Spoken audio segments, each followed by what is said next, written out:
Hey Pseudonym, thanks for the subscription. 9 months.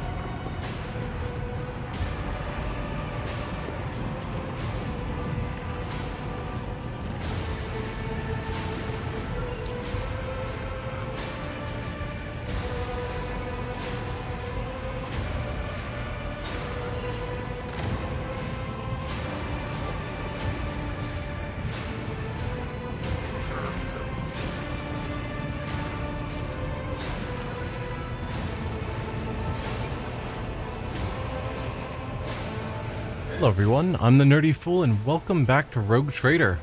Last time we finished with the feudal world with our Arbites friend. He was put onto some other mission, hopefully temporarily. So I think he's not part of our group at the moment, yeah. I assume at some point we're going to pick him back up and he'll rejoin us. But that puts us without a lot going on. We've got the Gene Stealers we still don't know how to get farther on. This one where the Inquisitor will contact us at some point. Dealing with Caligos Winterscale that we've been putting off because it's main quest. And then Adira will theoretically tell us when we are near some door from revision. We've got a bunch of rumors still. And then we have a whole bunch of new contracts that we've picked up at some point to give us different resources, which I'll deal with at some point if it feels like we need resources, but at the moment I think we're doing fine. So with that, I think we go back to exploring space. We left off, I think, with the areas near that feudal world that had not been explored. So the plan in my mind, unless I'm forgetting something, is to head back over there and explore these other stars that we haven't explored yet.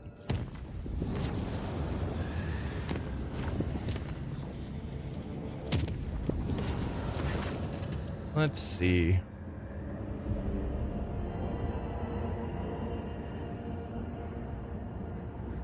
Yeah, various plant life growing. It's fine.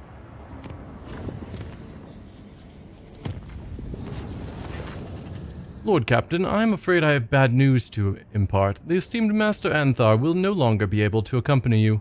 According to a message from the Adeptus Arbites, he has been discharged and is currently an overseer on Vibos 6. However, Prefect Vulture has informed me that you have the authority to challenge that decision and have Master Anthar reinstated. Solomon's been discharged. Why? Do you recall the internal Adeptus Arbites mission he went on not so long ago? As far as I know, it was a failure, which led to Master Anthar being deemed unworthy of his rank and unfit to serve you. I would like to note that his Cybermastiff is still on board. Due to the damage the dog sustained on Thessera, Master Anthar left it in the care of your tech priest. I heard there was an implant malfunction. The servants of the Omnis Eye have patched up the creature, but they have also warned that a final synchronization of its implants with those of Master Anthar is required before the Cybermastiff can be considered fully repaired. Solomon will rejoin my retinue. I will collect him in person. Then I will send a request to have Master Anthar reinstated and notify the overseers on Vibos 6 of your impending arrival. Warp jump went smoothly, although many crew members reported strange incidents while they were asleep. Yeah. Jai Hadari was uncharacteristically somber. Almost every time, I would say every time we've seen this one before, it was, wow, Sister Battle. How am I forgetting her name? Argenta. Who shows up here. So it's strange that it's suddenly Jai Hidari in this event. Well, I'm not going to immediately run back over to Vibo 6 here, because that's pretty far away. Let's explore while we're here. Once we're done with this sector, we'll go back and pick up our Arbites friend. We need to keep an eye out for a stubborn seller. What was that one?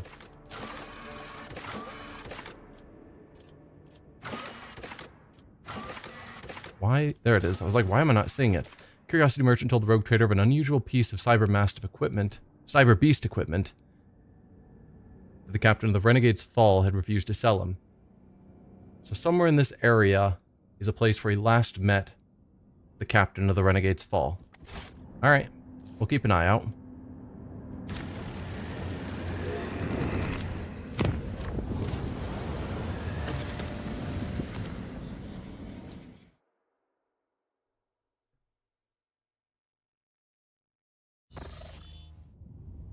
Alright. Quite a few planets. I guess let's just head on in. Ooh. Adamantine and phlogiston. Do I need either one? The fact that we have two resources is unusual. Can't see past this very well. Adamantine, we have some of. Phlogiston's actually pretty rare. I'll take 4.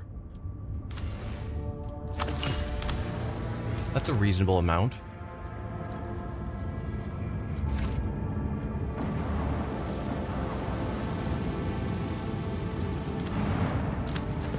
Normally I typically aim for 5 or more, but for the resources I'm low on,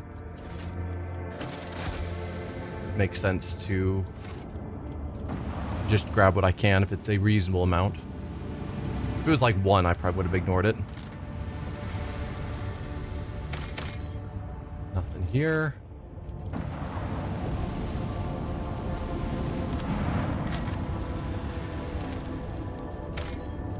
Plasteel? Yeah, 1 plasteel. Yeah, I'm going to waste an extractium for that.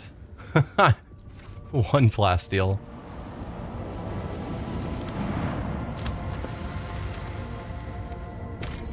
And an event. The tiny colony is buried in an enormous yawning pit. The edges of its civilian structure is barely visible even from the shuttle. Let's explore the surface of the colony. This settlement was destroyed when the ground swelled up under it. The forlorn bones of dead colonists are strewn amid the rubble. On the edge of the crater, the scouts discover a tunnel entrance. Apparently, there was an explosion in the cavities beneath the town, whose unsuspecting people fell instantly into the chasm that opened as a result. Near its gaping maw is a shuttle, overturned and blackened by the blast, forever motionless. Let's check out the tunnel first. Okay, we just got generic miscellaneous trophies.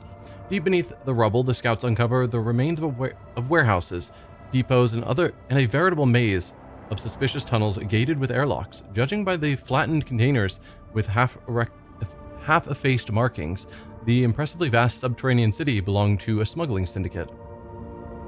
Also a living snare. Okay, Cyber Mastiff upgrade. Plus 15 weapon skill and strength, and deals 150% more damage. This attacks opportunity against the apprehended target. Always cancel the target's movement. That's good. Critical hit chance against the apprehended target is increased by probably something will actually be more than 0%. And the shuttle. Lying next to the shuttle are empty bomb containers and corpses clad in characteristic armor. The Voidcraft belonged to the Adeptus Arbites. Surviving records suggest that it was the arbitrators who planted the explosives and collapsed the tunnels on top of the dwellers, because they were a bunch of smugglers. Okay. Searching through the papers, you find the demolition plans. The arbitrators knew that detonating the tunnels would bury the colony, but prioritized eliminating the criminals over preserving the lives of ordinary settlers. Okay, so it was only the tunnel people that were smugglers. The town was innocent people. Huh. Documents also include a map of the Koronus Expanse containing encrypted data. It appears the arbitrators were aware of another smuggler's cache, but in a different system.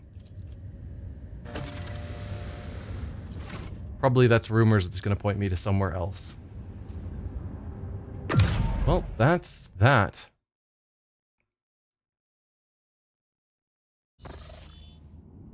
We can chart new routes. Anything pointing back here? No, of course not. We can travel here.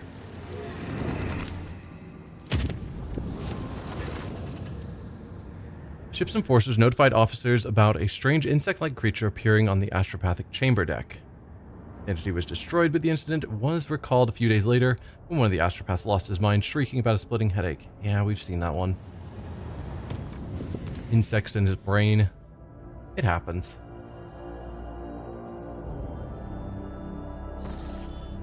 Ooh, we've got some sort of enemies of humanity. That is a different icon than we usually see. Is that something new? We'll check that out last. Let's check out this space dust first. A little bit of fuel.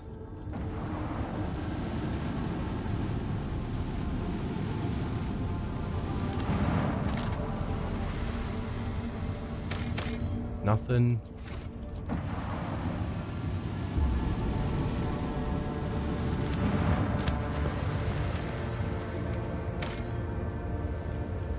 More nothing.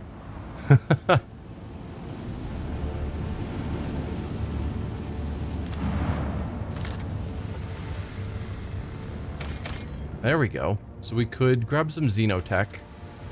Wouldn't be the worst. It's still not a huge amount, but it's another one that we don't have a ton of. Let's check out the event first. A wrecked voidship. The ship's powerful augers have detected the wreckage of a small craft hidden amid rock crevices. The shuttles that have approached it are able to make out the name on the hull, Renegade's Fall, which was, I think, what we were looking for. Send a team of enforcers to explore the ship. And there's our rare Cyber Raven in this case. Upgrade. As well as Mars Pattern Class 3 Typhoon engine. 19 speed along with low acceleration and braking significantly reduces the flagship's maneuverability. Reducing maneuverability is not ideal, but changing 14 speed to 19 speed sounds really good.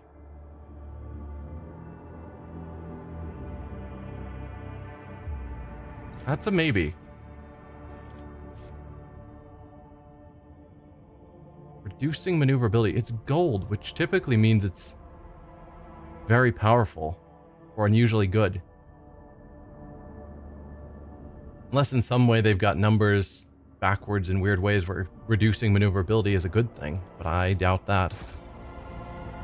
The enforcers report that the craft was downed by a larger ship. Seasoned officers note the amazing precision of the hits on the hull, as if the pursuer was trying to avoid damaging some valuable cargo inside.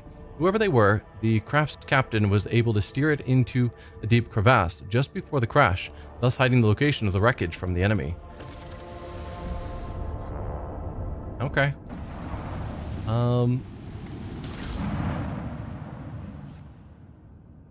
Do I want to make this change? I think the answer is yes. We'll try it out. If the maneuverability becomes a large concern, we can always take it off after this fight. Just in case, the additional movement speed's probably going to be pretty good.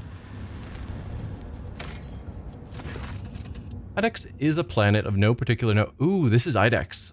That was the planet that the governor of the feudal world was supposed to be from.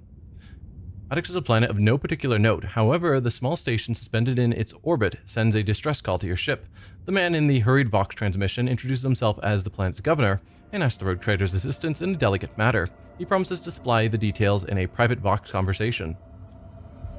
Study the records concerning the planet, agree to speak with the governor directly, demand they have formal talks with you if he has nothing to hide. Decline the request and leave the orbit. Let's study the records first. It appears Idex recently suffered a major coup. One of its noble families seized power and made outcasts of the former dynasty. Such plots are not uncommon, although notably, Idex has become less prosperous under the new government. Alright, we'll speak with the governor discreetly. I'm not opposed to that. We don't need... I'd rather find out what's up than potentially get them to not talk to us. The governor transmits on your personal Vox frequency, whispers that Idex's current authorities are not who they claim to be.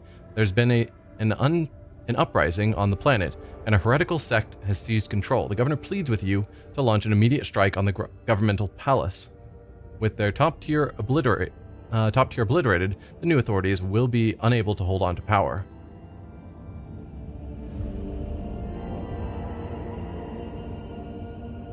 Huh. We did read that there's been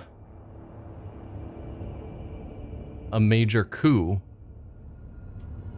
Therefore, the person in the government planet, the government palace, is probably the illegitimate people. But also, part of me wonders if the people talking to us could be instead the heretics. I don't know. We don't know enough where I want to just do an orbital strike, just hearing one side of the story. Yeah, we can strike at the palace or the station. Ask the governor if the governor knows the ruler of the Sara, Raldo, who hails from the planet Idex. The governor is glad to hear that you know Raldo, who is his distant relative. Being a friend of Raldo makes the rogue trader a friend to the governor of Idex.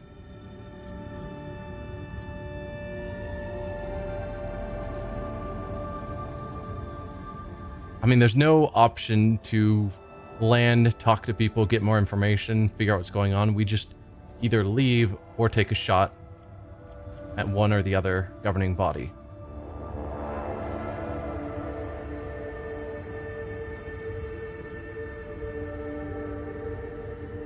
So, one of its noble families seized power and made outcasts of the former dynasty. Do I think that former dynasty is still in orbit on this station, and that the new noble family is the one that's in the Governor Palace? Or the noble family that seized power, did they go up to the station and leave the old family still in their palace? That doesn't seem... It seems more likely that the person talking to us is telling the truth. I hope.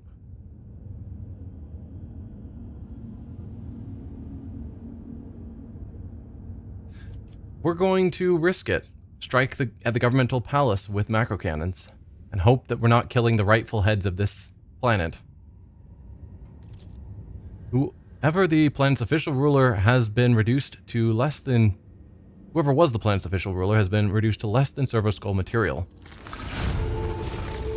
The governor on the station sends you his tearful thanks along with generous gifts. Heretic trophies and heretic trophies. Why are you sending me a bunch of heretic trophies? I'm going to assume we did the right thing. Shooting the station seems like a bad call. We'll just leave the orbit. Your ship departs into the icy void, leaving the schemers of Idex behind. Maybe that was the wrong call. Well, I don't know. Like a lot of things, it was unclear. Yes, we have to go to Vibo 6 for schemers. Okay. We will be heading there anyway soon. Let's do a quick save before we head into this random enemies of humanity fight.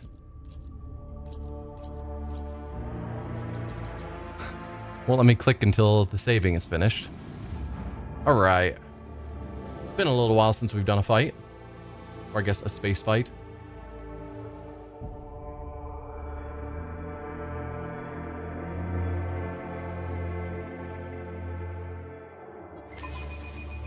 I stand ready to serve you and the Imperium, Lord Captain. Dari. But not Drukari, notably. So are these Suryani? Also, they are catching us from behind, which is not ideal.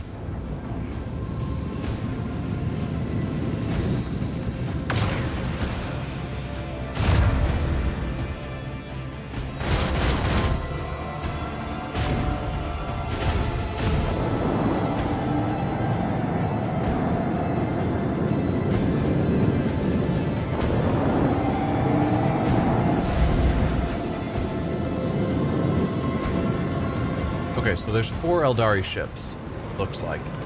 Oh, did I ever figure out why I couldn't send out fighters? I think I've solved that, right? Yeah, okay.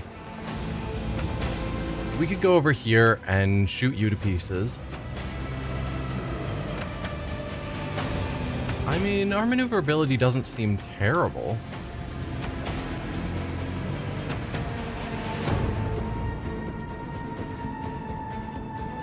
So let's look at you and your field. Disrupts targeting systems of enemy ships. Each attack made by an enemy has an equal chance of targeting either the real ship or one of its projections. Each time projections hit, the hull field loses 1 charge. Right. So unlike the other one that's just a miss chance, this one we can tear down the projections until eventually we're able to actually hit.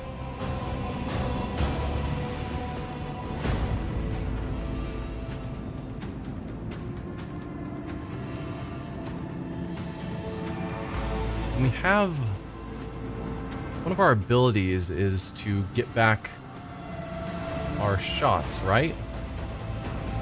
Thought we had an ability that said while we were in the acceleration phase we could recharge all of our weapons. Or have I still not picked that one up?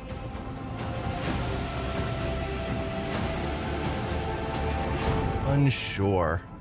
So if we're there, we can easily shoot with both of those guns. And then we can turn to hit you with one side or the other. Which sounds fine to me. Bleed them.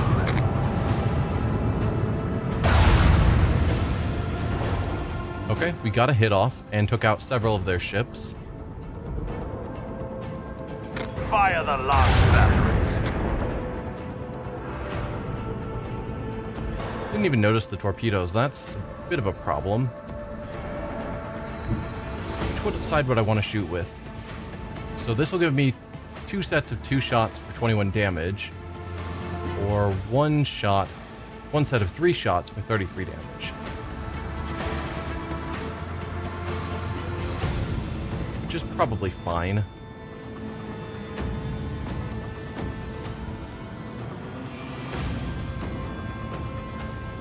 The time has come.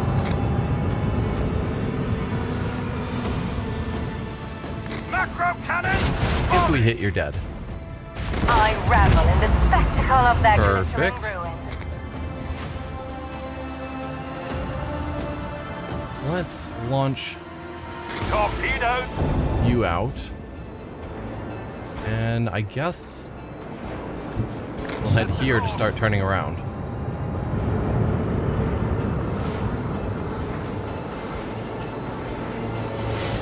I don't think there's any value in using any of our other abilities. I could have sworn that I picked up that option to get back our shots, but I guess not. Alright, can you take out the torpedoes? You need to get a tiny bit closer. That's fair.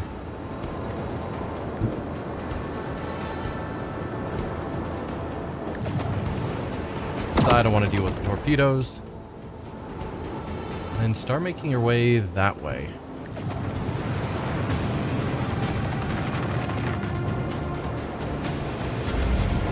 Okay, 1 Eldari ship down. 3 more to go.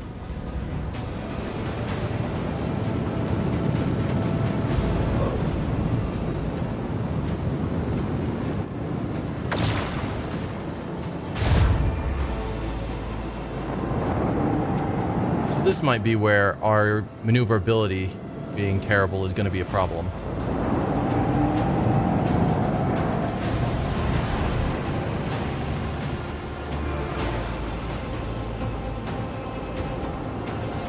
Yeah. I mean, I could give myself more maneuverability that way. Wouldn't be the worst choice. Sure, why not? So that will allow me to get both of these shots off. I mean, technically I could get this shot off from where I am, possibly. 43% is terrible. about you? Yeah, same thing. Is that just due to distance? If I got closer... Oh, it's probably because I'm within the fog.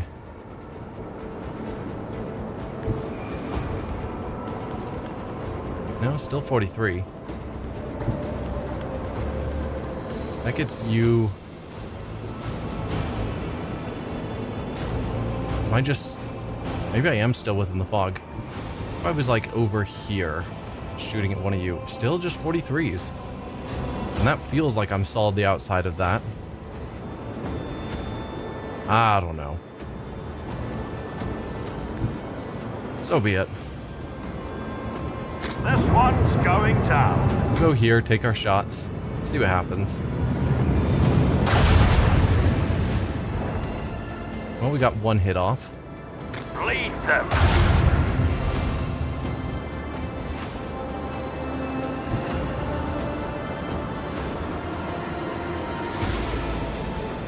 The time has come. Should easily take you out, and it did. Let's launch some more interceptors. I was just wondering if I could launch myself forward and hit, but no, I'm angled wrong. Let's shoot with my right side. I could actually get another shot on my left. If we jumped forward 5 squares, no. Still not going to be enough. If we jump forward 5 squares and use this, we might be able to hit one of them, but it's fine.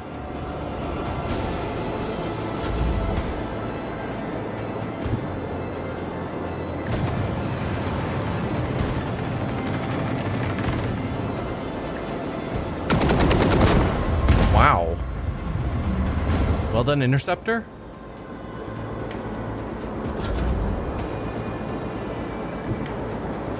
I guess no point in getting that close.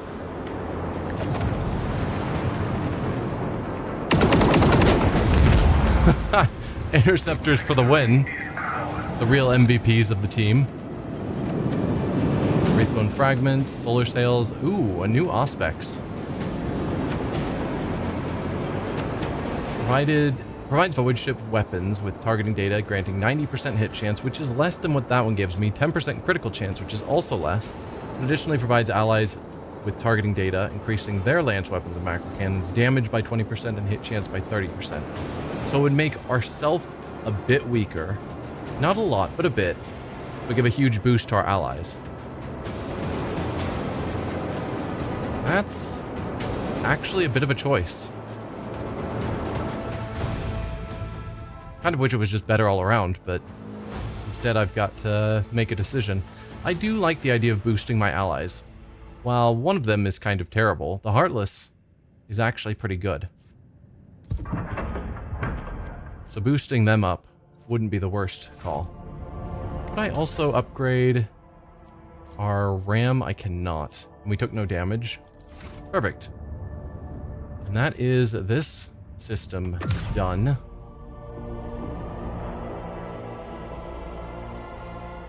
Now it's time to get our way over to Vibo 6.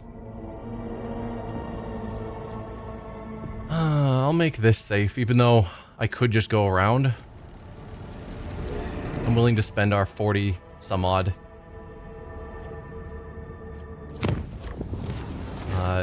Whatever those points are called. Oh, gravity turning around, yep. Remember that one.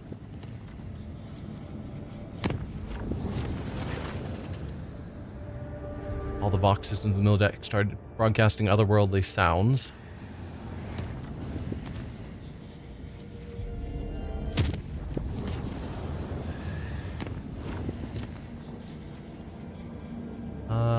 No, actually, going up here will be faster. I don't need to go to Dargonus. That's Dargonus, right? Yeah. Middle of a warp jump, our sensors detect an approaching void ship. Let us... Historically, we've always tried to dodge it. Maybe this time we shoot it down. We've got a 100% chance.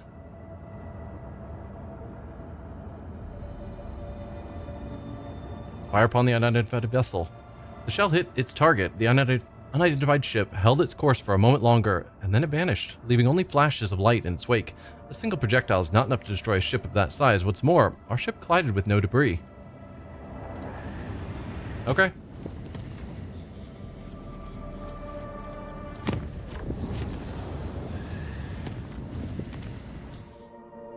So we've got two things to do at Vivo 6. There's some sort of event there. And then we also need to pick up our Bites friend.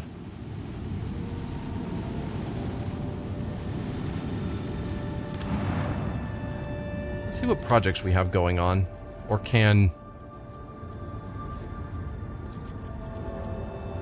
So we need tools for killing, which requires more reputation. Probably not going to go with that one, a raider base. Palaces for outcasts.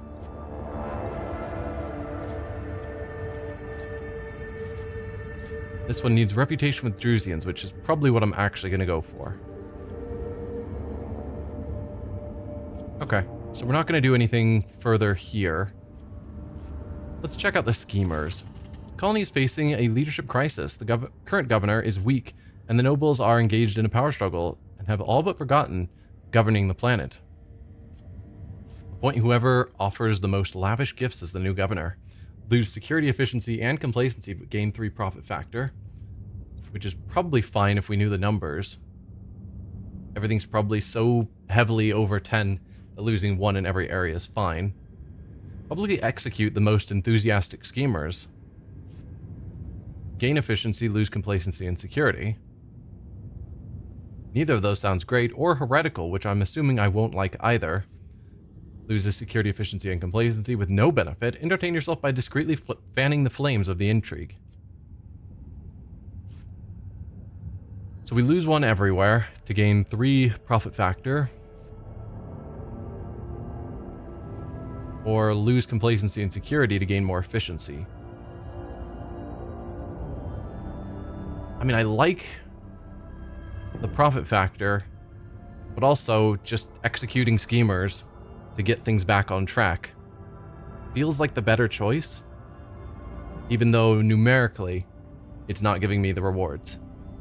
Like a +1 efficiency is not needed. But I'm going to go with that one anyway. The 3 profit factor, while nice, I'm not sure how critical that is, and it just feels better to put my foot down hard that scheming is not accepted and to get people back on track. Just being bribed feels not as good. Though the nobles are now resentful of the rogue trader, fear drives them to be diligent in their duty to the colony. Yeah, get back to work. And let's head on in. We are not going to take Adira. We'll grab Heinrichs. He's always fun. Which means we'll have to level him up, as always.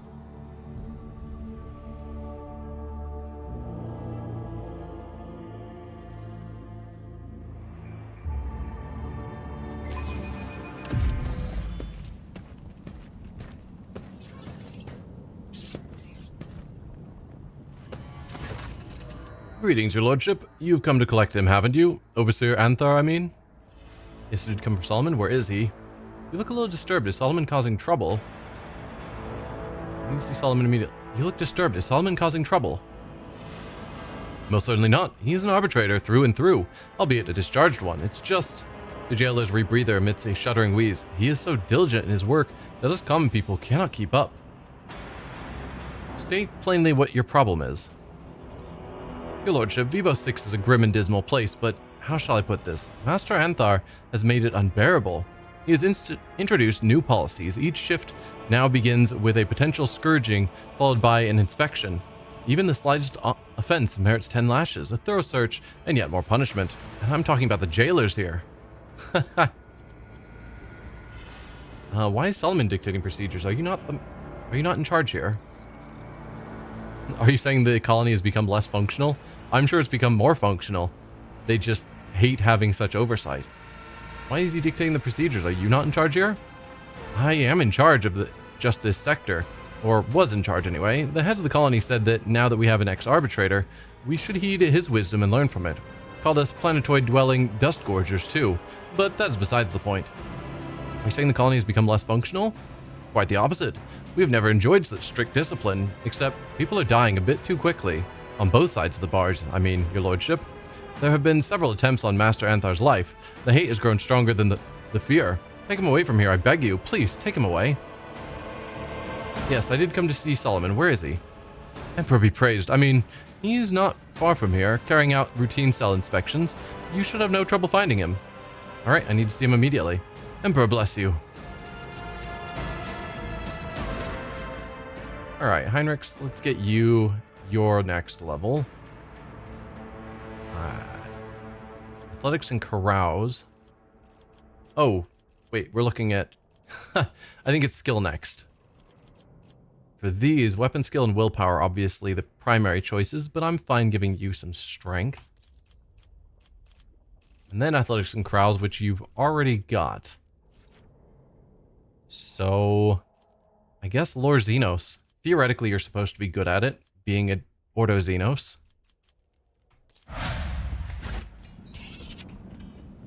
Alright, let's find Solomon. Keep a sharp eye. Ooh, more goods. Because I think we've already been through this region before.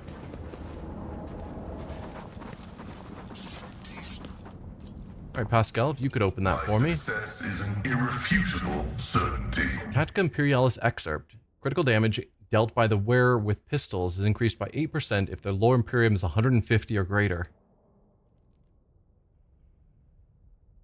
Yeah, I don't know of anyone that's focused on pistols.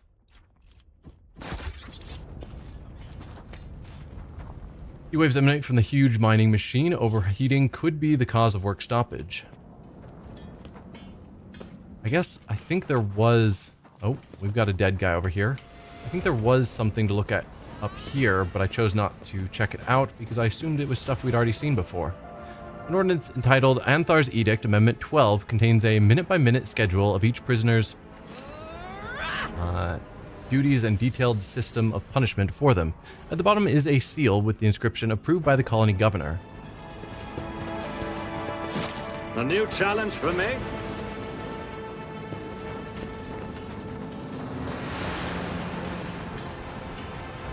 Alright, what else do we have? We've got some goods here. Shield bearer's boots. The wearer can use their assault onslaught ability twice per turn. There's something wriggling in the prisoner's rags. A rat greedily gnawing the flesh off a still living man. Its emaciated victim only twitches a finger convulsively. Gross. The ordinance entitled Anthar's Edict Amendment 12 contains a minute-by-minute schedule. Yes. None Apparently those are shall posted stand everywhere. in my way.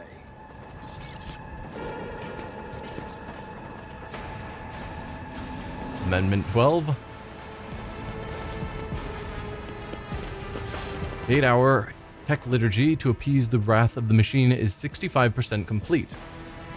Omnissiah, grant the unit the strength not to stray out of sequence, or it will be necessary to reinitialize the process. To start over on an 8-hour sequence. Yikes.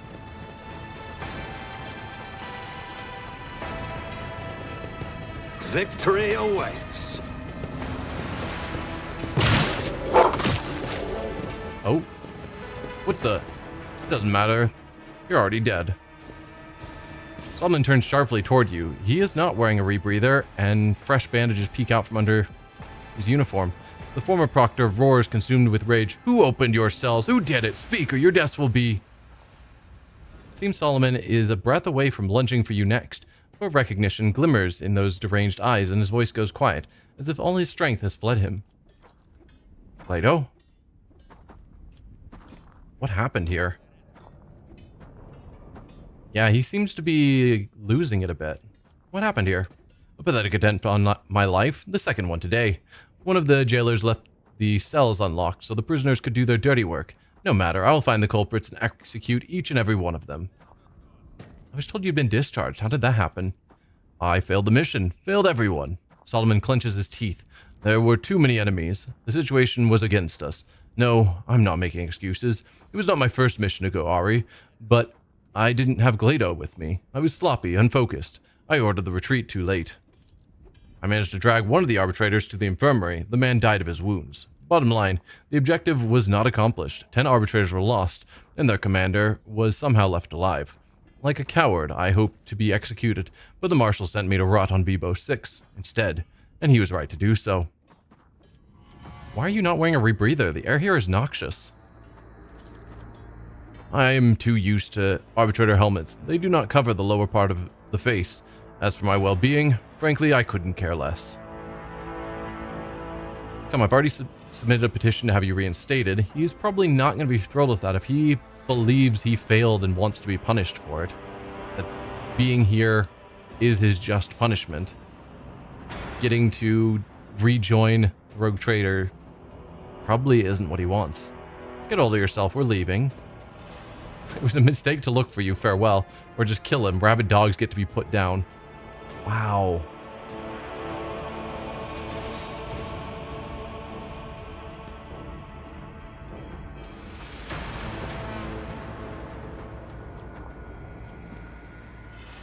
I'm gonna go with number 2. I don't think he'd like the idea of a petition to have him reinstated, but just letting him know that he's coming with us. I think he'd be just straight and to the point, more okay with that. Get a hold of yourself. We're leaving. No, stop. I can't. Leave. I'm guilty. You're not in your right mind. Let me help you. You spineless worm, look at the state of you. Guilty? What are you talking about? DX1, pull yourself together. DX1. Is that some identifier for him, I suppose? I don't remember that. Guilty? What are you talking about?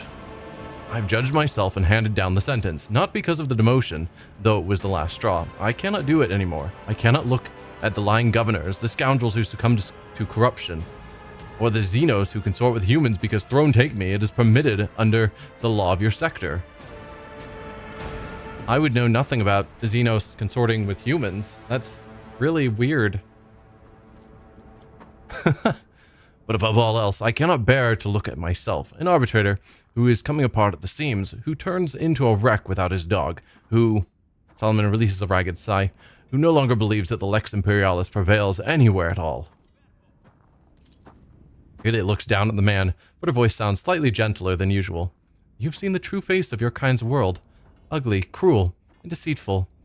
But the pain you feel is not the end. You have a choice even now, even here. And what is the sentence? I will serve on Vibo 6 until either the world itself or its inhabitants end my existence. Until that day, I will mold this prison into a paragon of Imperial order. And what of Glado? I don't have the right to keep him anymore. He reaches his metal fingers towards the cybermastiff's head, but stops just short of touching it. Deliver him to the marshal. He'll find Glado a new master. Solomon slowly raises his hand. His face is twisted in torment. Perhaps his injuries are causing him pain, or perhaps it is the words he is trying to force out. Glado Protocol Mortem 80. Guard the target. Solomon points a trembling finger at you. But the cybermastiff does not react. The scarlet lights of his visor stare at Solomon, and not a muscle beneath the dark coat quivers in response to the order to leave his master. I mean, to some extent, Glado is in a uninitialized state because he's waiting. After the cybernetic was fixed, we were told that he's waiting to be initialized by Solomon. So maybe he won't take some of the more specialized orders. He's not listening to me. Is this the aftermath of that damned mission on Thessera, or did the tech priests have to reset him to basic protocols? Throne, what difference does it make? My dog, I can't even give him one last order. Why now, Glado? Glado's protected you from the convict. Is that not enough for you? You do realize that we are talking about a half-servitor, a tool? Glado's protected you from the convict. Is that not enough for you? We used to act as one, but not anymore. The last remnants of my composure are gone. Look at me. I'm a human scrap, not an arbitrator, just an appendage to a cyber mastiff. Looking at himself as the appendage, and not that the cyber mastiff is an extension of himself. Is a, you know, a weapon in his hands, more or less. But instead, he's just an appendage of the dog. You do realize that we were talking about a half-servitor, a tool. There's no meanness in him, no fickleness. Tell me I'm mad, but he's my dog, and without him, I lose all reason. Alright, well, even so, I'm not leaving without you. You will. You can't stand here forever. Dogmatic votary. The Emperor laid this burden upon us in the certainty that we were equal to it. Now, you are doubting yourself, but not the Lex Imperialis. Tell me, am I right? We could do commerce and coercion. Is this how proctors end their journey? You can die on a penal world, or in the heat of battle against the most dangerous heretics of the Koronus Expanse. The choice is yours. Reasonable answer. Vivo 6 is not your prison, it is your personal bunker. You are a coward hiding from the trials bestowed upon you by the Emperor. Also a good answer. I like all of these, but we're going to go with the dogmatic choice. Emperor laid this burden upon us in the certainty that we were equal to it. Now you are doubting yourself, but not the Lex Imperialis. Tell me, am I right? Stubbornly looking at you, he says through gritted teeth, humans may be imperfect, but his law is not. You not think a mortal can embody the perfection of the law, do you? We can only strive, so strive then, Solomon. You can do no more than that.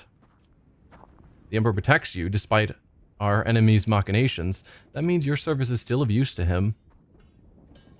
Think of the heretics we have destroyed. Do you not feel righteous anger knowing that other transgressors will escape your justice?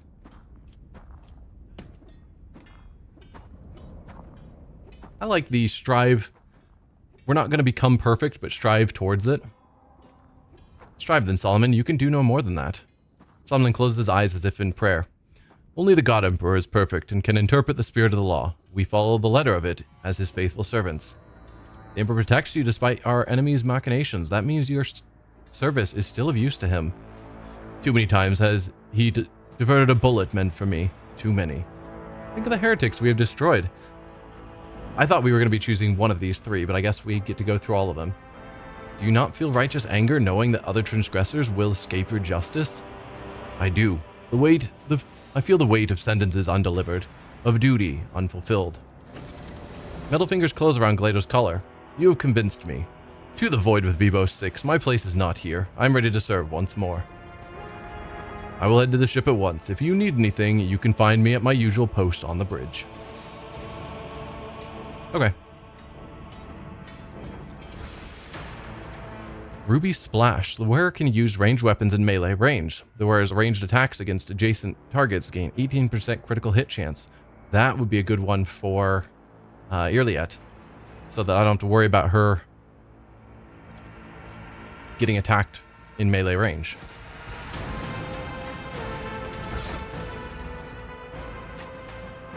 What do you have right now? Plus 10 agility and perception. I mean, nice. But I would rather make sure you're safe in melee, and you don't have to pull out a sword or a pistol. Because that would just be a waste of your abilities.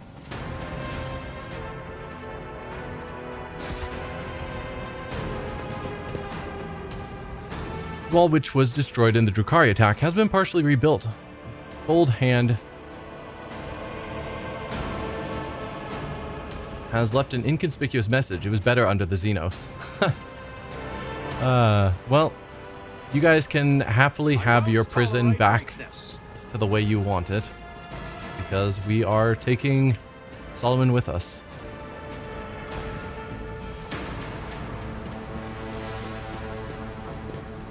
Okay, and no more communication with the jailers. We just leave.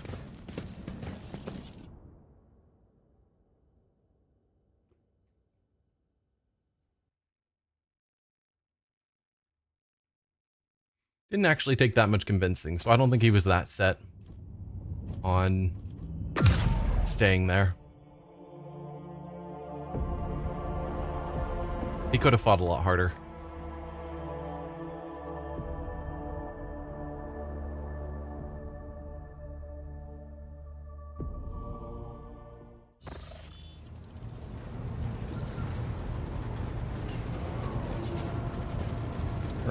he should be, yep, over here. Hey, Solomon. Rogue trader. Shall we discuss the mission on Thessara? Of course. Which part? What do you think we could have done to satisfy the prefect? I do not know. It was one of those tough situations where only time will tell how well you handled them.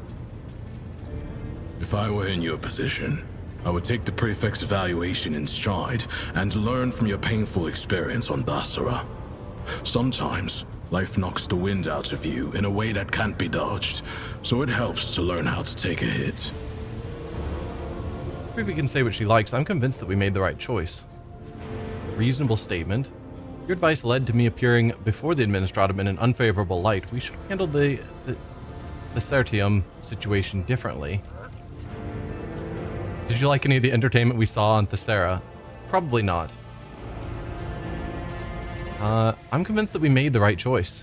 I'm not going to call the prefect's judgment into question, but you had to make a difficult decision, and you made it. You took responsibility. I appreciate such qualities in people. I'm gonna still ask, did you like any of the entertainment we saw? I was on a mission, not attending to pointless amusements. You're simply no good at enjoying yourself. There must have been something that appealed to you. What a boring man you are. On second thought, maybe Thessara was not all that impressive after all. I mean, it kind of wasn't. And the entertainments were pretty much all heretical, so yeah. I am certainly no expert or point of reference on this subject. Perhaps you are simply hard to impress. You are a rogue trader, after all. So I call him out for not being impressed, and then when I say, yeah, I wasn't that impressed either, he's like, you're just hard to impress. Enough about that. We could discuss something else. Yeah, let's discuss Vibo 6. Yes, I've been looking for a chance to have this conversation. I must tell you something about my past, so that we might consider the matter closed. If you agree to hear me out, that is. Solomon's nostrils flare, his eyes darting uneasily around the bridge. What do you wish to tell me? It's about what really pushed me into the pit of anger.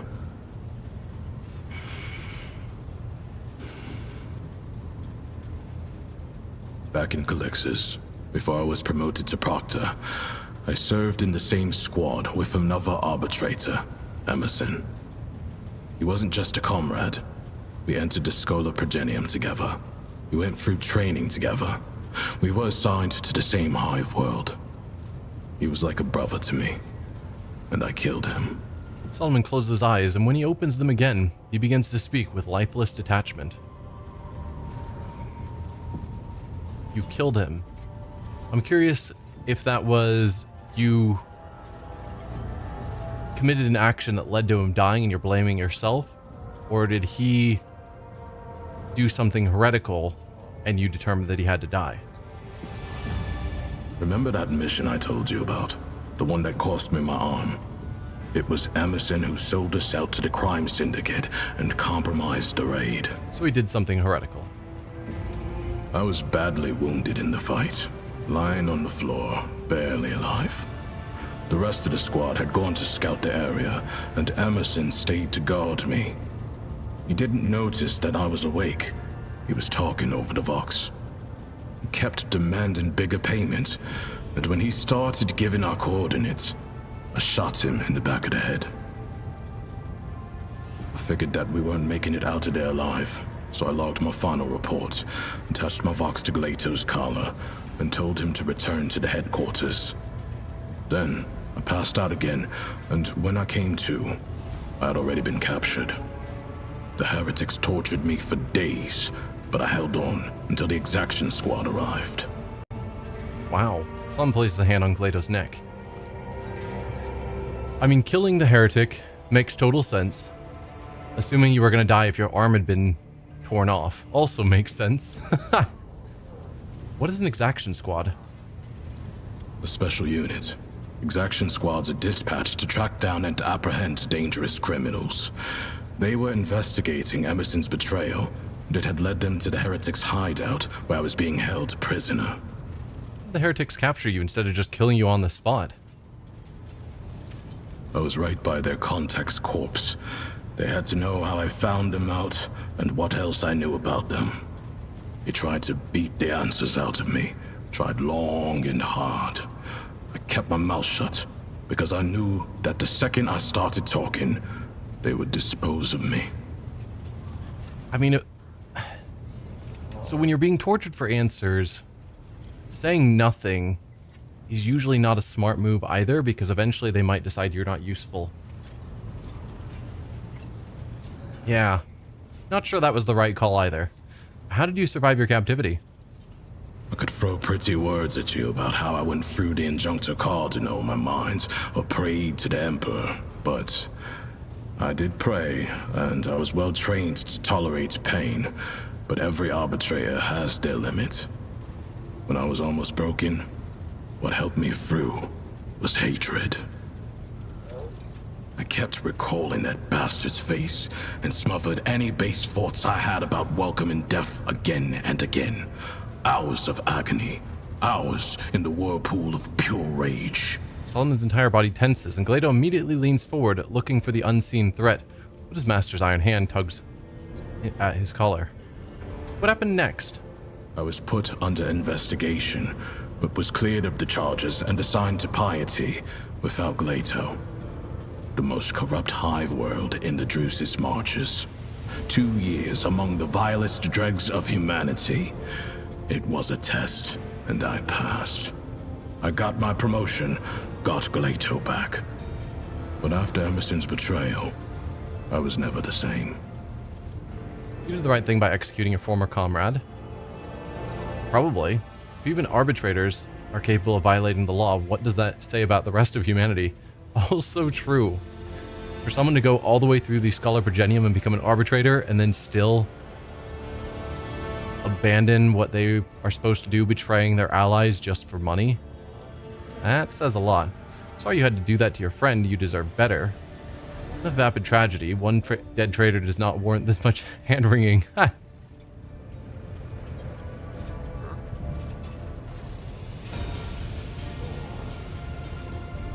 Yeah. If even arbitrators are capable of violating the law, what does it say about the rest of humanity? You understand? It has been gnawing at me for so long. I guess I just needed to hear another human being voice my own thoughts. Thank you. Solomon exhales loudly. Yeah. Have you recentered yourself? Firmly. It was your words that pulled me out of that darkness, and you have my gratitude. You're welcome. My faith has overpowered my disappointment and hatred. It is true that people are weak and full of vices, but that's not what's important. All that matters is that the letter of his law is perfect and that it guides me. His word and nothing else. How's Gledo? Do you two act as one again? You need not concern yourself with Gledo. I recently finished checking all his protocols. His responses are instantaneous. I cannot pretend I haven't missed his companionship. Ha! Willing to admit that he's not just a tool? Did the Marshal contact you about your reinstatement? He did send a message, and the phrasing was unusually heartfelt. Solomon Anthar, you are hereby restored to your rank of Proctor. Never allow even a shadow of dishonor to fall on your uniform again. Pardon me, but exactly which part of that was heartfelt? Yes, indeed, how utterly sentimental of the old man. Yeah, what part of that was heartfelt? Every word. You don't know the Marshal that well, so you can take it from me. Okay, I've asked all I wanted. Good. It is about time we changed the subject. I have other business to attend to. You know where to find me, rogue trader. Okay. I don't know if we've talked to Cassia since we got him to see her perspective on him. My dear friend, today you have a particularly bright glow of jade and gold around you. What does your special sight reveal? Too many colors. The hues flicker and intersperse, merging into a single wave. It's about to crash. Forgive me, but I cannot satisfy your curiosity at this time. Perhaps later. Huh. The Lady Navigator presses her hands to her eyes as if to shield them from the light of a burning star. Interesting. I have enjoyed your company. Thank you for the conversation. I am uncertain of what that's about.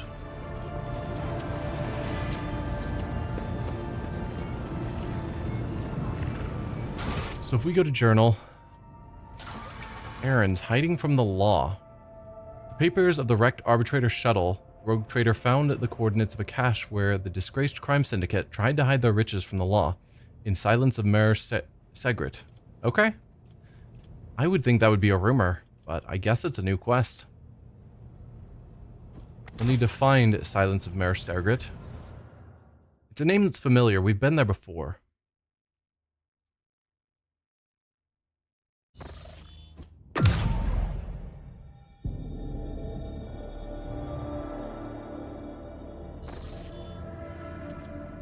Let's see. There you are. Oh, end of the elusive legend. We could try fighting him again. I kind of don't want to, though. So we're at Vibos, right? Yeah. I should probably make a fast travel point from here, since it is one of our major worlds, back to our normal, like our safe route that we've got. So yeah, let's go here, make a deadly path, and then make it safe. And that means we can now warp from Vibos to Dargonis safely.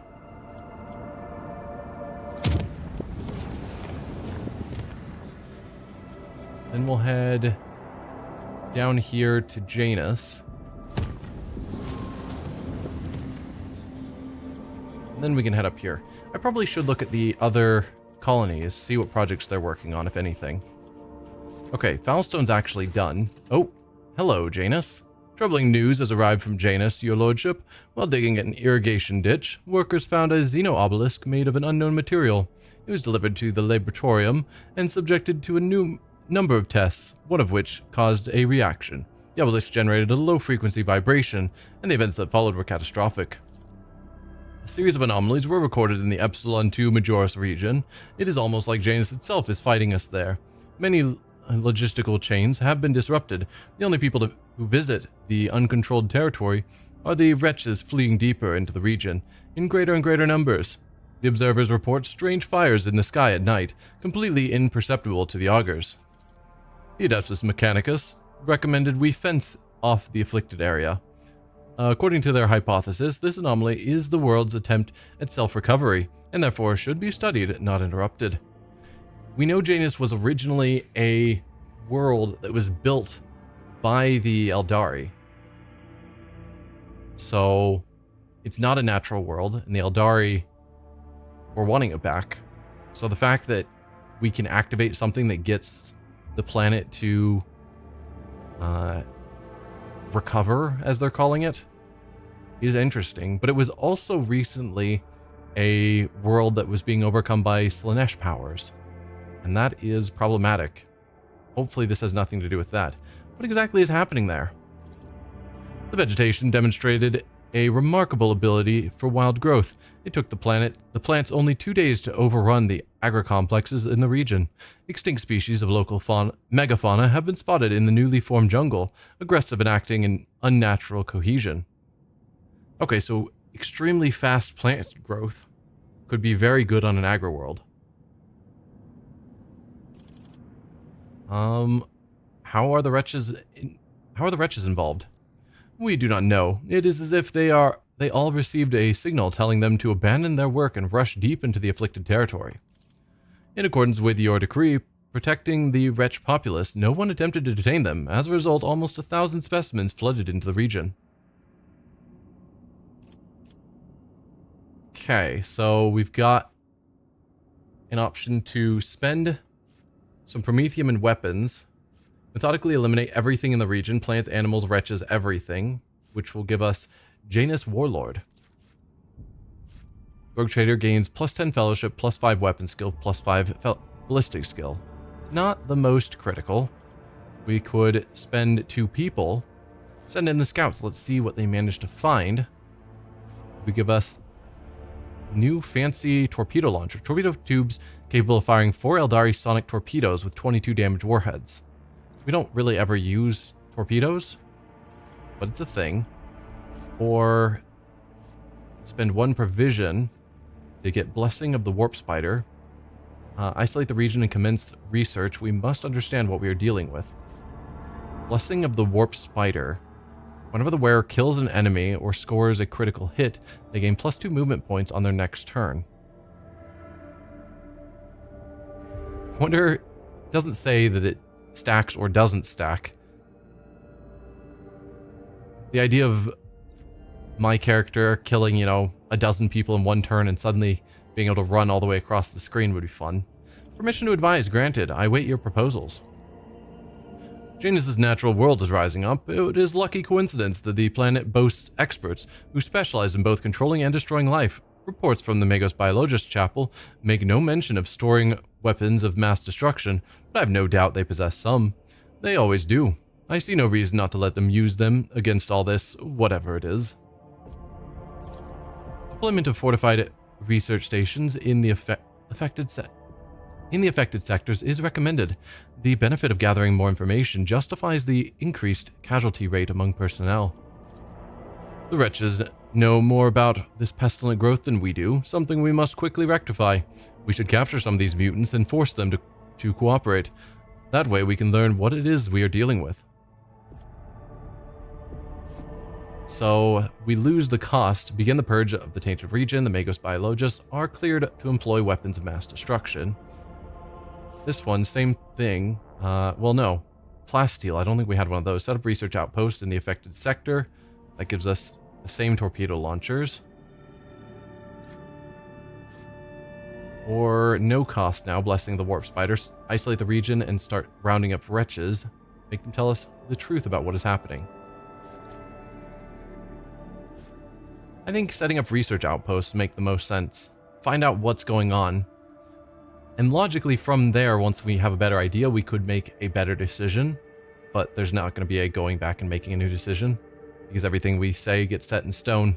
But still, learning more before doing anything crazy is the smart choice. Set up research outposts in the affected sector. May the Omnisci be merciful to those souls who will give their lives in the name of obtaining knowledge. So we get the torpedo launchers and lost 1 plasteel. The scouts who ventured into the heart of the afflicted region discovered ancient xenos creations emerging from the ground. The jungle reacted to the incursion by expanding and swallowing up some of the neighboring agri-complexes. Fortified observation stations were set up in the largest cluster of ruins. The priceless data and artifacts collected there were paid for in the lives of many watchmen who fought against the onslaught of Janus's enraged wilds. Okay.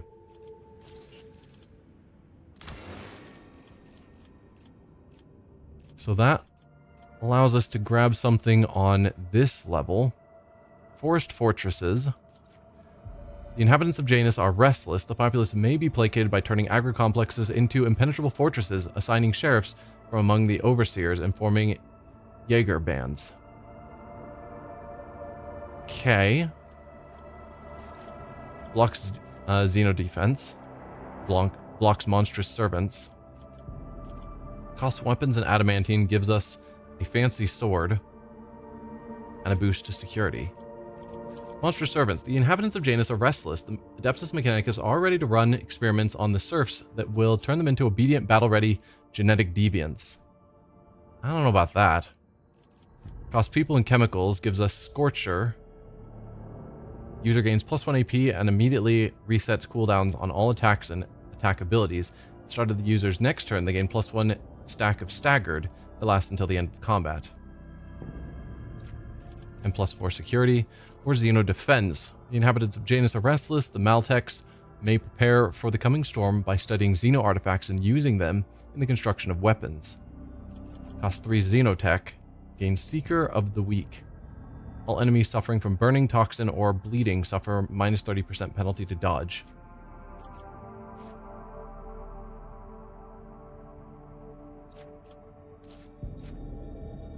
I think setting up fortresses feels the most reasonable, and I didn't really care about any of these abilities.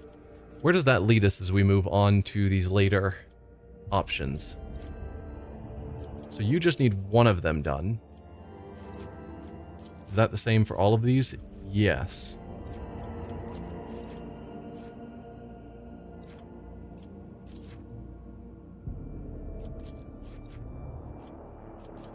Then you guys are going to need either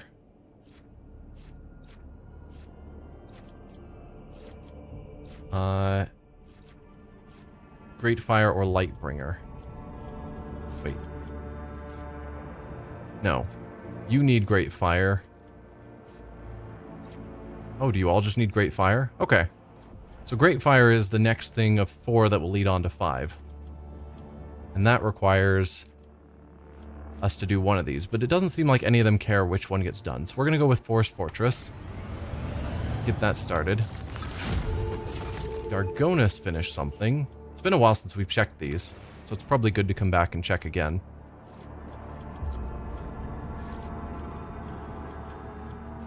Holy Prophet. Yeah, wasn't thrilled with that one. Pleasing the Tired.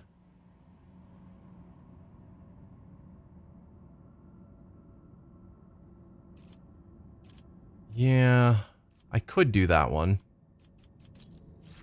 You guys need Bastion done, and Bastion needs more complacency. Okay. How do I boost complacency? This boosts complacency. Fine, pleasing the tired. So we're essentially going to make a floating palace filled with helpful serfs and exquisite pleasures for the administratum. Which doesn't feel great, but so be it. Vivos, I think we determined we were done. Ish.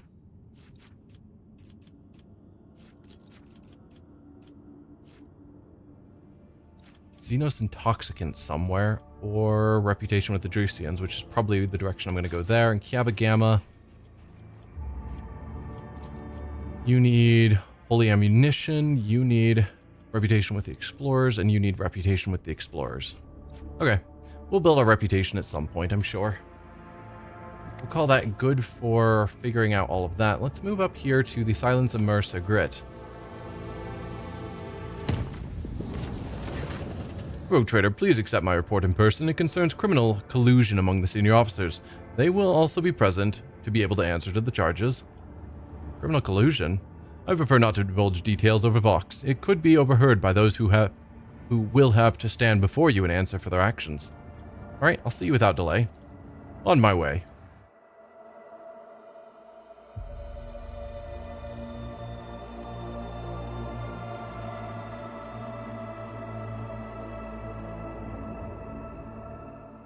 I believe he's pulled people before me in the past. And he's probably going to do it again. Well, he is doing it again. The last time I think I said I don't care. Don't keep blaming these people. Rogue Trader. I hold the 3 senior officers accountable for the misconduct I have uncovered as part of my investigation. I allege that the ship's crew is full of wanted criminals. Do you refute the charge, Janus Danrock?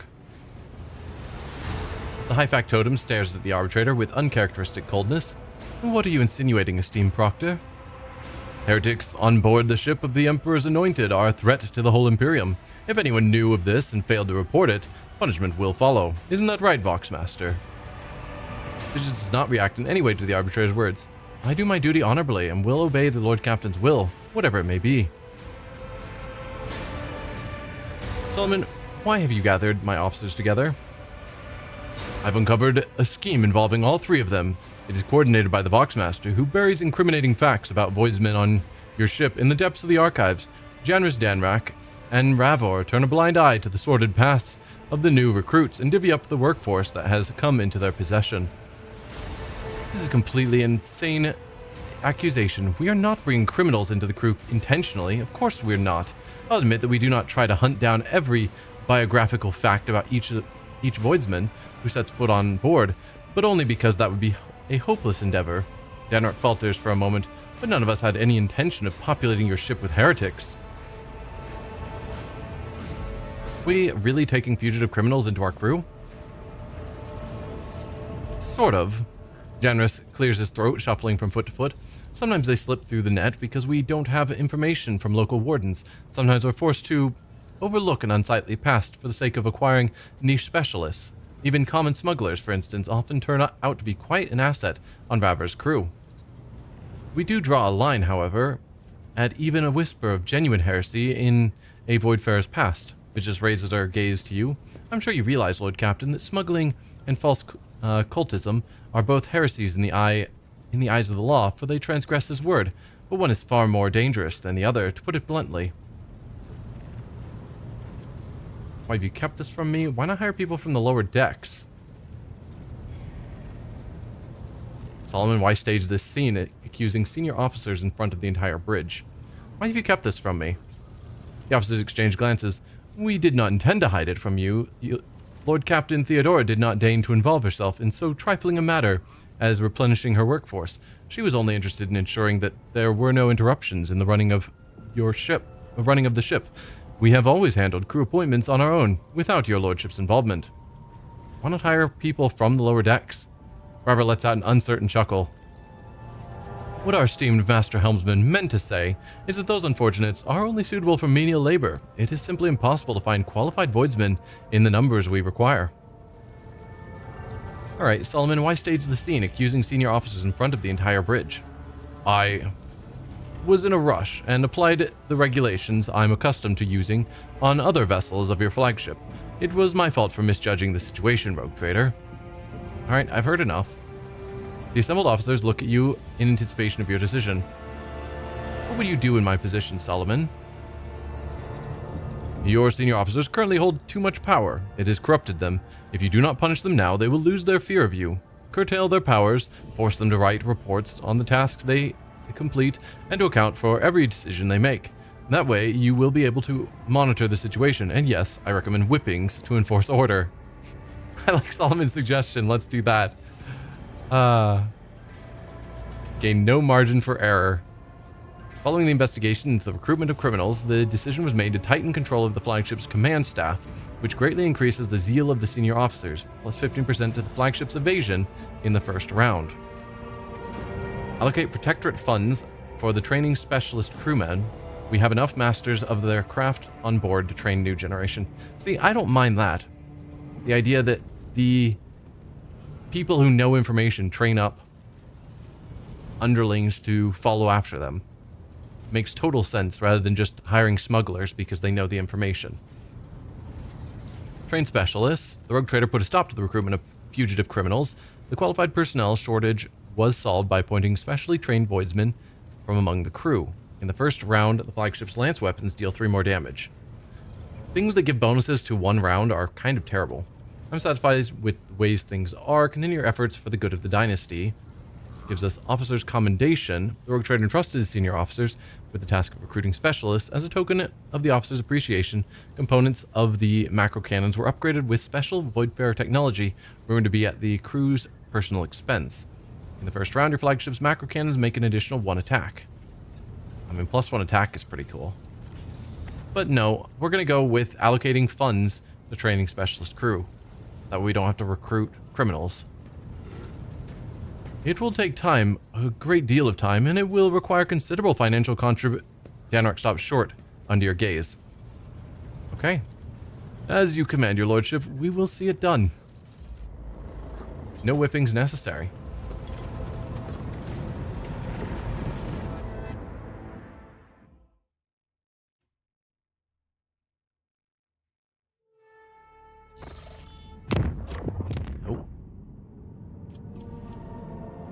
Let's see. Do we have an event here? Yes, we were coming here for a reason. Got distracted by Solomon's vigilantism. Yeah, so those are the pirates we need to fight that are going to wreck us. Otherwise, let's go here and get the smuggler's cache. Because we fought them before and it turned out real bad. Like, the head pirate ship was just way more powerful than us. And I doubt we've made any significant changes since then. Firing range of lance weapons is reduced by 5, but the damage is increased by 30%.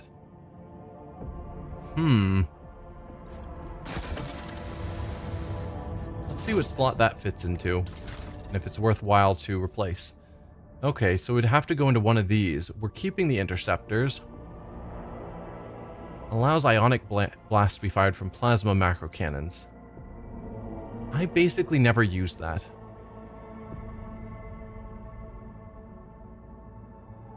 Theoretically, you can strip off shields.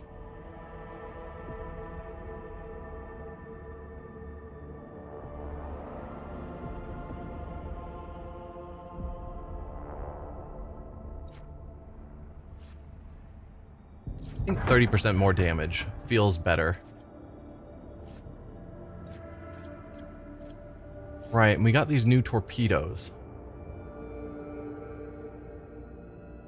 Torpedo tubes capable of firing 4 Eldari sonic torpedoes for 22 damage. Or we've got the Wasteland Generator, which gives 5 shots of 19 damage.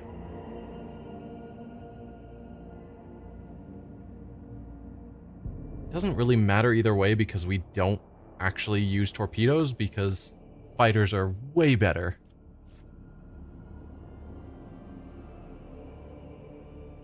It'd be great if we found an upgrade to these fighters.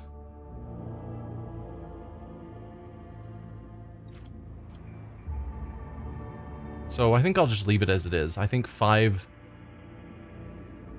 bursts of 19 is better than 4 of 22. I'm going to leave you guys alone because I don't want to die. At some point we'll get more powerful and then we'll take them on. Don't think it needs to be now. And I think at this point, all we really have left to do is hunting grounds. Finally move on to dealing with Caligos Winterscale. There's some more rumors. Quite a few rumors, but they're not on the map, which is interesting. What are all of these rumors then?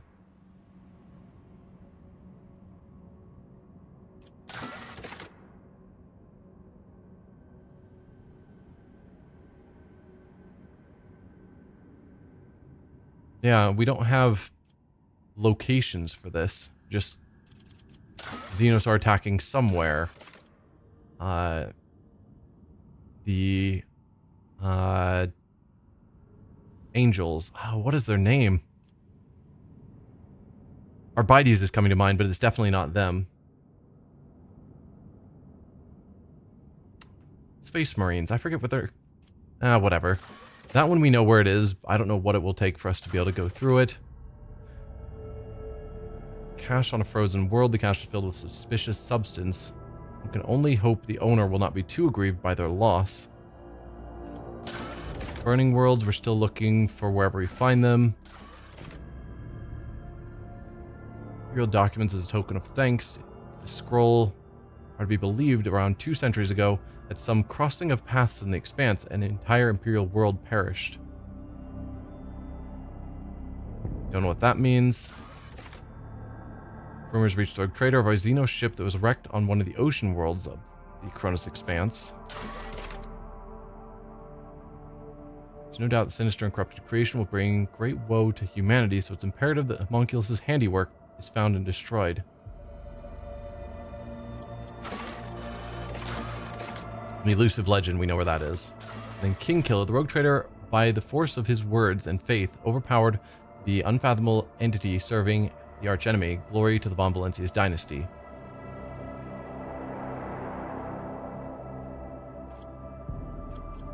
That's a rumor about our dynasty? Okay. Ceremonies taking place on Dargonus. The name Ignatius Von Valencius is spreading across the Koronus Expanse in a resounding echo.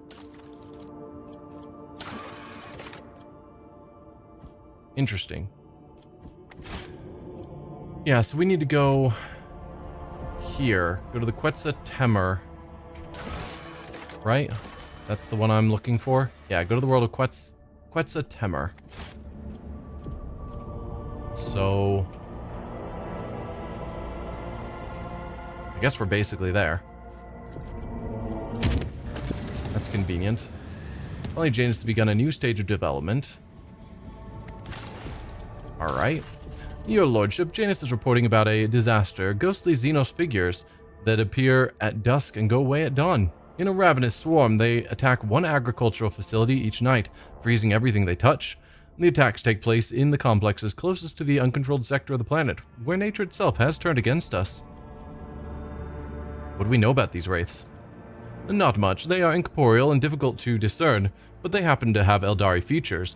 The spirits draw the warmth out of humans, plants, and inanimate objects, but it seems that they do not hunt consciously, but rather they simply do not notice anything in their way. At dawn, they dissolve into mist. The wraiths also differ amongst themselves. Some are as dark as the void, and others shine like stars in the night sky.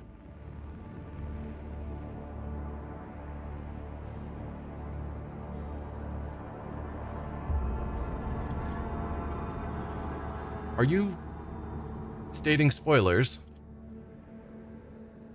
Because I would prefer not to get spoilers in chat, please. What is spawning these wraiths? Is it the corrupted sector?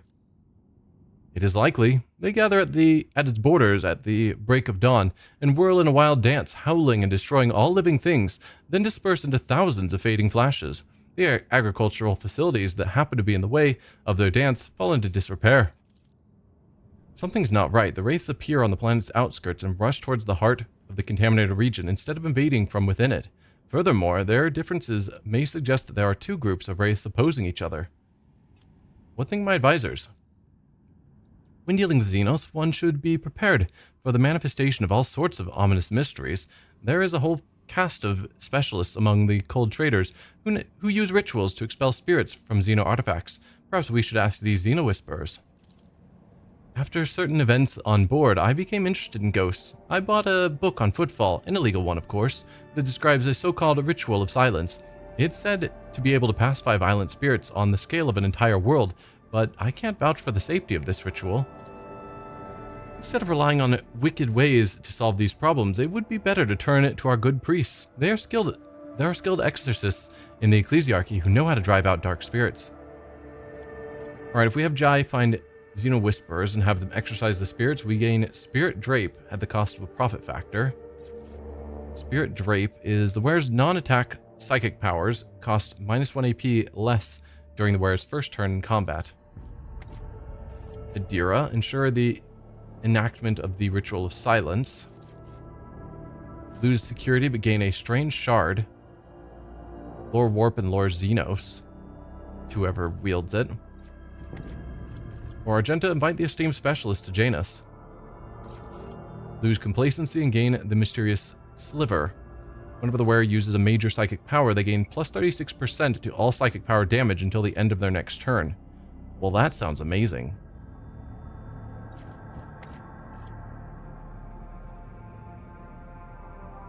Yeah, Argenta, invite the esteemed specialist to Janus. The priests will not leave their children in a time of need. We gain the mysterious Sliver. A group of haggard priests dressed in holy robes and accompanied by a retinue of repentant flagellants, arrived on Janus. Armed with scripture and las guns, they led their flock into battle against the inhuman wraiths. The wraiths did not disappear completely after the battle, but have started to appear less often and avoid human settlements. Okay. Cool, and we can move on to the next rank. Payment in organs, that sounds not great. The large increase in tithes may be supplemented by a decrease that addresses the current shortfalls in other ways. At the cost of 4 people, we get more profit factor, less complacency, and more efficiency. Yeah, probably not. Secret Lair. A new secret lodge of Xeno specialists will decipher the written records left by the ancient Xenos that once inhabited Janus. Cost of Xenotech. We gain some Casabolica mission friendship. Lose security, gain efficiency. Scriptorium schools. To teach the serfs to read and thus produce educated servants under the supervision of monks would be as useful as it would be dangerous. I don't mind teaching the people to read. Xenos intoxicant. A curious intoxicating substance has been discovered in Xenos ruins. Clandestine Magos alchemists' workshops will refine and distill the substance, transforming it into a pure euphoria that will delight the weary souls of aristocrats who long for new diversions. Gain profit factor in chemicals. Death cult of the Reaper Emperor. The decree requires that all redundant members of the community give themselves to the land, allowing themselves to become a nourishing compost on which the sprouts of future prosperity will burgeon. Lose 6 people and gain... Oh, this is available because we are dogmatic fanatic. Redundant members of the community give themselves to the land. So we just kill off people that we determine are excess to nourish the land as compost. Wow. At the start of combat, the wearer gains movement points equal to their resolve. The wearer cannot be slowed. The wearer has dogmatic votary. They gain +2 resolve for each rank in dogmatic and cannot be immobilized. Some good stuff. Lose a bit of security, gain even more dogmatic and a bunch of provisions. And last, the Great Fire. Territory for new agri-complexes can be gained in only one way, the way of fire. Promethium and chemicals to give us... All allies deal 10% damage with Melta and plasma weapons, but not psychic fire powers? Come on. And then a bunch more provisions. Great Fire is what's needed to go to rank 5. Let's go with the schools first, though. Why not?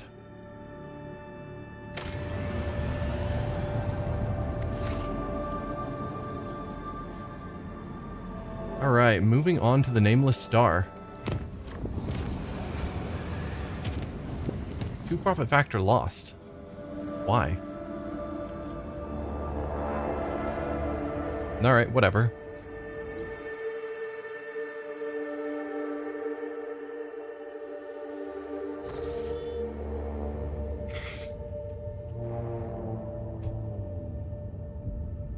Permission to speak, Lord Captain. The Augur crew has registered activity in the orbit of Quetzal Temur, one of the worlds of the Winterscale dynasty. According to the report, the Emperor's Vow, the flagship of rogue trader Caligos Winterscale, is positioned over the southern hemisphere. Vigil's report is suddenly interrupted by Adira's anxious voice. Lord Captain, this is it, right here, so very close. The quiet whisper, they won't stop, they keep buzzing in both my ears, that my little door is somewhere on this world. I have to bring Adira on this mission?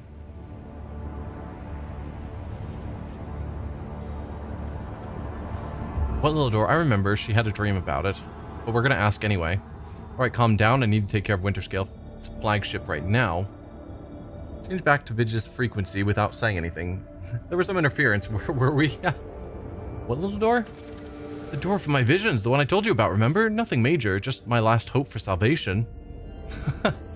Alright, calm down. I need to take care of Winterscale flagship right now. Of course, Lord Captain, I dare not interrupt you any longer. After a brief hesitation, Vigil's voice comes through the hissing of static once more. Allow me to repeat, Lord Captain, the Emperor's Vow, the flagship of rogue trader Caligos Winterscale, has been detected in the orbit of Quetzal Temur, one of the Winterscale's worlds. What are your orders? This is all you have to report. What information does our librarian have on the Winterscale flagship? Hail the Emperor's Vow. I have no intention of talking to Caligos right now. This is all you have to report? No, of course not. Vigil's vox crackles nervously. The officers are about to extend the range of the wave emitters. In minor turn of Chrono, the Vox Master reports again. Lord Captain, the data has been updated. Quetzal Temur, Temur's largest continent, suffered from a moderate Xenos planetary invasion. We also discovered the wreckage of several Adari vessels in the periphery of the system. Another vessel crashed onto the world, causing minor seismic activity. A dozen shuttles of the Winterscale dynasty are patrolling this space directly above the crash site. I presume the Xenos hunt is in full swing, and the hunter has already caught the scent of its prey. Throne take me. Beg your forgiveness, Lord Captain. The Emperor's Vow has detected the empowered emanations of our augurs and is requesting permission to initiate Vox transfer. What would you have us do? What information does our librarian have on the Winterscale flagship?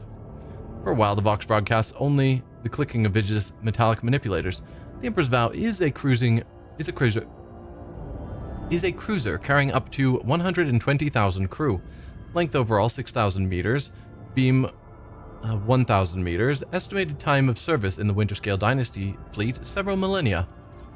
It is known for a fact that the ship has undergone many modifications, including the replacement of macro weapons for long-range laser batteries and short-range macro batteries. And I'm afraid this is all we know, Lord Captain. Incredibly ancient, incredibly complex, incredibly unpredictable, and extremely demanding when it comes to resources. Had I been one of the Highborn, though unofficial rulers of the Expanse, I would definitely have chosen this void ship for myself. The Librarium of House Orsilio also held records on the Emperor's Vow. Its most famous owner, to be precise, Sebastian Winterscale, a fledgling rogue trader of great promise. It is not known how Sebastian acquired this ship, but Lord Captain Winterscale used it to traverse the Maw and find a new home in the Koronus Expanse. Alright, let's hail the Emperor's Vow. It will be done. By the grace of the machine spirits, the air gradually fills with discordant noises until the Voxmaster flips the last tumbler on the Cogitator's panel. The Emperor's Vow sends its greetings to the glorious ruler of the Von Valencius dynasty. This is Everett ap Daf, his Lordship Caligos Winterscale's Voxmaster, who has the honor of speaking on behalf of his lord today. A booming voice fills the air, startling a few officers on the bridge. However, you feel that Everett ap Daf, ostentatiously confident tone is meant to hide his concern. Not in the void of the cosmos can hide your anxiety. Erbrecht, now speak. You may speak, Vigdis.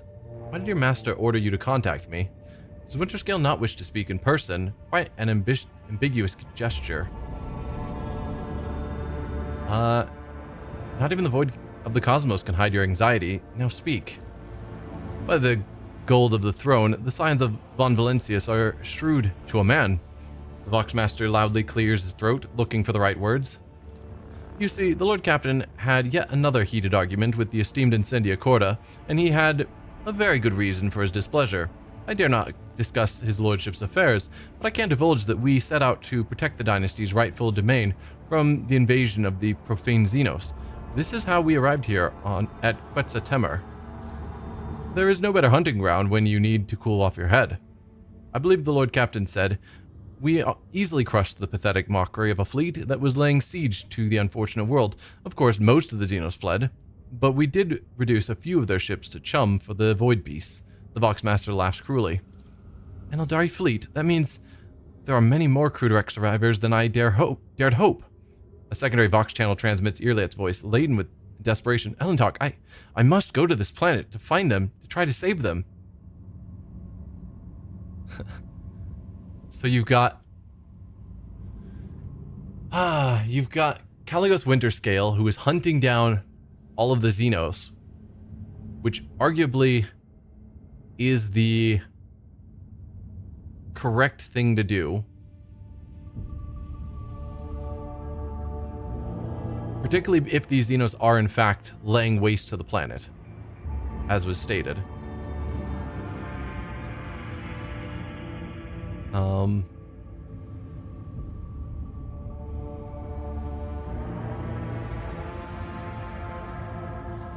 Yeah, invasion of the profane Xenos. So if they were actually invading, attacking, not just seeking refuge after whatever happened to Cruderek,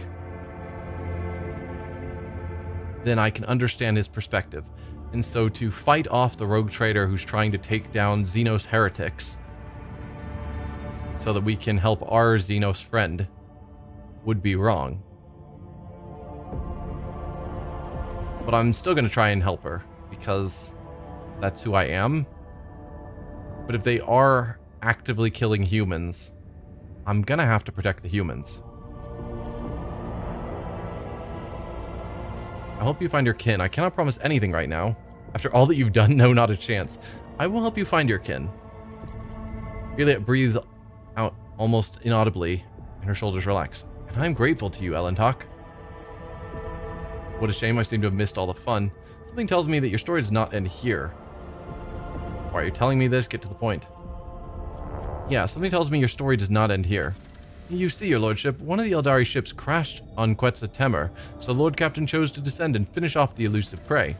But he has not been able to find his way out of the local woods for over 30 days now, and this concerns me greatly. Anticipating the next question, your lordship, no. I am confident the Lord Captain is still alive. His body and spirit do not break easily. And besides, he is accompanied by Wharton the Grey, who would sell his soul if that helped to keep the Lord Captain out of harm's way.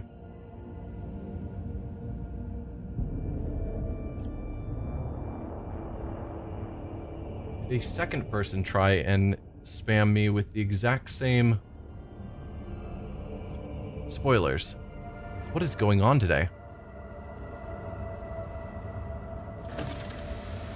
May Sorion protect his children. We must halt the frenzy of your stellar rival, Elentok, or else by Isha's tears, his subjects will not escape retribution. Winterscale may be quick-tempered, but the Eldari attacked his world first. I will try and convince Kaligos to seek a peaceful resolution of the conflict. Or restrain your emotions, anger only serves to cloud your sight.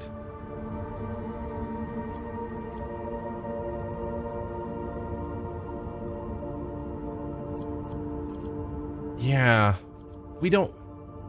If what we're being told is true, the Eldari attacked first. If that's not 100% true, then peaceful resolution is ideal. But the Eldari... Yeah, Winterscale may be quick-tempered, but the Eldari attacked his world first. Then he deserved it. Irliat's sonorous voice suddenly rises to a shrill cry and abruptly falters. How can you not find your master over the course of 30 days? Was there anyone else with Kaligos aside from this Wharton? What did you want from me? I assume he wants me to go down there and try and find Kaligos. How could you not find your master for over the course of 30 days? Things are not so simple, your lordship. The Lord Captain last contacted me from the landing point currently right under the Vow's belly. We lost about a dozen shuttles and several hundred scouts in the first days of the search, all of whom went down to Quetzaltemer and never came back. You've lost a dozen shuttles and several hundred scouts, but you're confident that Kaligos Winterscale is still alive. Something is picking off everything you send down there.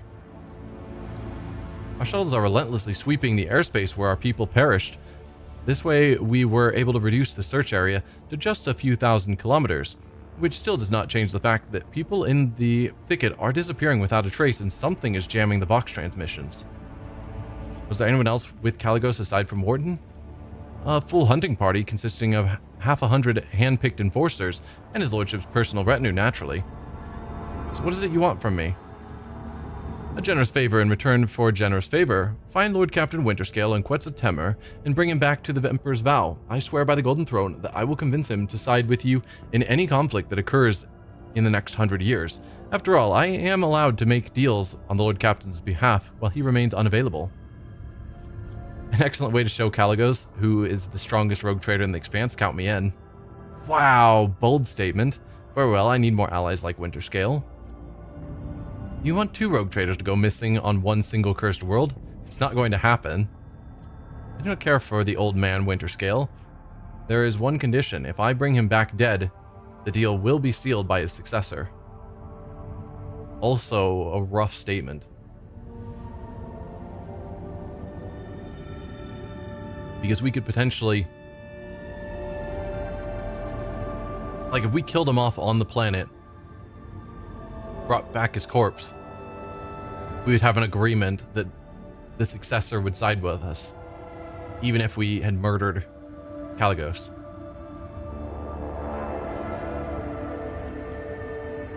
An excellent way to show Kaligos who's the strongest rogue trader in the Expanse. Count me in. They do say that rising stars burn brighter than the old. Herbrecht can barely contain a booming chuckle. The data transfer decree has been signed. My crew will send you the landing coordinates. The God Emperor's grace shine upon you for many years to come. Voxmaster's thundering voice falls silent, and the machine spirits terminate the connection between the flagship of the two great dynasties. Alright, we have stuff here. We have explored this area before. We have point of interest. We may have already been there, though. The Eldari shipwreck is new. So, was Adira saying that the Emperor's Vow is where her vision of a door is? Or is it on the planet? I guess I can look at the journal and it probably tells me. Adira is convinced that the place from her vision is located somewhere on the surface of Quetzal Timur. She entreats the rogue trader to help her find it. Man, that's going to take like 2 hours to level her up because we have not done so in far too long. Oh no. Alright, let's check out the Eldari shipwreck. See what we can find. And maybe figure out, are they... No. I was going to say, can we figure out if they are violent, attacking, etc. But no. Nothing obvious. Let's see if we've been here before. I'm certain we have.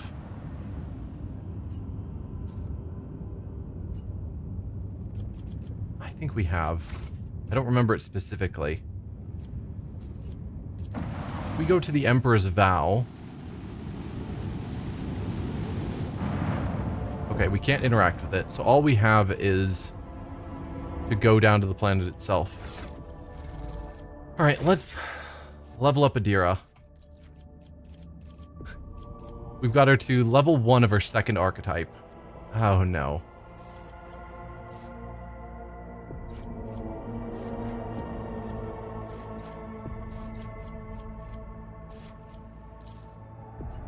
Alright, we'll give you Foreboding. Lasts until the start of the psyker's next turn. All allies gain plus 8% dodge. Prescience. Target gains bonus to intelligence, perception, fellowship, and willpower until the end of combat. Retransmission can be used through the familiar. We don't have a familiar. Or dominate. Target must pass a willpower resistance test, or on their next turn they will spend all their movement to move as close as possible towards the psyker. They can act as normal, but all of their MP are spent on moving towards the psyker. At the end of their turn, the target must make a willpower resistance test again, otherwise they'll remain under its effect. Why would I want to force an enemy to run towards Adira? Seems like a bad idea.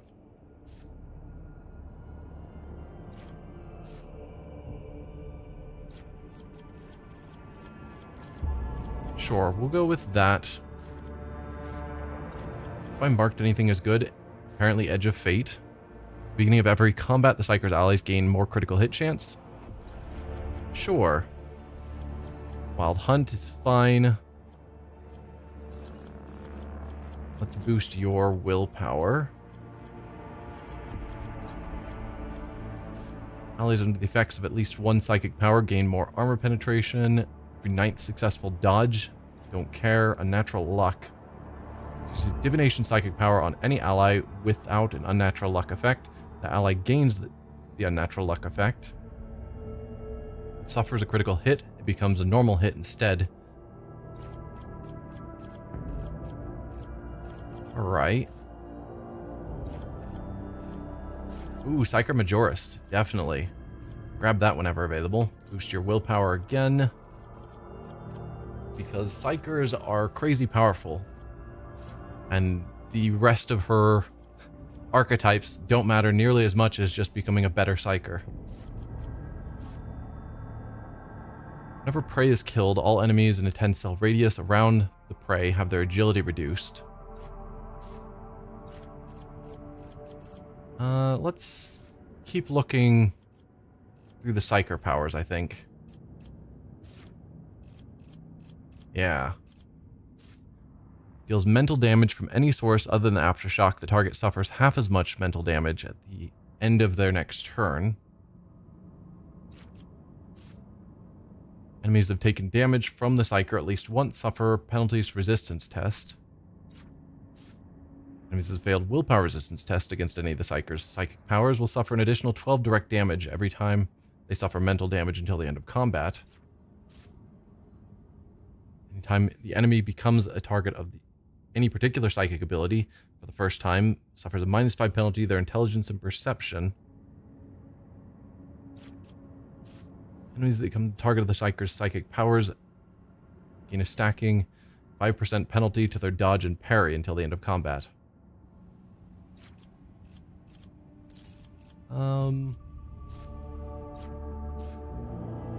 Mental siege or mind siege, giving them additional damage sounds great.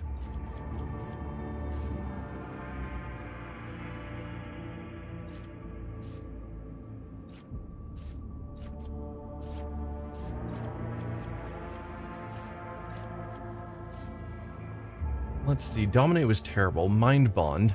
At any time until the end of combat, target of Mind Bond makes perception, intelligence, willpower, fellowship tests using either theirs or the psyker stats, whichever is higher at the moment. Okay. Everyone within a 7-cell cone in front of the psyker suffers psychic shriek damage and forced to make willpower resistance tests.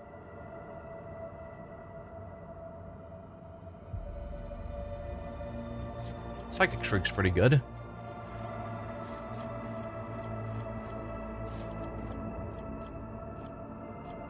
With Aftershock. Awareness is your main skill. So I guess I will keep boosting. Or I could boost your lore warp. You've got more intelligence. I might be able to get it up to being reasonable, since our own character's lore warp isn't amazing. Can't boost your willpower anymore, so boost your perception. I don't think I'm actually going to use a gun with you basically at all. I don't think we have to as a bounty hunter.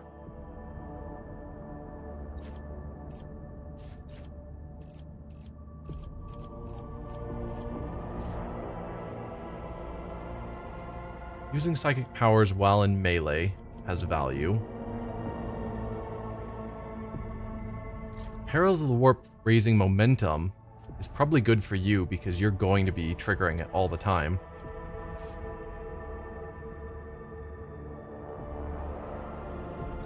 It's not ideal, but it's gonna happen.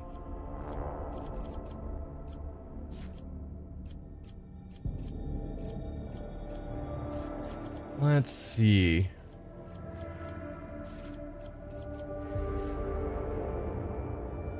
You're not using force weapons.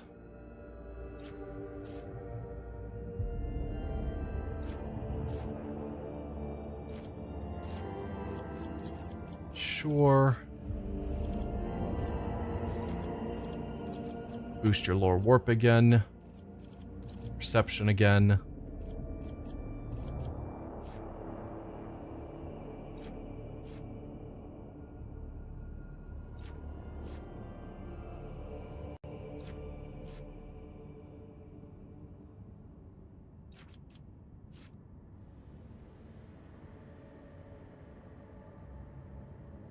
Sure, taking out armor sounds fine for difficult prey.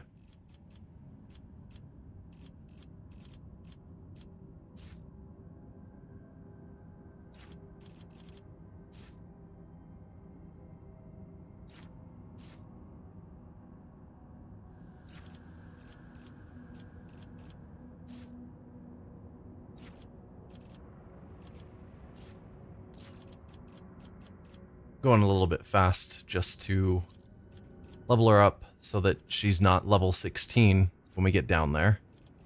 But I don't really care because I'm not going to use her that much. Can't do willpower perception anymore. I don't care about ballistics. You're never going to fire a gun. I think intelligence helps your previous archetype.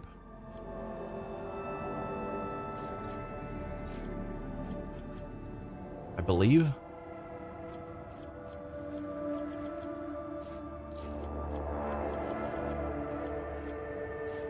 Foreboding seemed interesting. Perfect timing. When an ally under this effect dodges or parries an attack, if the ally has a weapon capable of reaching the attacker, has an attack that costs 1 or less AP, that ally immediately counterattacks with the weapon, and the perfect timing effect fades. That seems cool. Although, do I have to cast it on every ally I want to use it on? I guess so.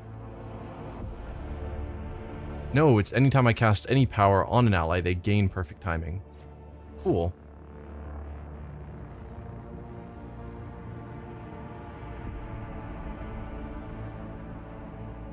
Precognition, giving you an extra turn, or allowing you to take turns more regularly, seems pretty good. We'll go with perfect timing, though.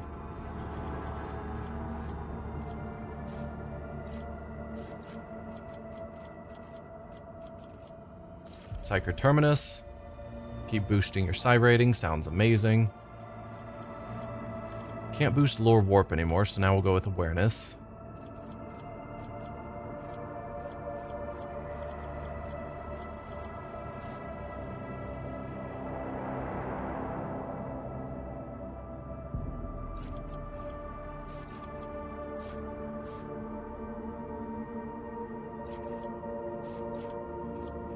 Let's see.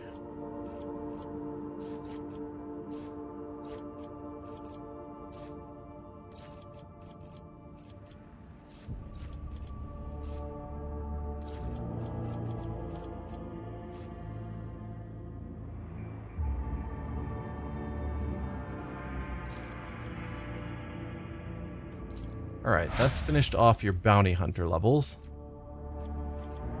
Now exemplar levels. Some of these are actually pretty good. So combat meditation, giving you willpower as long as you don't have a ranged weapon equipped, is great.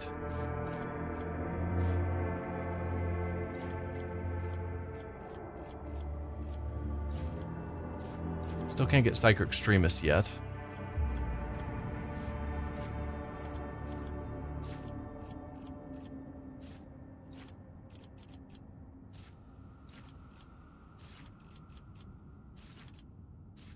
Let's see. +1 action point. Perception bonus of 10 or higher. Ew. I mean, we could get there if we put a lot of effort into it. Maybe.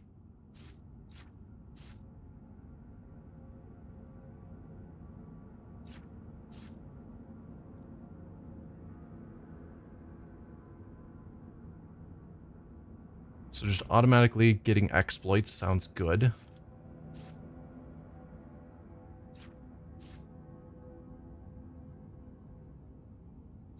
More damage.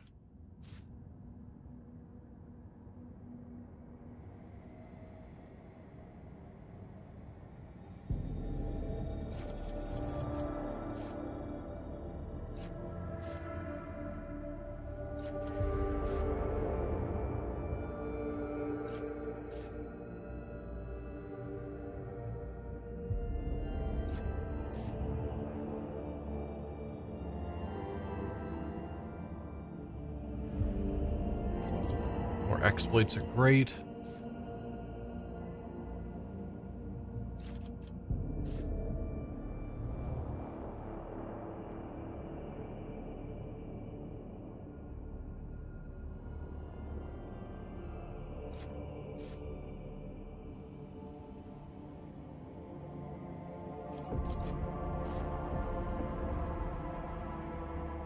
Ooh.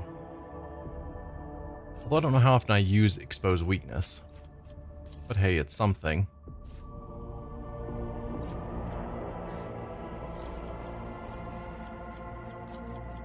Alright, let's keep boosting your lore warp.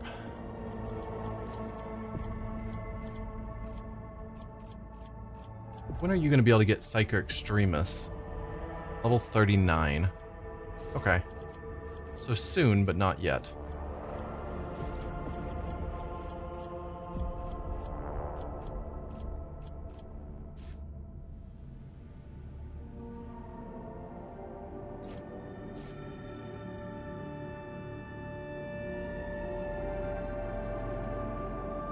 More crits is great.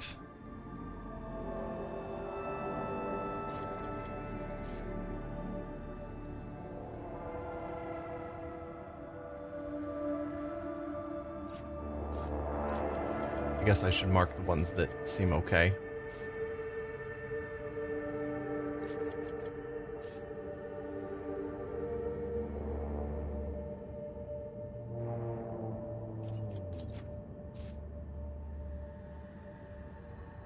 Armor penetration, I don't think it overly matters for psykers.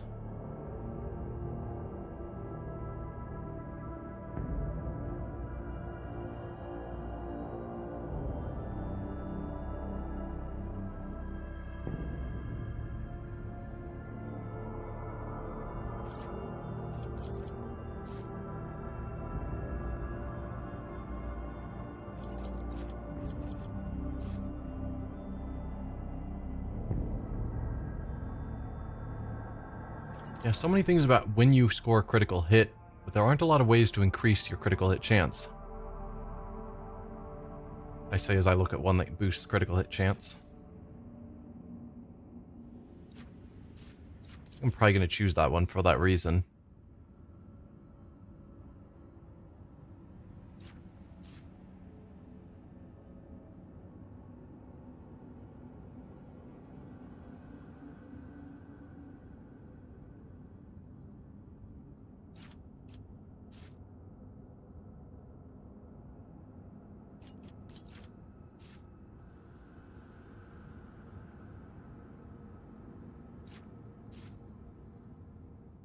Okay, that feels good. Yes, I think I'll go with Pounce.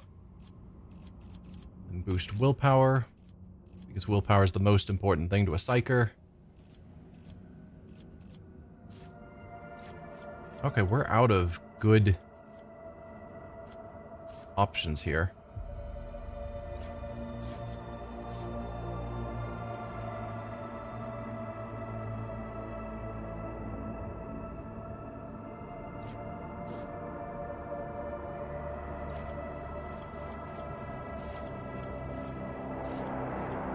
Boost willpower again? Could.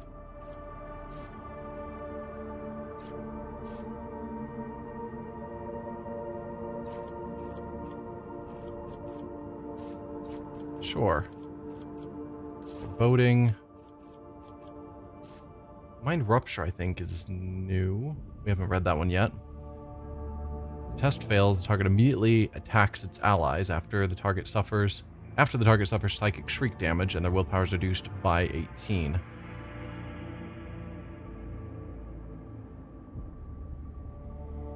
Sure, Mind Rupture.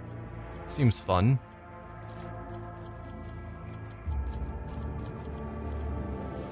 Now, exemplar traits.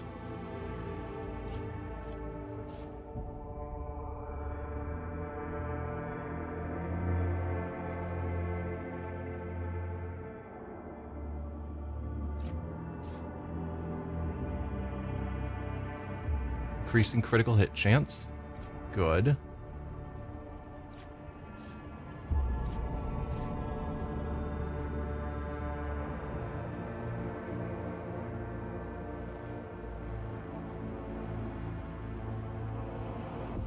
I don't know what happens if she's got her psychic staff, because if I kill an enemy with a power, does she use that same power again?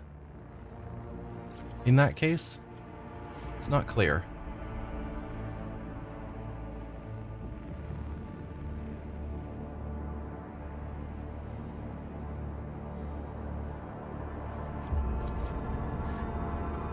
Not going to do melee attacks.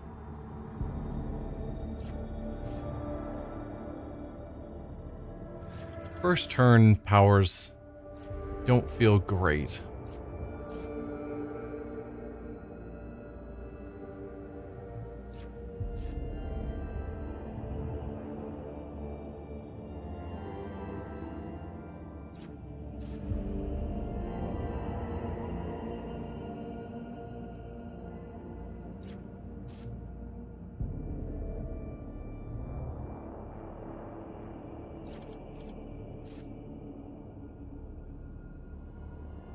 Regular healing, I think I get that on basically everyone because that sounds great. Just to be constantly topping up our health.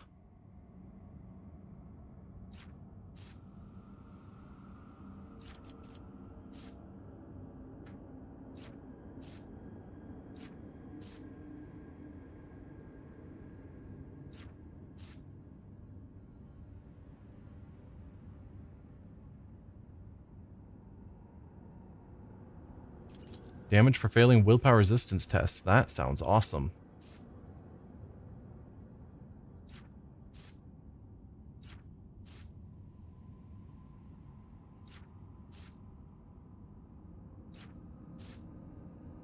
Bonus to their strength equal to their maximum wounds? Probably not. +5 to all characteristics isn't bad.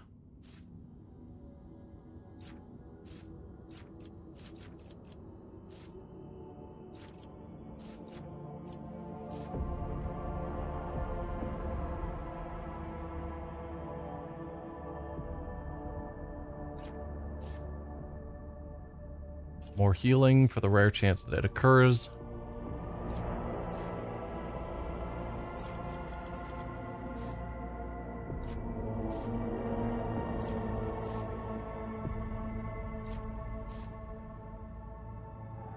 "12 wounds."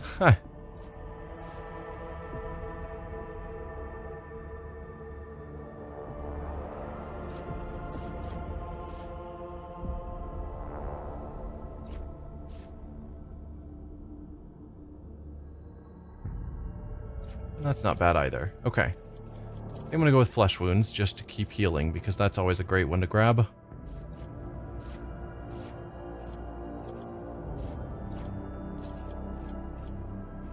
Should probably mark... Oh, I was gonna say mark Psyker Extremist so that we grab it when it becomes available, but it's available now.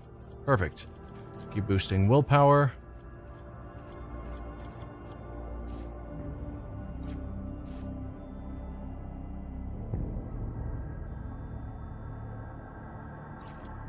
More exploits. Expose weakness. Being free, I think, is a good call. Foreboding is great.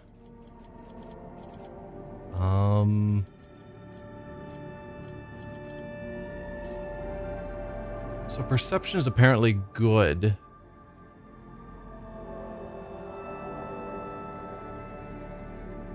But it's not needed as a psyker because enemies don't dodge you. So I'm gonna keep boosting your intelligence for whatever little that's worth.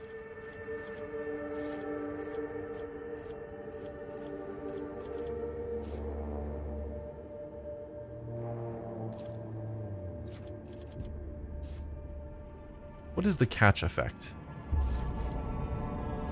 Start with bounty hunter's turn. This target suffers a stacking penalty to their armor and dodge. It goes away as soon as they move. That actually doesn't sound amazing. Boosting allies' crits seems fine.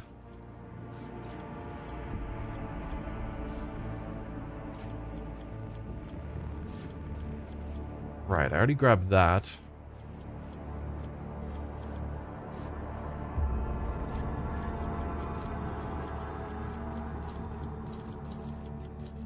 Don't really have anything critically important to grab.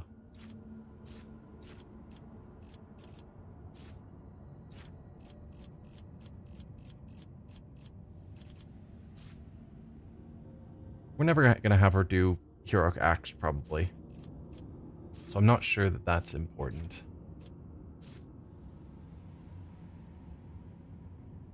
Penalizing intelligence and perception to give her a bonus is something.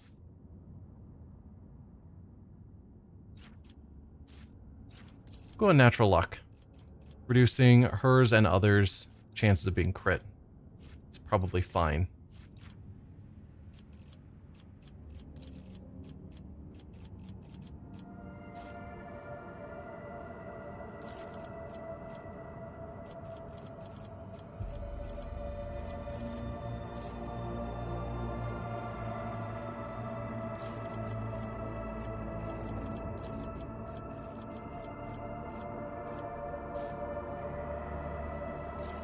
Continuous analysis is fine.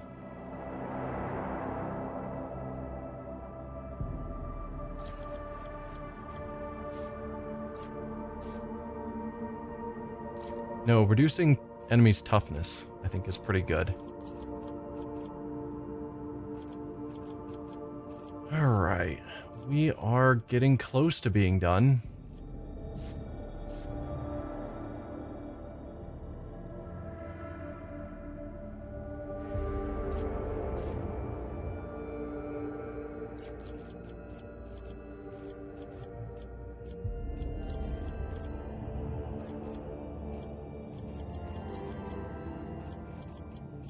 Alright. Can't do lower warp or awareness. Is there another skill that seems reasonably useful? And they're thinking demolition is something that she could work on. Lower Imperium, I suppose, because you've got high intelligence. Why not? There we go. Finally got you leveled up. Now as for your inventory, I'm sure you have nothing great. You've got just a basic staff. We probably have a good staff for your psyker options. Telepath staff, the level 9 that just boosts willpower. This is a level 12. Level 6. Doesn't state. Also doesn't state.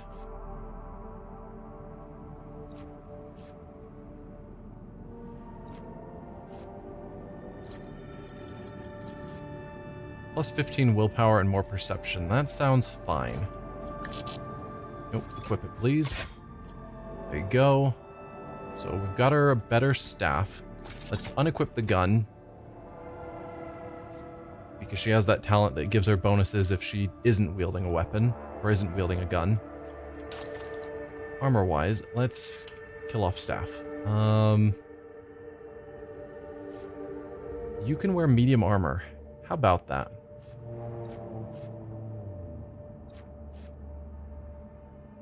Big dodge penalties, which is probably fine because your agility isn't your focus. Although that's 25 armor versus 30.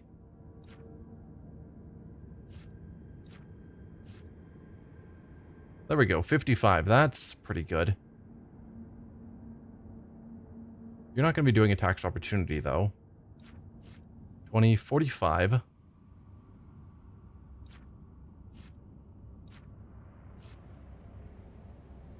More armor against Xenos. Sure. Because you were wearing, yeah, that.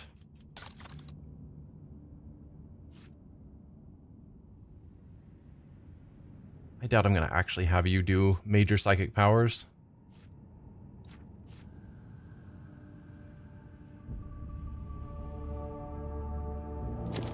Sure. +1 psi rating. And let's take off that helmet because that looks terrible.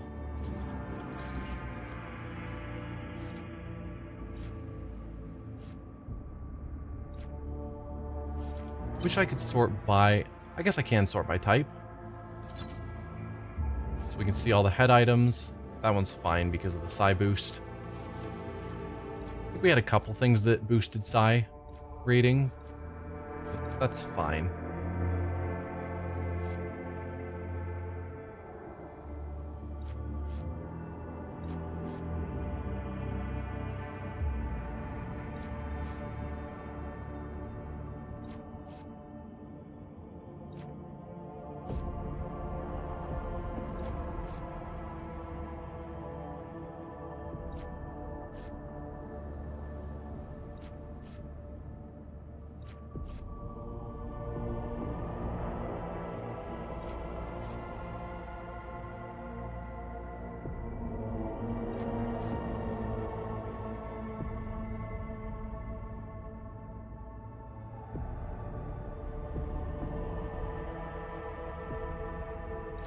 I mean, that's not bad.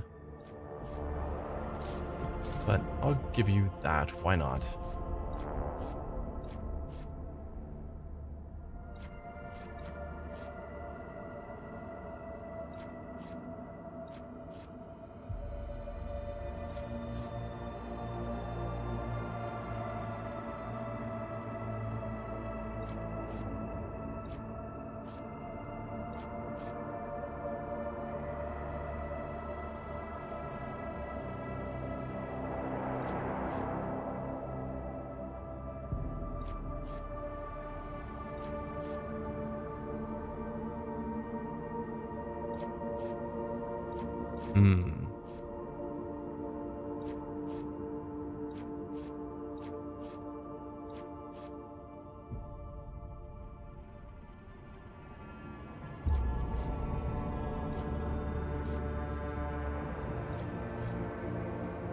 Just into awareness is fine.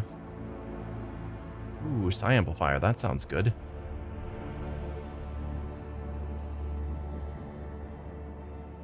Always trigger psychic phenomena. Terrible, but fits her somewhat.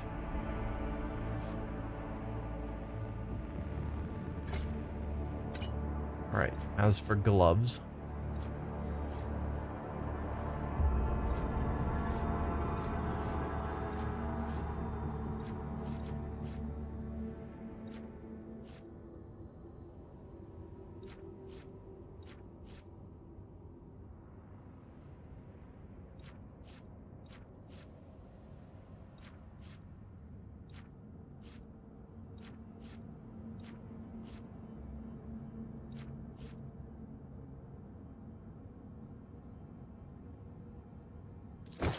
Yes, something for an unsanctioned psyker. Perfect.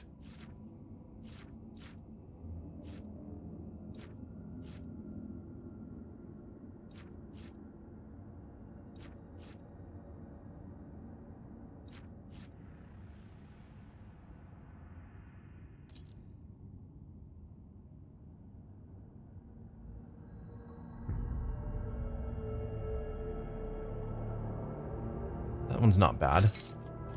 There might be better.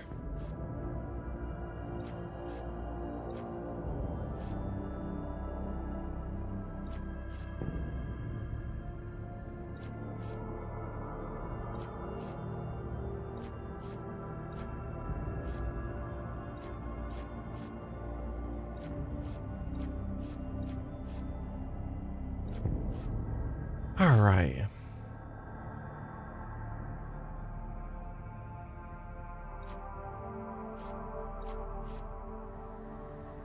Armor against warp damage, that's something.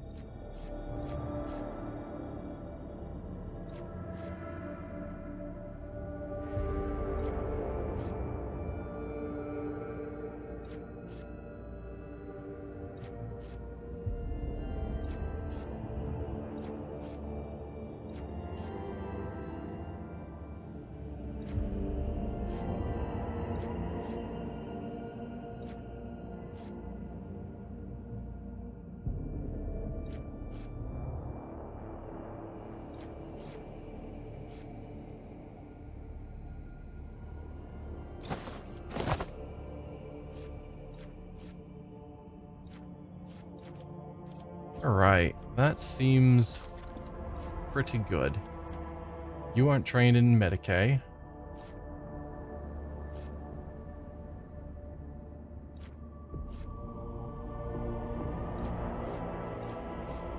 There are some things that boost psychic powers, I believe.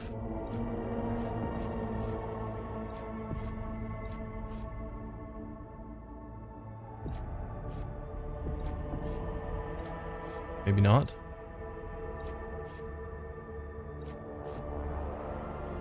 Oh well. Let's just give you some grenades of some variety. Since you're totally fine to use xeno gear.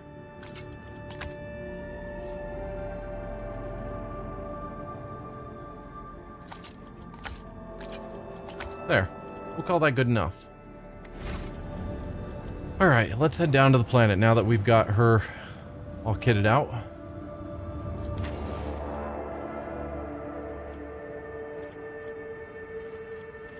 And yeah, we've got to bring her with us. Irliet has to be on the team.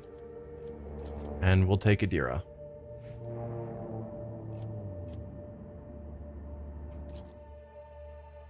What's a Temur?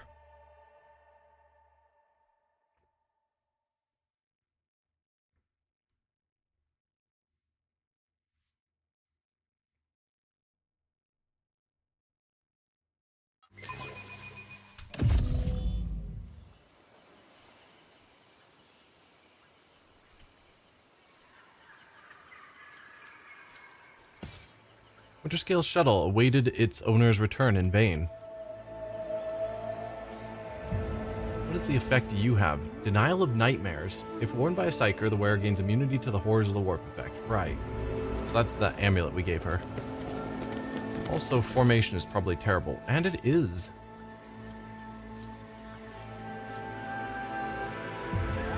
That's better. Rusted containers for transporting supplies. Their markings indicate that they are several centuries old. Attention, Vox broadcast impossible. Error. Attention, botanical threat. Level Alpha 2. So we could head deeper into the forest that Follow way. my lead. Mold, birds, and rodents have ruined these fruits and local vegetation. The Forest of Quetzaltemur or the Forest of Quetzaltemur.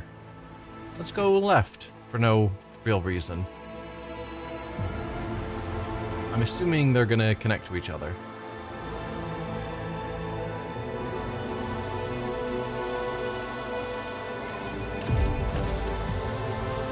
The shuttle disappears in the wild vegetation of the island. Several hours pass before the rogue trader finally admits that he has been aimlessly wandering around in circles. Any attempts to get back on track by retracing his steps have failed. Fox communication cannot reach the ship. Now it becomes clear how Caligos Winterscale could get lost on his own world.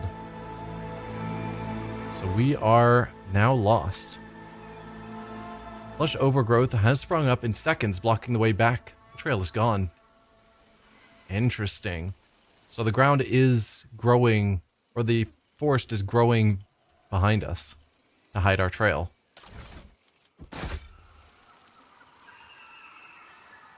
There's movement over here of just wild creatures. Pretty small area to explore. It's about time. Would you look at that? Xenos traps. That's fine. Operation successful.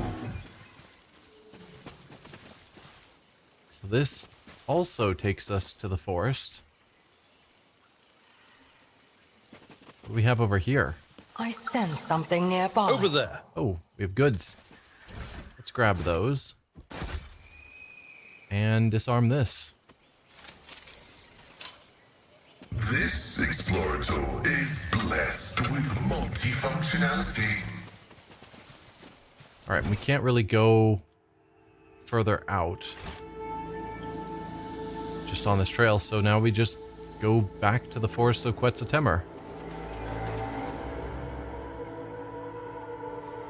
The forest is alive with the constant rustling of thick leaves and the creaking of wood. It is as if the trees themselves are walking around like lumbering, looming people, but surely it is just a trick of the eye. Plants cannot walk, can they?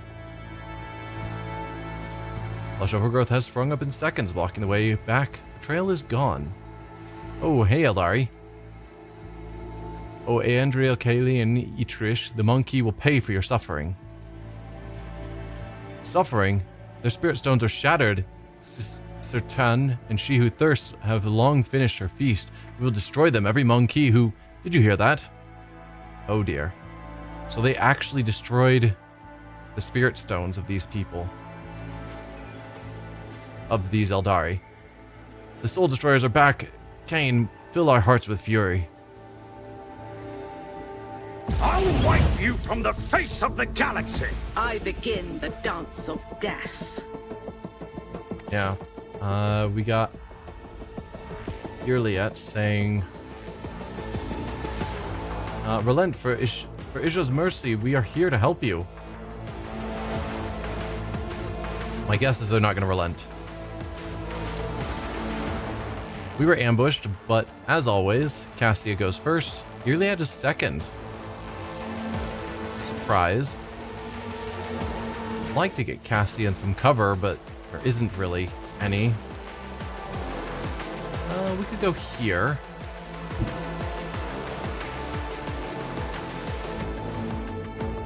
Looks like most of them have melee weapons. We do have some guns in the back.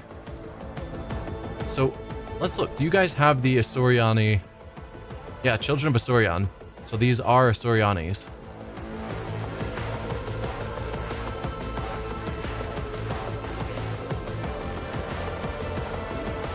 Alright, let's move you over here. Give me strength.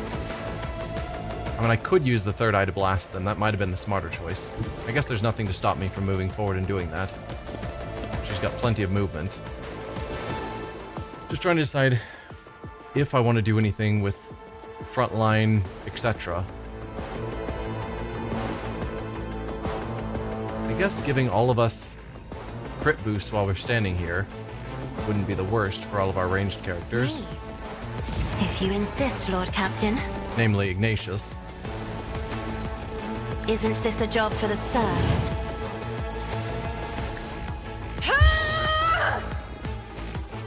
Me. And then the usual startup operation of light ourselves on fire, Already done.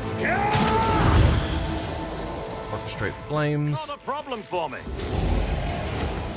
run and gun, Too easy. which allows me to light one of you on fire. Maybe the ranged people in the back.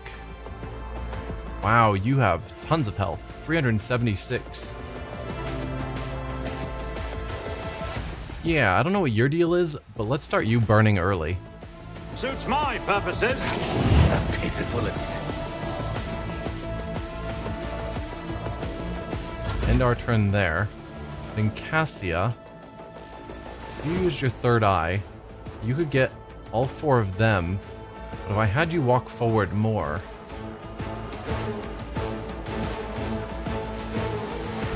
say like there,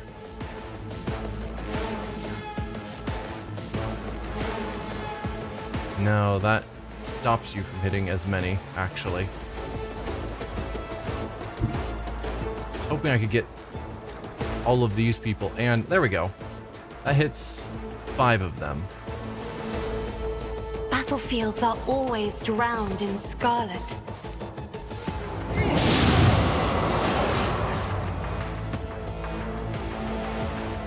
Same thing. Blast those Isn't 5 this a again. job for the serfs? pitiful attempt.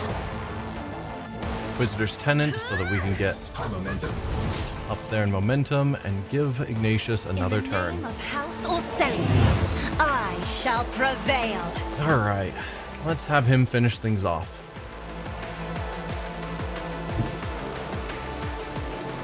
Actually, can you get to a good path to Melta multiple targets? You were here.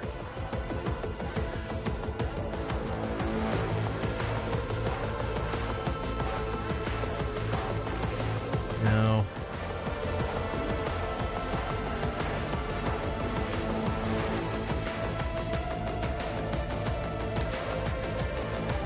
That hits both of them.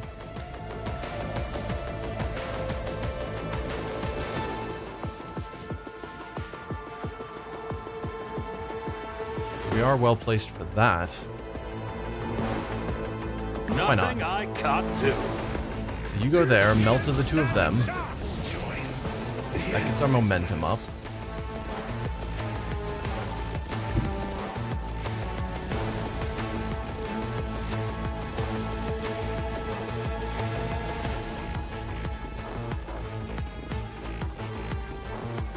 Yeah, no way to hit the two of them from where we're standing. If I instead go back here... No, still no. I don't think I'm going to pull off hitting 2 more in a single shot. Sadly.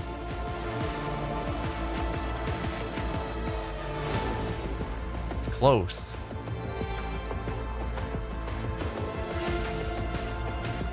Very close. Oh, there we go. That does it. This was your biggest mistake.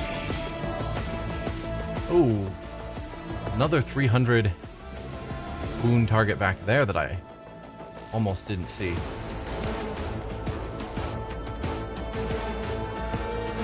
Alright, I can't actually hit you. I can hit you there. I feel slightly bad for Irliet, who wants us to find a peaceful path forward, because I'm not really doing that. Nothing I can't. You didn't stand a chance. But they didn't stand down when she told them to, so it's on them. That's my story, and I'm sticking to it. My time is now. Let's see. Suits my purposes. Posing me was your biggest mistake.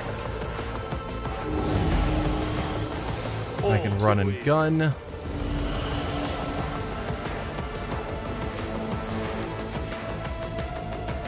Probably light you on fire at this point. My tactics are flawless. You didn't stand a chance. And then inflame. Not a problem for nothing of value has been lost. I guess light you on fire. There we go. Fight's done. Now, Irliet, make peace. No? Sorry. That was their choice. I would have been fine with peace. New challenge for me? But they started the fight, so I ended it.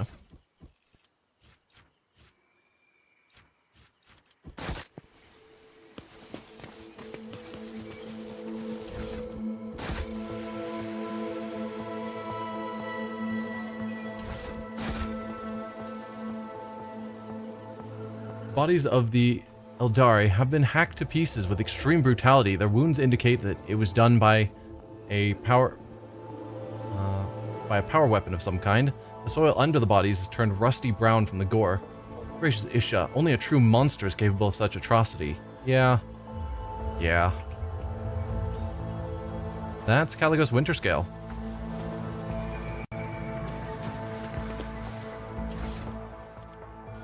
Guardian long rifle. Let's see how that compares with your rifle.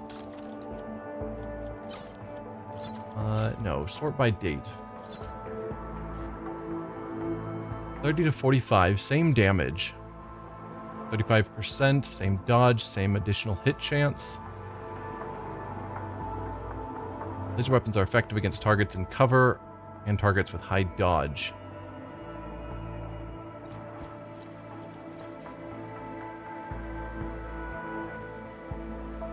Okay, so very similar, but this one does have some extra effects, so we'll use it.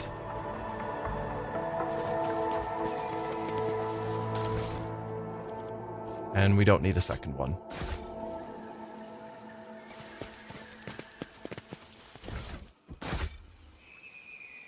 Okay, anything else here? Doesn't look like it. Don't think we can get back there. As much as I want to. Yeah. So, continue forward into the forest, or continue forward into the forest. And I don't think there's any specific... Like, it wouldn't surprise me if there is a right path, but I don't think anything here is specifically showing me that one path is more correct than the other. I won't tolerate weakness.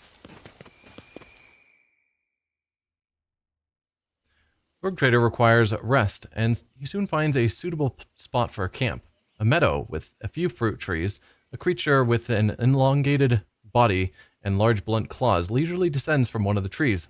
Its muzzle is red, as if stained with blood, but it turns out to be merely the juices of the fruit from the nearby trees. The fruit has a peculiar taste reminiscent of grox meat, baked in sweet and sour sauce.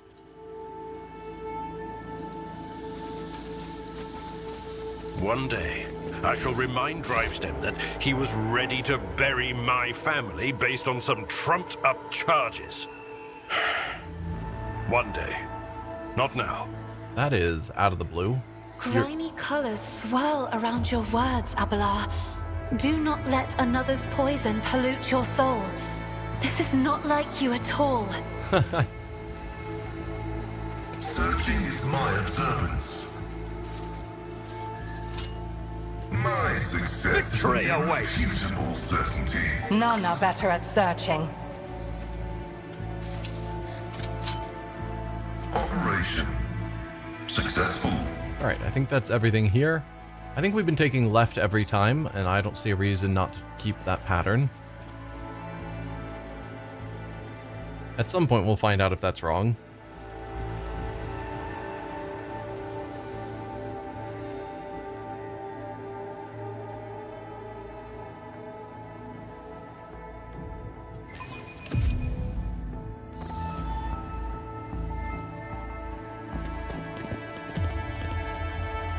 Dweller of the Forest. Lots of dwellers of the forest. It's about time. Lots of dwellers of the forest. Is this just a settlement that's been here for an unknown amount of time? Or is this where Caligos is set up and they're now dwellers of the forest? It's been a month. I doubt they would have significantly changed to the point where it would rename them. This has got to be a different group. The forest is our home, but the forest is angry. Speaks with gods, will appease the forest, and we will live as we did before.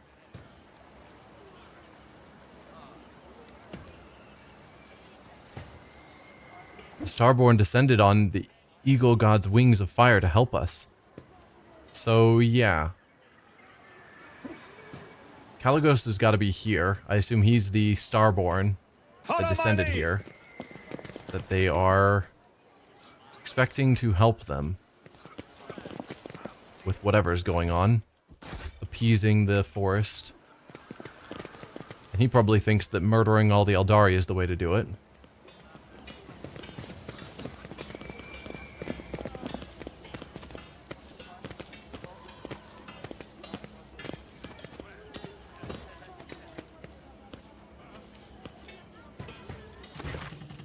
A group of lean young people surrounds you, shooting anxious glances between you and the gray-haired elder, who has stepped forward. Unlike the rest, her skin is completely free of decoration, save for the two-headed eagle branded on her wrinkled forehead. Speaks with gods foresaw our meeting, Starborn. The woman's accent grates on the ears. Her words sound like a fusion of High Gothic and the most vulgar tongue of the rabble. Welcome to the heart of the forest, where leads ahead and her tribe have dwelt ever since the rule of Quetzaltemur himself. This ruler has ordered her tribe to prepare a feast and warm shelter for our Starborn guests. Please, make yourselves at home. Who are you? Why do you call me Starborn? Why was my coming here foretold? Who are you? We are the children of the Fiery Mother and the Pale Father who look after us by day and guard us by night. The faithful servants of the two-headed eagle god who shields our lands from misfortune with his wings. We are the ungone forest-dwelling children of the earth and the guardians of the temple of Quetzaltemur, the first Starborn to have set foot on the virgin soil of this land. So they have some view of imperial creed, but it's been skewed over time. The two-headed eagle god. The eagle god, you say, is it his brand that is burned on your forehead? Oh yes, the elder nods respectfully. Many seasons have changed since the ruler received the eagle god's blessing and became the leader of this tribe. Only those close to the gods are allowed to bear their brands, and this ruler is one of them. I thought Quetzaltemur was the name of this place, but you speak of it as if it were a figure from the past.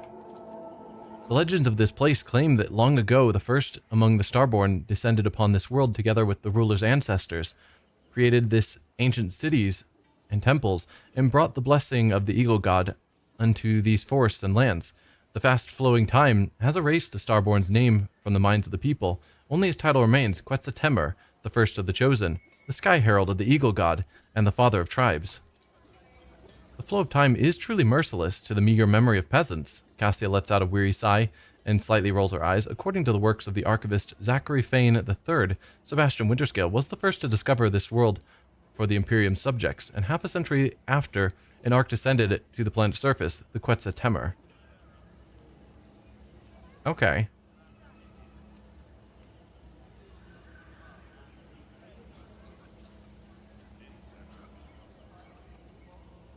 She doesn't tell us the timing, though. Zachary Fane.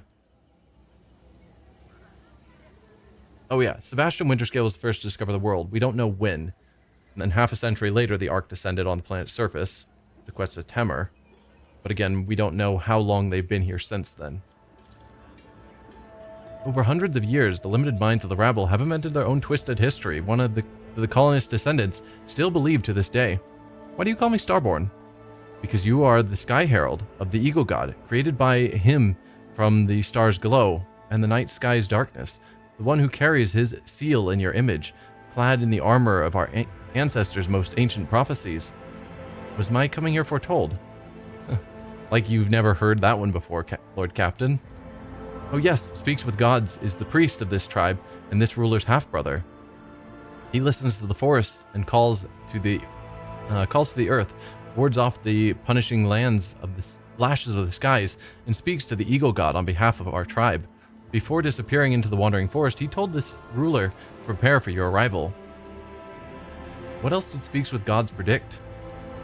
The elder's gaze darkens. Quetzal Temur is enraged by the invasion of the spirits from the darkness that have called a rain of fire and metal upon the world. He demands blood, and blood shall sate the soil, no matter the path chosen by the gods who have come to right the wrong.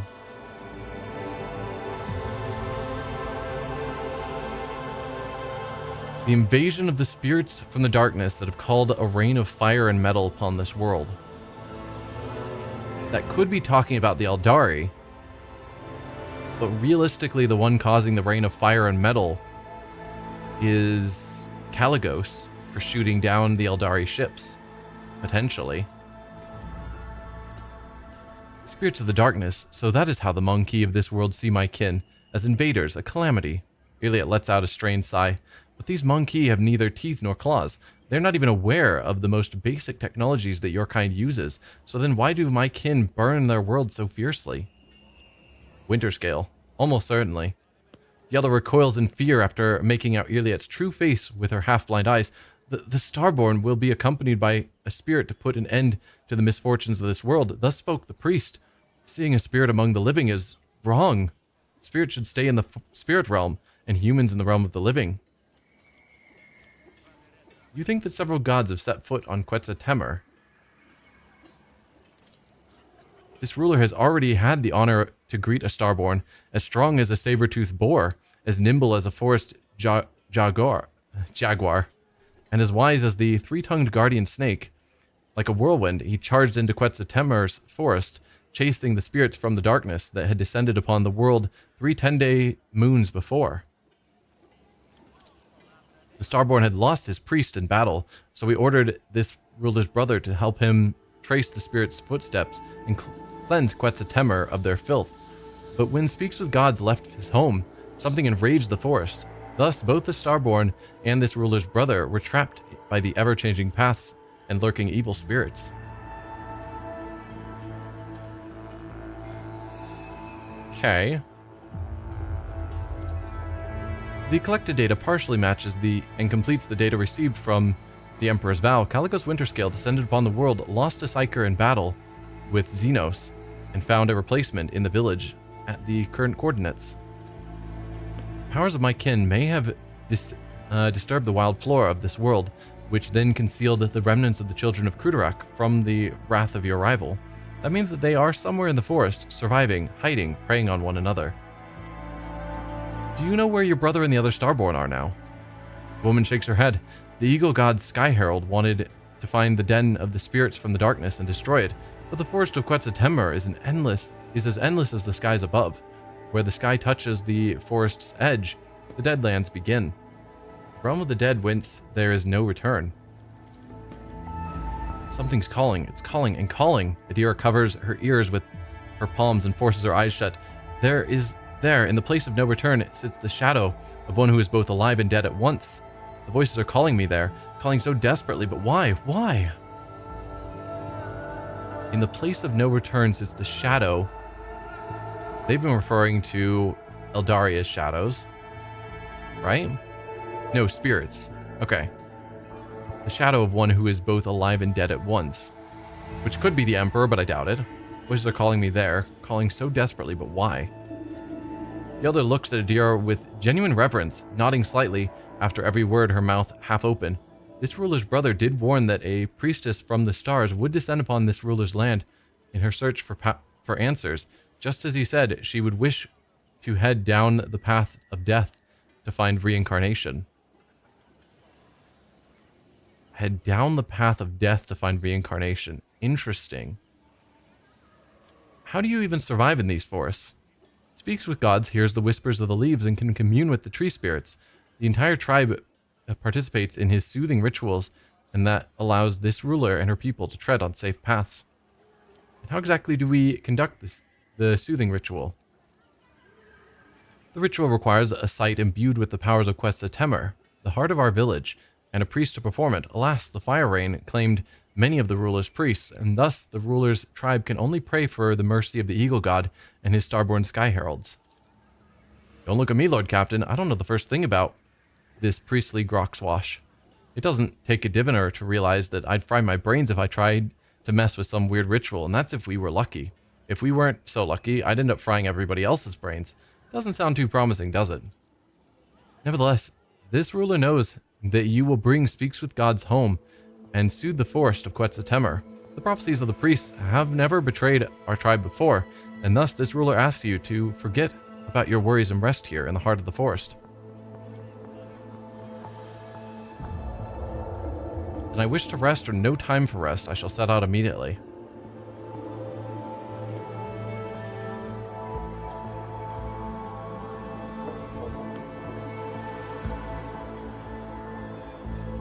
So the prophecies say we'll succeed, and she is telling us that we should rest. Do the prophecies say that we're supposed to rest?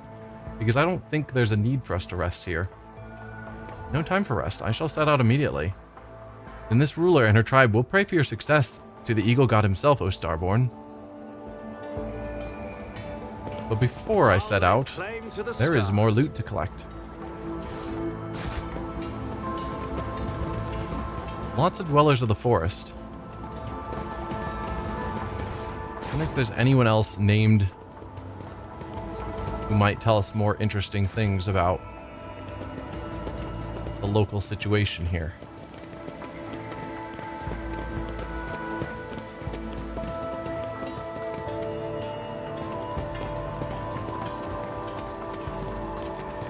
Alright. Won't tolerate weakness. So we can go back out this direction. Oh, no we cannot. This is a dead end and doesn't... Even though it looks like a path going that way, there's no option to click on something to walk that way. Wonder if a new path will open up there later.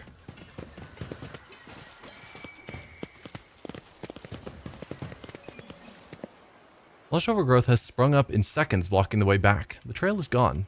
Okay, so that's where we came in.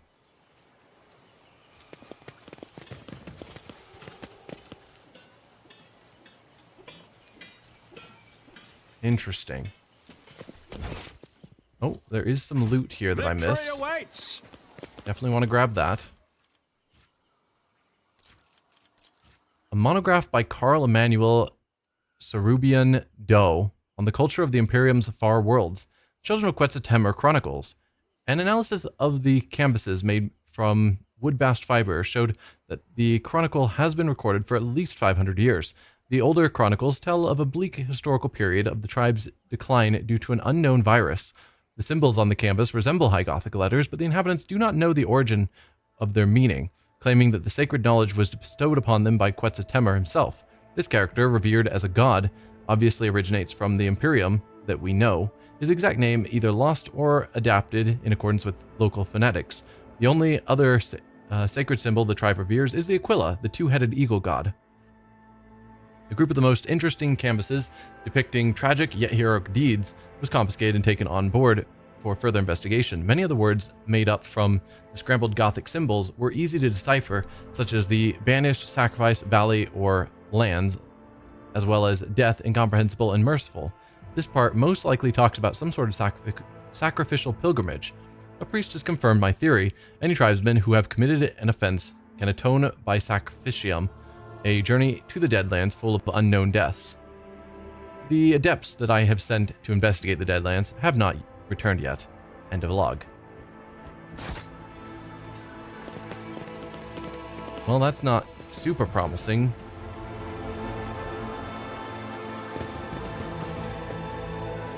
Looks like I can click on something here. There we go. Wires braided with vines run throughout the inside of the cogitator. Its wooden components somehow support its rusted gears and prevent the mechanism from shutting down completely. So it's still working even though it's made with wood and vines? At least in part? That's kind of crazy.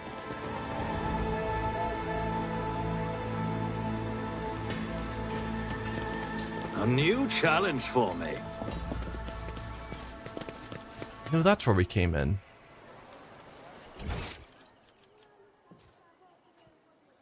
And it seems to be the only entrance. So we go back out the way we came in, I suppose.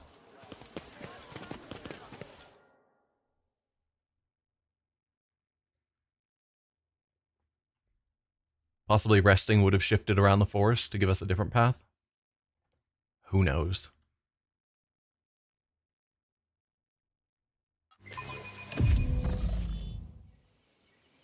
Skies break open, the heavy rain penetrating even the dense canopy of the forest. Luckily, the elements relent before long.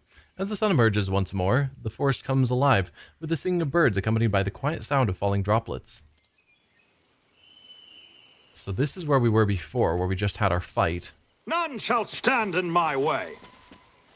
So let's keep going left. Frightening creatures. I cannot discern their true hues in the motley jumble of their colors. It is as if their whole existence is one drawn-out joke. Lady Cassia, please return to the present. It is not right that a young lady should agonize over such dark ruminations when their cause is already in the past.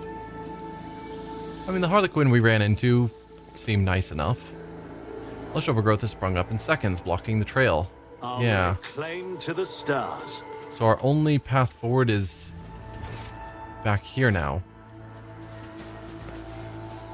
So is the forest now guiding us? Or is this just going to take us back to our ship with no other paths?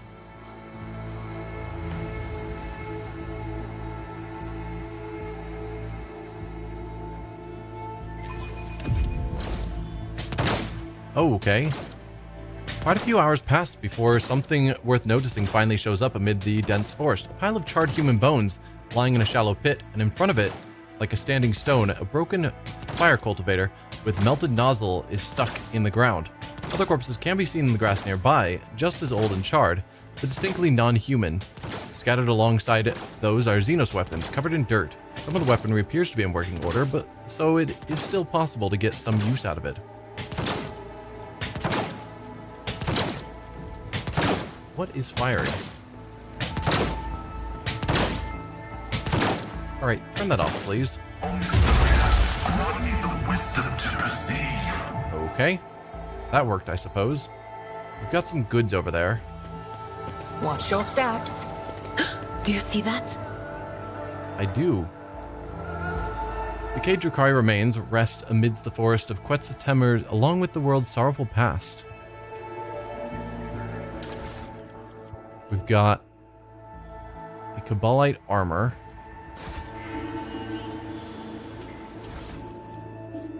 Modified crack grenades and an elite blast pistol.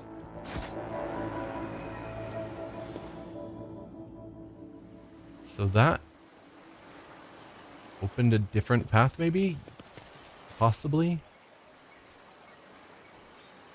Why? What did that gain me?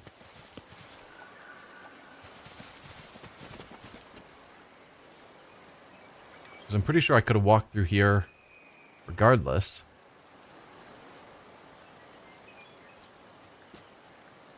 The vicinity of the carefully erected place of worship is quiet and peaceful. The people of Quetzaltemur believe wholeheartedly in the God Emperor, albeit after their own fashion. However, the Adeptus Ministorum would likely deem such worship to be heretical. I mean, they would probably send priests here to try and correct their faith. But they're clearly still worshipping a form of the God Emperor, which is usually good enough.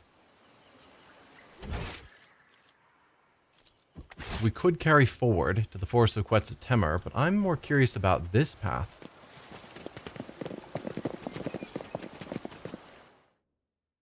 Which granted isn't continuing left.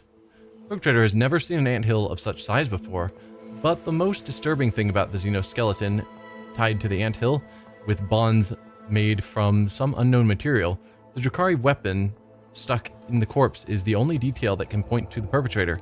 Being eaten by ants is a horrific torture that makes the blade in the back seem like an act of mercy, the most uncharacteristic gesture for this race. Drukhari. Are Drukhari on this planet? So we have humans, Asuryani, and Drukhari. And maybe the reason that the humans are fighting so hard against the Asuryani is because the Eldari have done something making the humans think, making Kaligos think that the Asuryani are behind it.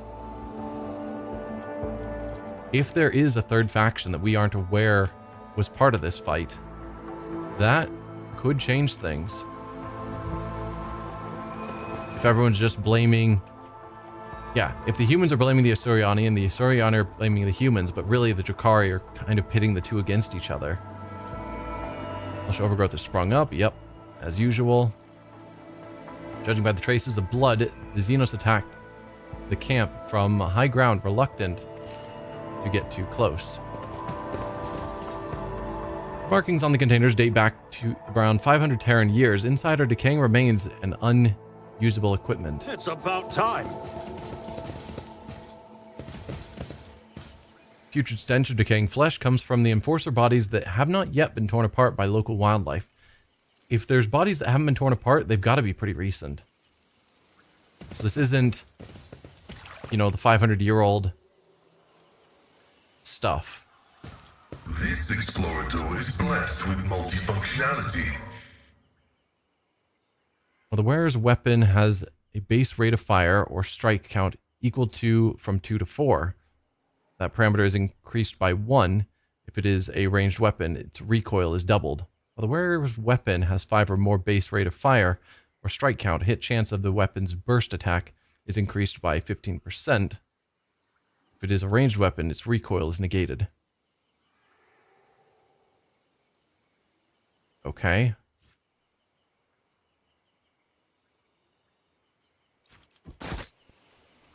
Not exactly sure of what all that meant.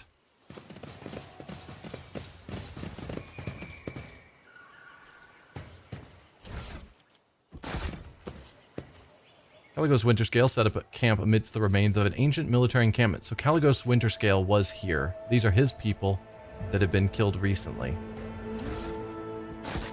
And if that matches what we were told about the anthill body, then whoever was killed by Drukhari and left to die painfully. That wasn't so difficult. The body of House Winterscale Seneschal has been picked clean by wild beasts, but the marks on his spine and his skull, split skull, suggest that the man was sliced in two with a power weapon. Kaligos Winterscale Seneschal, Adrig van Tornsten. By the God Emperor, he was sliced in two with a single blow. I won't tolerate weakness. Yeah, I'm guessing we're going to find out that the Drukhari are here as well, pitting the humans and the Asuryani against each other. I guess that wasn't the left path either. Just sort of choosing paths at random, but it seems to be working. Oh. Morton the Grey. Don't sheath your axe yet, my lord. More game rear their heads eager to lose them. Mound of muscle next to the laughing rogue trader menacingly rolls its shoulders. You recognize the hulking man as Warden the Grey, arch-militant to Caligos Winterscale, who accompanied his master to your Magnae Assessio. Caligos briskly turns on his heel. The blade of his power axe shines threateningly in the sun, covered in fresh blood. Upon seeing you, he breaks into a bloodthirsty grin. You repeat yourselves, xeno scum. Do you really believe that I will fall for your trick twice? Have Xenos already appeared as us? That's awkward. Oh, Starborn, graciously allow this priest to speak. The one before you is not. Silence! Caligo barks at the old man, his eyes blinded by blood and rage. I did not feed you to the forest beasts for one reason and one reason only. You may still be of use. If you do not want to die with these Xenos, shut your mouth. Lord Caligos, must have lost his mind. Why else would he mistake the Lord Captain for an enemy of humanity? Abelard lays a hand on his weapon apprehensively. I'm here to return speaks with gods to the village and pacify this forest. So much for a reunion with old friends. Caligos, look at me. I'm Ignatius von Valentius. I would gladly do battle with you, but I fear I may accidentally swat that tired old man. Ha ha! Ooh, he has a Xeno with him as well. Interesting. Easy, easy. I came here to solve your Xenos problem, not become part of it. Or in the name of the God Emperor Caligos Winterscale, do not make me kill you.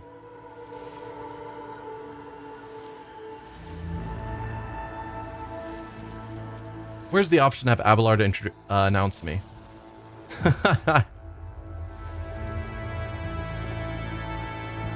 Caligos, look at me. I'm Ignatius von Valentius. But of course, and I'm the God Emperor of mankind. As Caligos bares his teeth ominously, the old man quickly starts whispering something into a strange shell-like adornment he wears. Brown sparks flash in Caligos' hair, and a cloud of steam suddenly bursts from your mouth. Loathsome old twig. Caligos angrily shakes his head, trying to throw off the psyker spell. When your gazes meet again, recognition dawns on his face. Is that you, new blood? Fancy meeting you here. What in the void are you doing on my world?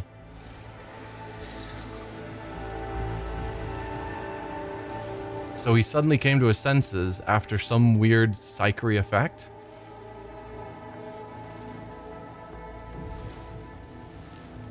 I'm here to resolve your conflict with the Eldari with as little violence as possible.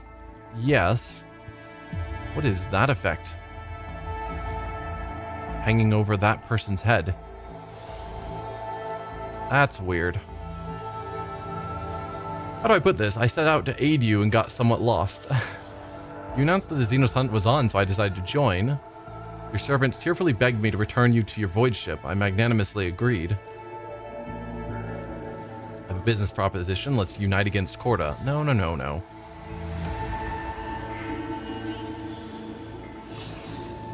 I'm here to resolve your conflict with the Eldari with as little violence as possible. He's gonna hate that. Like a lot. But I'm gonna say it anyway. Then you are somewhat late, Ignatius. As you can see, the hunt has already begun. And this time, it's not even my doing. The prey came to fill my hunting grounds by itself, so how could I resist? Caligos laughs without a shred of restraint. You know, your lordship von Valentius, why don't you join in the revelry? I'm not greedy. This world has enough trophies for the both of us. Yeah, let's assess his condition. Unsurprisingly, at your first meeting, Caligos Winterscale appeared before you in a more favorable light. However, under the layer of dried blood and dirt, you still notice a strange detail. The rogue trader appears neither wounded nor exhausted, having spent a good 30 nights in the forest of Quetzaltemur. Winterscale has merely swapped his dazzling smile for a feral grin and drenched himself in the blood of his enemies. Let's inspect his retinue. Speaks with gods, looks on with trusting violet eyes, and you notice silvery sparks glimmering within. His thin, wounded body shivers from the slightest gust of wind, yet you still sense the power contained in his elderly frame.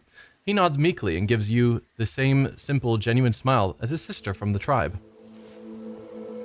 A panicked, binaric trill escapes from under the tech priest's hood when one of her mechadendrites goes limp, sparking in multiple places at once. The servant of the Omnissiah gently picks it up and wearily wields her combat tool under the manipulator until the manipulator starts moving again.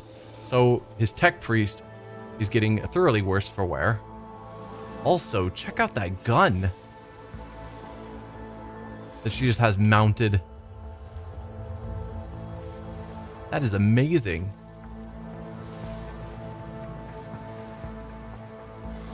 I mean, I guess Pascal also has a gun being held by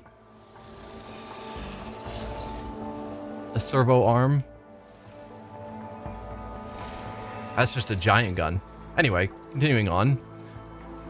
The tall navigator, in ragged clothes of silk and silver, proudly wears the coat of arms of House Cassini. Half of his face is ruined by a fresh scar left by acid.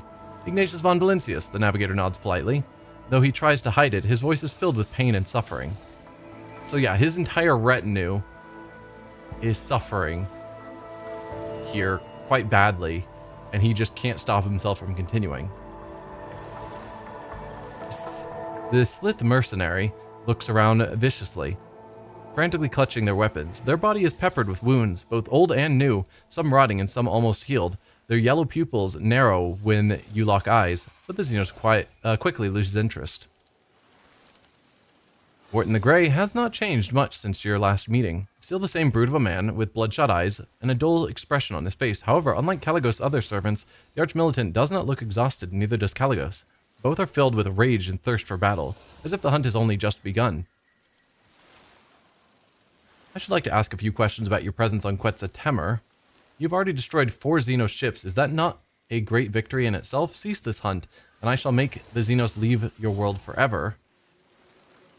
Gladly hunt Xenos in your worthy company. I should like to ask a few questions about your presence on Quetzal Temer. I wonder if he is unaware that he's been down here for 30 days already. Given that he apparently is feeling no fatigue and apparently has some sort of psychic influence on him. Maybe he doesn't know that it's been so long. Really? And I should like the tenderest sea serpent steak and a bottle of Calixian Amasec. What misery. For 10 moons already, I have been forced to subsist on grass, roots, and insect larvae. Caligos growls restlessly. Save your questions for later, Ignatius. I'm not talkative when hungry. Let's find a way to the old man's village, and then I'll give you your audience. The old man guiltily lowers his head. The forest home of this priest and his people had always been full of wisdom and life, but the fire rain called by the outsiders from the darkness, one great moon, one small moon ago, angered the forest spirits. This priest must find his way home to the heart of Quetzal Temer and perform the soothing ritual alongside his tribe. Until he does, the spirits will suffer and twist the trails. Until he does, the Starborn will not be able to return to the stars. You've already destroyed 4 Xenos ships. Is that not a great victory in itself? Cease this hunt, and I shall make the Xenos leave your worlds forever. Retreat when the enemy's bones already crunch underfoot? Wharton sneers. Alien blood must flood the lands of Quetzal Temer. Only then will the Xenos have paid for their insolence. Quiet, Wharton. This hunt truly has dragged on for quite some time. The ever-twisting paths, the paltry game, the dullness of it all is suffocating. The rage on Caligos' face changes to dejection. I may accept your proposal, Ignatius, but only when I am certain of the destruction of the remaining enemies. Of course, that's assuming we find them in this accursed forest. Annoyance and malice drip from Winterscale's every word. Ilia gives you an intent look and curtly nods, her shoulders relaxing slightly. Then the first order of business is to return the priest to the heart of the forest and calm its rage. Well, what are you waiting for, new blood? I wandered these forests for 30 nights and did not find the way to the old Twigs village. We'll see if you bring us better luck. Move out. Priest turned out to be a powerful psyker. He must be escorted back to the home settlement so that he may perform psychic rituals. Okay. Yes. So we're all grouped together now.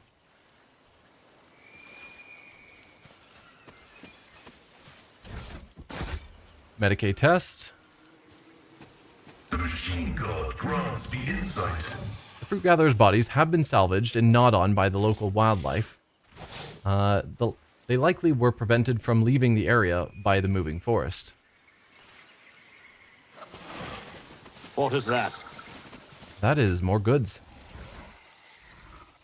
A bayonet chain knife.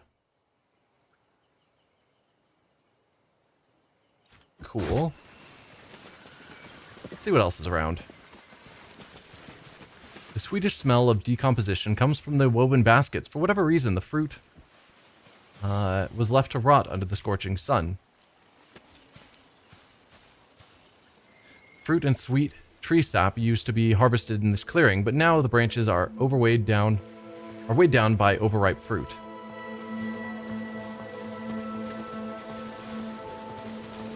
Anything back here? No? A new challenge for me?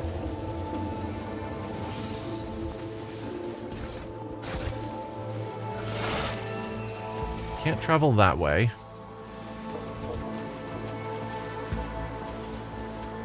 Can't get any farther this way.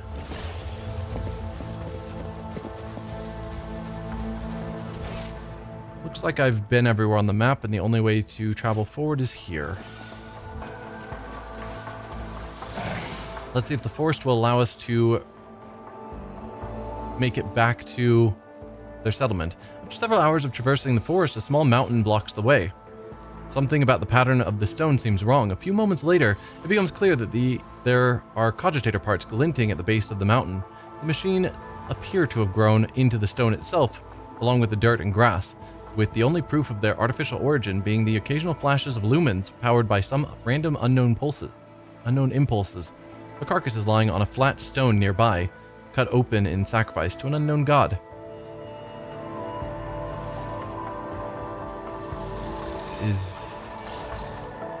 Interesting statement, but I think this is where we already were. We've already looked at these corpses. So we can't go back through there, but now we can go this way.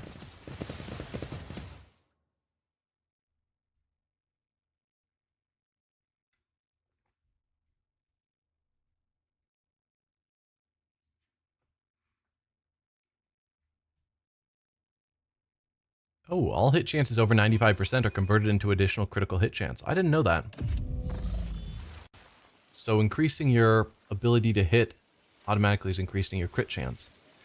The trek amongst the monotonous forest landscapes is becoming dull. Rogue Trader's weary eyes are ready to close of their own accord when the usual sounds of the forest are interrupted by a blood-curdling scream. The cries are drawing closer and closer, then their source finally appears. A small creature with slick black fur and a long tail. As if mocking the Rogue Trader, it lets out another piercing cry and scurries away, its yellow hind paws winking between the tree branches. Acquisition is possible. Alright, we're in a new location here. That's fine. Operation successful. Time-worn Imperial breastplates and chainswords gleam amid the mummified remains. We can open that door. My Auspex has detected something. My success is an irrefutable certainty. Each of the wearer's critical hits made with a ranged weapon increases their melee weapon critical damage by strength bonus until the end of combat. Huh. None of our people really swap back and forth between ranged Stop! There! and melee. Besides Ulfar, we don't use him much. Is blessed with multifunctionality. Someone repurposed old containers to build a ceremonial tomb. Remains of Imperium soldiers were placed inside a long time after their death. That's the way to continue on, or this way. Stand in my way. Alright. Before we go out either of those paths, let's see what's through here. Nothing's impossible for this old officer. The tattooed mummy lies in a ceremonial pose, dressed in bizarre fur attire, with an aquila burned into its forehead. I hear the voices of the dead. They ran into the forest from the shadow that loomed over this world. They fought and lost. Stupor. Another long-range las. Whenever a deadeye shot from this weapon deals critical damage, the target becomes stunned for 1 turn.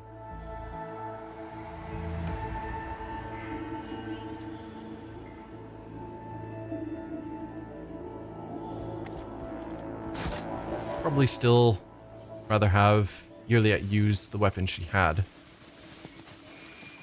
Exploration successful. The unknown captain's body has been preserved thanks to the properties of the local troposphere. Traces of inky secretions are visible on his skin, evidence of poisoning by a rare Drukhari toxin. Yeah, again, Drukhari. Not a Suriani. But that's also ancient, so I suspect maybe what's going on here, instead of the Drukhari attacking or pitting them against each other, like I suppose, which may still be happening, but it could be that there's traditionally always been Drukhari on this world regularly, and so he regularly comes here to hunt the Drukhari, and now our Suriani are here and he's just hunting them anyway. Let's go over the log.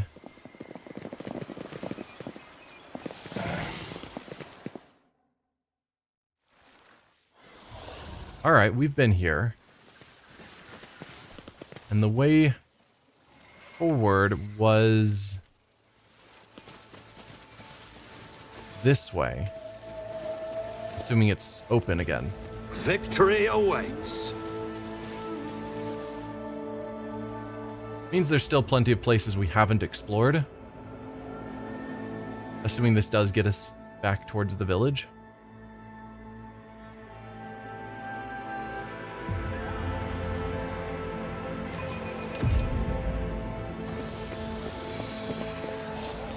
Yep.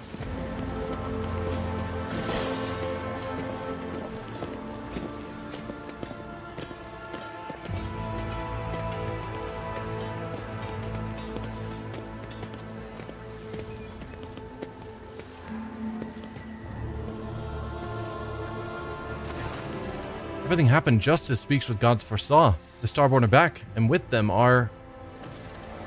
Enough of your bleeding old hag. I already told you your speech offends me so. It makes me want to cut out your tongue. Dude, calm down, man. Caligos waves the woman away and turns his flinty gaze on Speaks with Gods. I'm sick and tired of aimlessly trudging through the woods. Old man, I'm a hunter, and without a quarry, I turn into quite the beast. Humbly covering his eyes, the priest nods slightly. Speak with Gods is ready to conduct the ritual, O Starborn. The heart of the forest is calling out to me, so let this priest serve his gods, not in word, but in deed.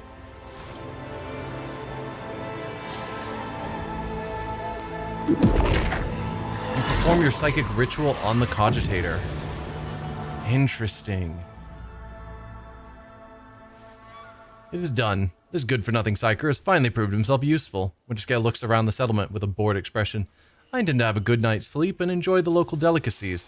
One good thing about Quetzaltemur is that the fruit here is sweeter than Calixian honey, and more tender than the meat of a young grox. You should get some rest as well, Ignatius, and remember, it is better to go hunting when you are full of vigor, but slightly hungry. The hunger adds acuity, makes the kill more intoxicating, you know?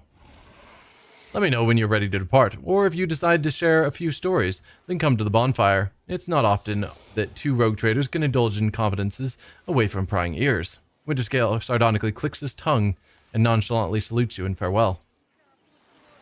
Leveled up. Nice.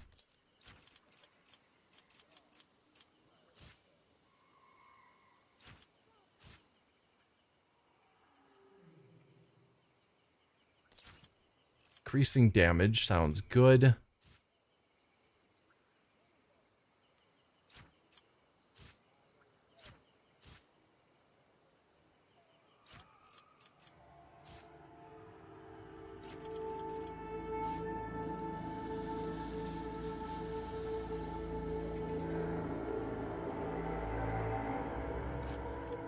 Yeah, just more damage is fine.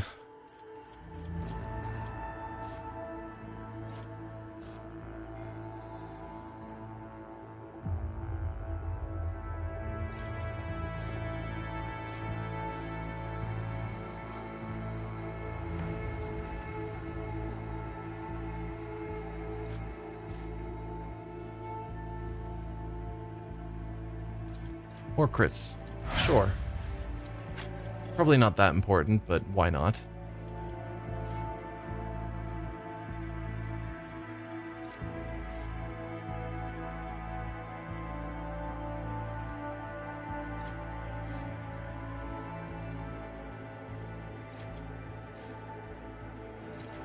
More health isn't going to be a bad thing.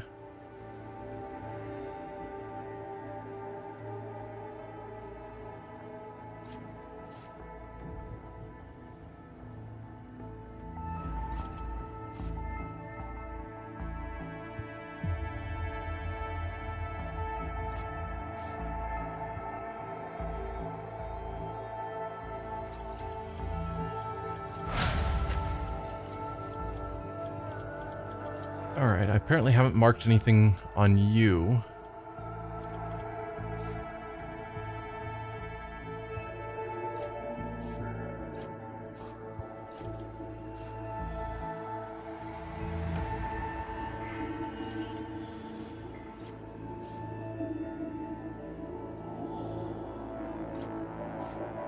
I have no idea. You don't do any, like, direct attacks, really.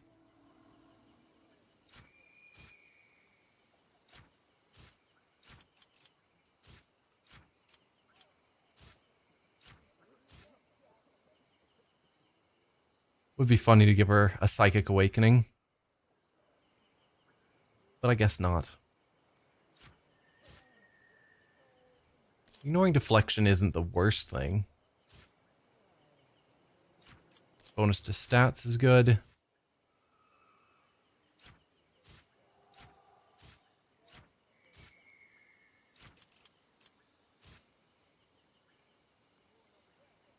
That one's good. We'll start there.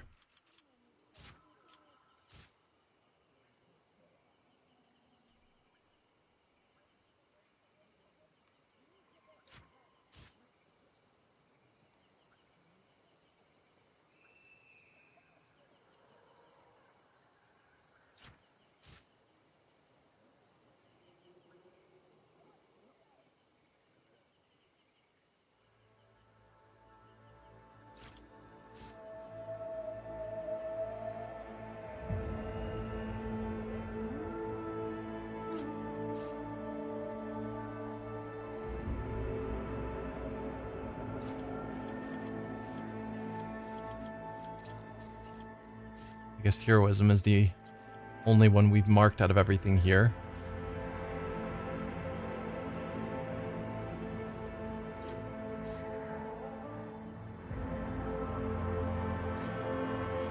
That's fine. We're at a point where I've gotten all of the best abilities, so I'm just sort of looking for anything that's just okay.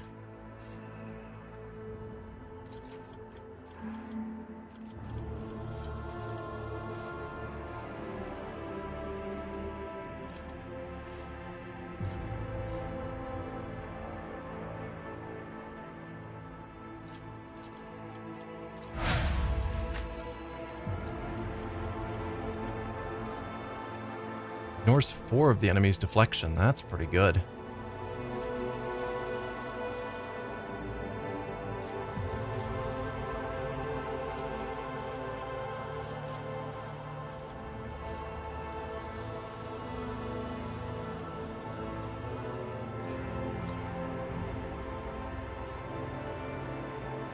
You're actually really close to getting that. It currently won't help you. Although if you get bonuses from an ally using an ability,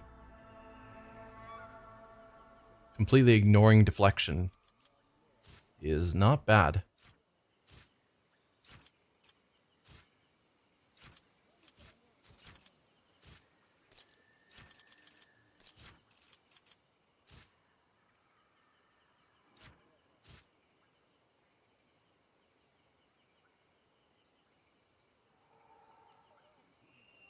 Precise attack, what is that?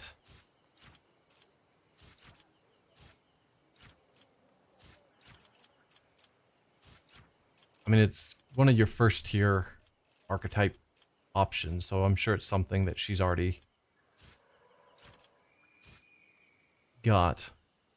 Probably one that I use regularly. I don't know if we ever really get up to 6 or more exploits, though.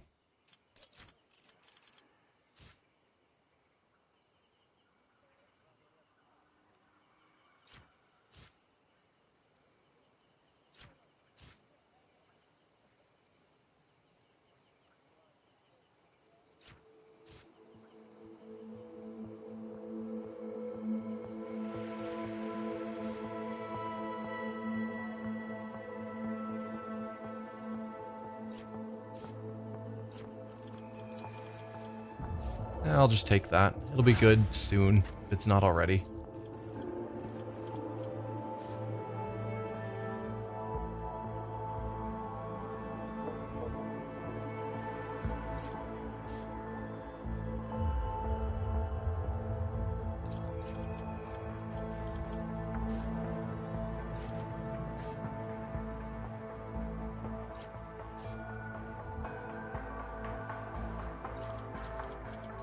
There we go. Good enough. So, Caligos wants to chat around the campfire. I'll lay claim to the stars. They recommend that we rest here. I would like to talk to the leaders of this camp if I can spot them. Oh. Yeah, leads ahead is here. Where is your psyker? Is he still going to be up here? Yes. Speaks with gods. What's your deal? Speaks with gods welcomes you, Starborn. His violet eyes are reverently trained on you. How can Speaks with gods help you this time? Tell me about yourself, old man. Speaks with gods is the name of this humble servant of the forests, rivers, and mountains. For when the two-headed eagle god speaks, this servant listens and recounts the words to his tribe, and the tribe carries out his will. The old man closes his eyes, and his body sways to the rustling of the leaves and the babbling of the stream. The servant of dreams, nightmares, and reveries can see things that others cannot see, what has transpired and what is yet to be. Your appearance in the heart of the forest, and... The priest falters for a moment. The consequences it bears for Quetzaltemer. What consequences of my coming to this world did you see in your visions? The Sky Herald stands at a crossroads. I see all of his choices, and see none of them. But this servant knows one thing clearly. The Starborn must go to the Deadlands and destroy the one who should have been long dead.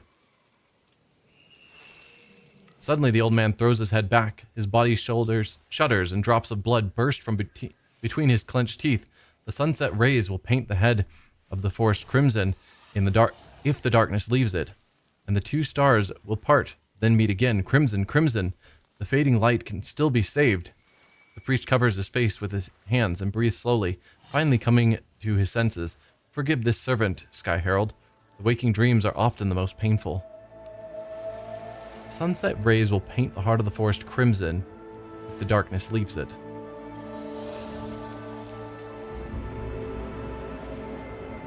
Two stars will part and meet again.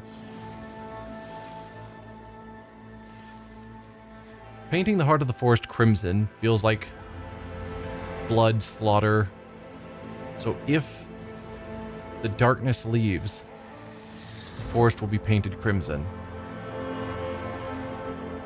Which sounds bad. So we don't want the darkness to leave? That's strange. I can't see or hear anything from the other side. But I'll go ahead and say it since nobody else wants to. I don't like this one bit. So if the darkness leaves the forest, something bad will happen? I thought it was usually the other way around. Yeah, that's what I'm saying. Tell me about your tribe. We are the children of the Fiery Mother and the Pale Father, who look after us by day and guard us by night. The faithful servants of the two-headed eagle god, who shields our lands from misfortune with his wings. We are the ungone forest-dwelling children of the earth, and the guardians of the temple of Quetzaltemer, the first starborn to have ever set foot on the virgin soil of this land. What about Leads Ahead? Leads Ahead is the half-sister of the servant of smoke, fire, and ash. She was the first to emerge from the mother's womb, and thus named the next ruler of the tribe. And this servant was the shield to fend off disasters from his ruler. Many years later, when the gift of the eagle god awakened inside this servant, Leads Ahead named her brother the priest of her tribe. The way of speaking is strange, just like your sister's. The old man looks down embarrassed. Forgive the servants of Quetzaltemer for their speech, O Starborn. No matter how much the ancestors tried to pass the language of the gods on to their descendants, the tribe seldom uses it, for the gods only descend from the heavenly palace not more often than once in three life dwells. The lingo-cultural analysis of the target speech suggests that the expression 3 life dwells equals 150 standard Terran years. I have other questions. This servant knew you would say that. Did the ritual truly make the forest safe? The priest nods affirmatively.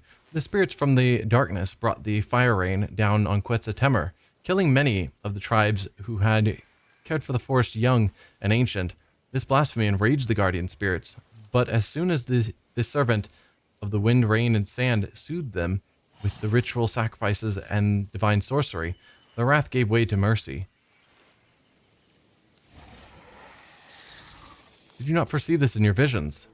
The dreams come and go, Sky Herald of the faraway stars. Sometimes the servants of the gods can understand the mystical visions of the days of old or the future, but even speaks with gods cannot fully comprehend the divine design of the two-headed eagle god. Sometimes I'm blind even when I can see. Do you know that sorcery such as yours is punishable by death in the Imperium? I'm not going to say that. You're a good man even if you are an unsanctioned psyker. We have an unsanctioned psyker in our party right now. It's fine. The old man smacks his lips, pleased with the praise. Blessed is a life that serves the two-headed eagle god and his sky heralds. Tell me, how did you and Winterscale survive all this time? The Starborn who carries the seal of Quetzaltemer's descendant is strong in both body and will, as befits a god. This servant, like the rest of his entourage, had grown weak on just the 7th night of our journey, but the Starborn continued to lead us fearlessly, pressing forward to seek out spirits from the darkness, even among the twisted paths, delivering the sky's judgment. The servants of grass, flowers, and trees regrets only the imminent death of the Starborn's companion, the one you call the Seneschal. His quarrel with the ironclad guardian and his words enraged the Starborn, and thus he slashed the unfortunate man's body up with his axe and threw the remains to the wild animals of the Quetzaltemer for them to feast on.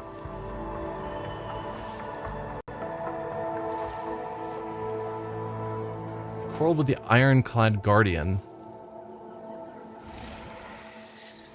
So, do you mean that Winterscale killed his own seneschal? This servant saw everything with his own 2 eyes. The old man pauses in hesitation, then continues.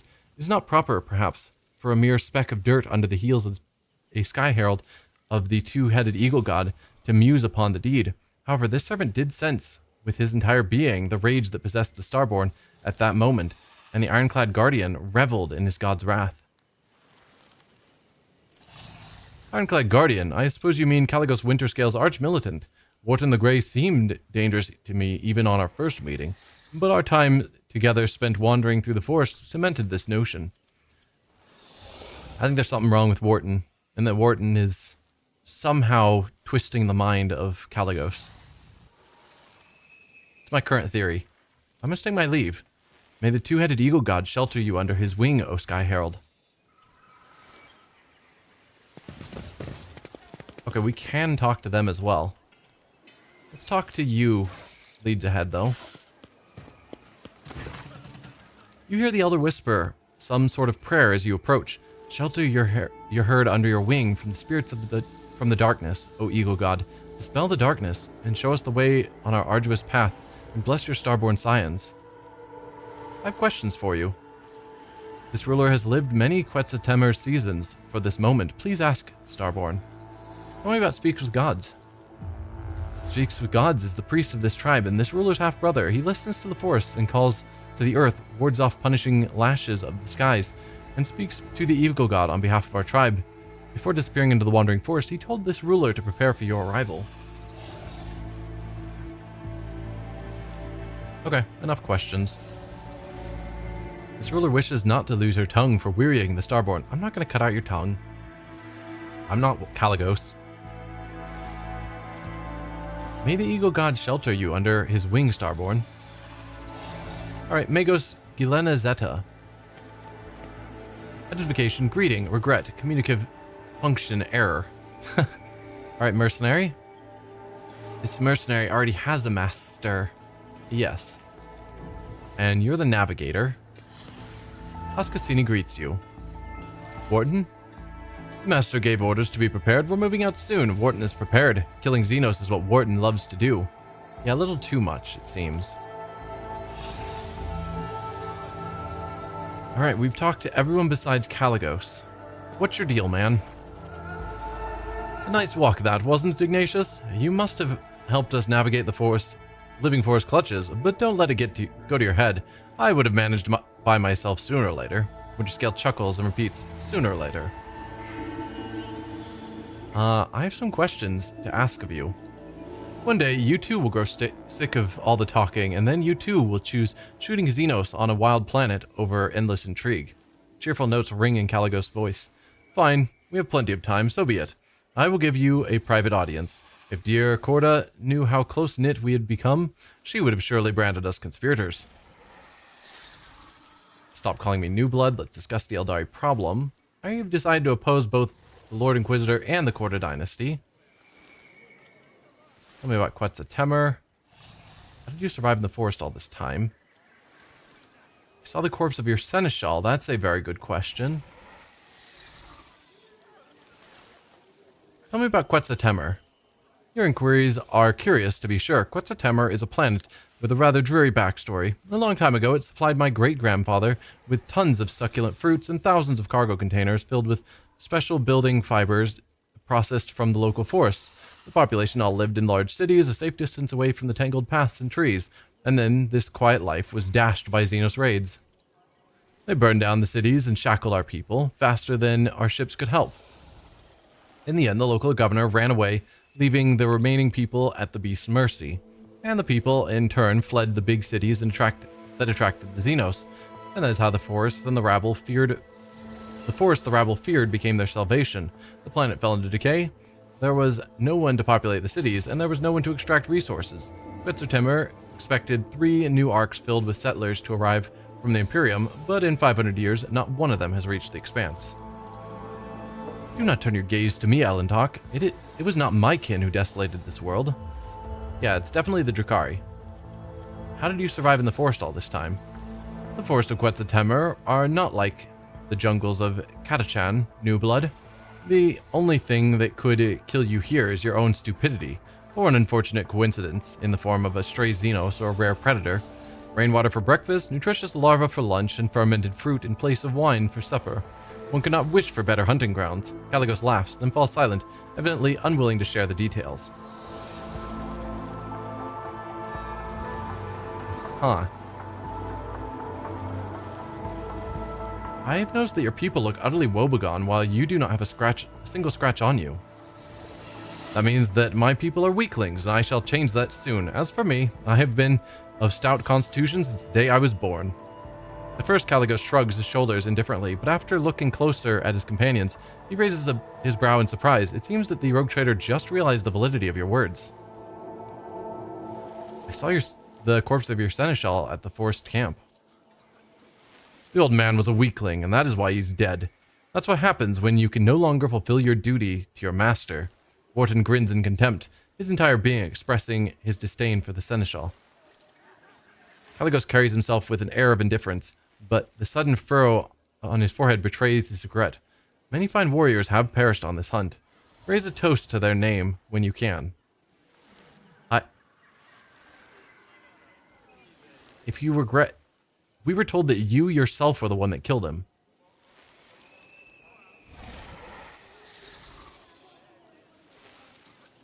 Like, it wasn't his weakness or anything. You just murdered your seneschal. I hear you have decided to oppose both the Lord Inquisitor and the Corda dynasty. A void kraken may eat them both for all I care. Winterscale makes a wry face and clenches his fists in anger, acting as if their war on heresy in the Expanse is just starting. Ha! I've been living it for decades, and I don't need an inquisitorial preacher, and I certainly don't need Incendia's goodwill. Stop calling me New Blood. Caligos laughs openly. Maybe I will, maybe I won't. Wait around for a couple of decades, New Blood, and let others get used to you. It is not often that we have a fresh new rogue trader in our circle. Alright, let's discuss the Eldari problem. We're not going to go seeking the Eldari. Let's discuss the Eldari problem. You care about them that much, New Blood? Caligos bellows in disdain. Go ahead then. Try to convince me that the vile Xeno scum deserve the mercy of Caligos Winterscale. But remember, you only get one chance to try. Can I save first? The craft world perished at the hands of my dynasty. I wish to make amends for Theodore's mistakes. He's not going to care. Would you perhaps agree to sell those Xenos to me? Interesting. Interesting, the Winterscale I've heard of would have never thrown his protectorate to Corda so easily. Very good. If you were to agree, you would have a rogue trader and the head of a powerful dynasty in your debt, I don't want to owe him a favor. Everett Abdef made a promise that your dynasty would fulfill any request for me if I were to lead you out of the forest of Quetzaltemer. He's going to hate that. I am going to go with this fellowship. It's not 100%, but it's close. Please don't fail me, Cassia. Please. Winterscale, I've heard of, would never have thrown his protectorate to Corda so easily. Winterscale flinches as if from a blow, and doubt darkens his gaze. Testing the boundaries, are we, Ignatius? I like your boldness, but you shouldn't stick your head so far into the beast's throat. I shall consider your words, and that is all I shall promise. Alright, I just need a little more time. Winterscale's gaze dulls. The thrill of the hunt is an unfamiliar concept to you, I see. Didn't you say to rest here? I'm wanting to rest. Share stories around a campfire, like you said. Also, I don't want to go hunting the Eldari that I'm theoretically trying to protect. You know, that's part of it. It doesn't look like there's anything of interest to interact with, though. So... yeah. I think all we can do is, in fact... tolerate weakness. rest. Or it is to go on the hunt now.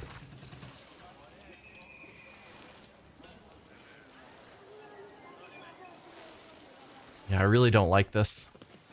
It would be much better if I could convince him to just go back to his ship and then we resolve things here by ourselves. But bringing him along is going to add to the problem significantly.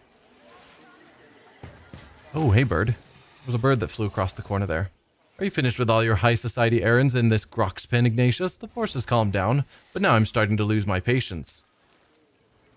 And I can't talk to my allies, because it'd be nice to talk to Irliet and find out what she wants me to do at this point, like how it's best to proceed. Alright, it's time to go seeking Eldari. It's about time indeed, Ignatius. Caligos gives you a friendly pat on the shoulder and summons his retinue with a gesture. It may take a while to find their trail, but Warden here has a keen eye, and his sense of smell can rival any old dog. We will do just fine, especially with the forest being on our side now. Let's go and try not to fall behind. So bad.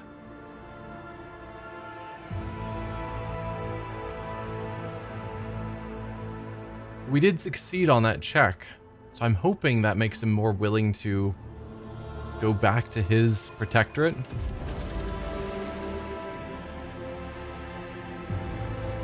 Okay, we can't talk to any of you. Follow my lead.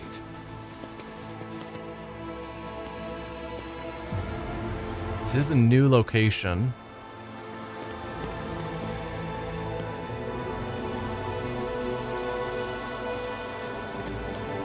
I guess let's open the door. Did you hope to see an Azuriani fail? No, I was hoping to see you succeed, as usual. Only 70%. You need to get your demolition skill up a little higher. Yes, you've taken a fresh injury. 2 more melta charges, nice. Resonance grenades. Cloak of Mercy. Mimic fibers blend the coloration of the wearer into their surrounding, granting plus 10% dodge. Alright. Abelard. No, actually, Pascal. Can you heal Irliet? I must. Thank you. Let's get you a couple more medkits. Knowledge is eternal. No. Don't run off. So we can go up here, or we can go over here. Let's stay on the lower level first. So I feel like going upstairs is probably more of where I'm supposed to be going.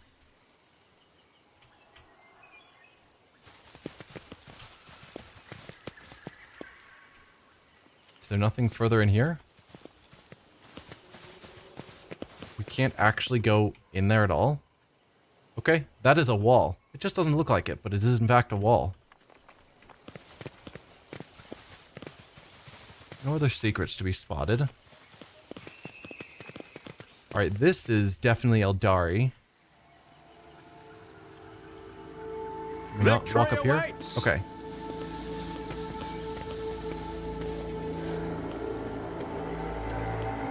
Alright. And Caligos has joined us, unfortunately. The stately Eldari warrior steps forward, calmly looking at the intruders. His armor and its adornments gleam in the sun, despite the traces of dried mud and caked-on blood.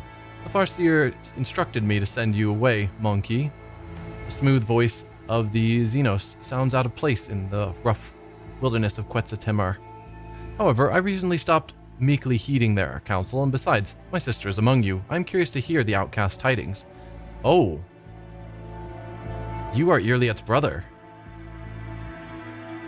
Interesting. Unless sister is just used as, like, not meaning like literal sister. Could be. Nocturne, welcome again. It's been a while. Vain rhetoric, a masterful display. Your temper, brother mine, you ought to quell. Bravado has no place within this play. Indeed, the merchant proved this all too well. This actor excellent, who did alight upon the stage, now will this piece complete. By choosing a finale apposite, who shall survive and who their doom shall meet. Nocturne of Oblivion's mournful horned mask avidly tracks your face. You're of the opinion that Nocturne of Oblivion's disposition towards you is better than that of his kin. Yeah, because we did everything he asked us to when we were in the Drukhari world. I do not know about you, Ignatius, but these Xenos bastards are giving me the creeps. Caligos shifts his excited gaze from the Eldari warrior to the solitaire and back. This one, in the motley.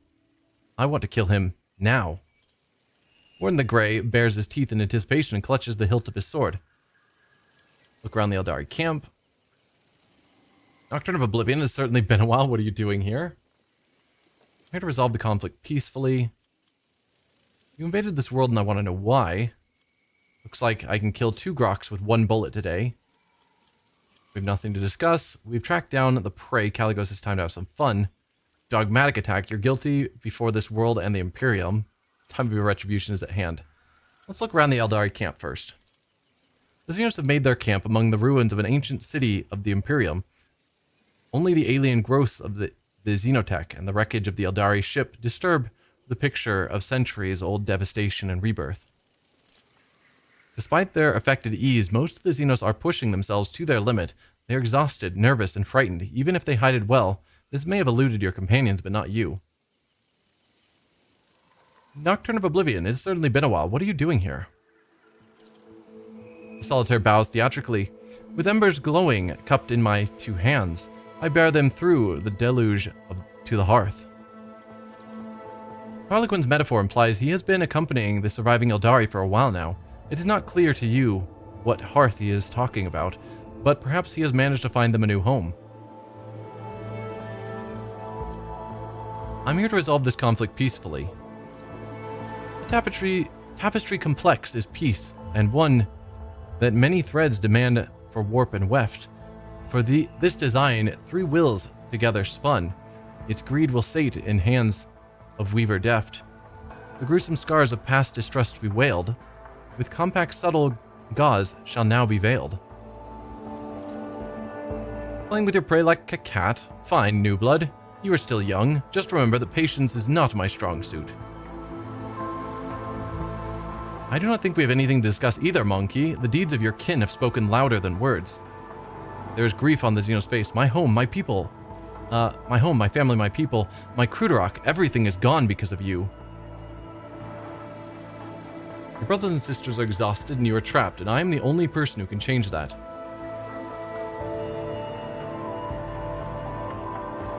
Your ships are destroyed, Krudarok is lost, and so are the Farseers. You sacrificed everything to attack this world. Why? What are you talking about? I killed a homunculus in Kimura with my own hands.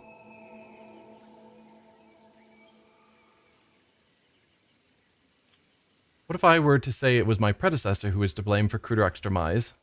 I don't want to point them at my ancestry.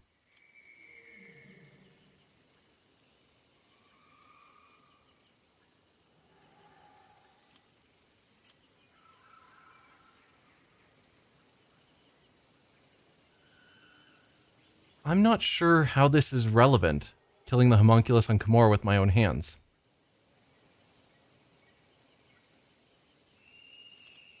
But I'm going to say it just to see how it connects to all of this. What are you talking about? I killed the homunculus on Komorra with my own hands. And you believed you could dispose of him so easily? The minds of Monkey are dull and undiscerning indeed. Yaldari throws up hands in irritation. That was only one of Tervantius's many bodies which he is capable of growing from a scrap of his own flesh. But his immortality has a limit. Resurrection requires reagents, equipment, energy. The Fleshmaster had those in abundance in Komorra, but now he's on the run and vulnerable, and while the homunculus has not yet returned to full strength, there's a chance to destroy him forever. Oh, so that's why he's here. Okay, we missed out. That option probably shouldn't have been available since before we asked some of these others. Because I'm sure if we ask this, he would say Tervantius is on this world.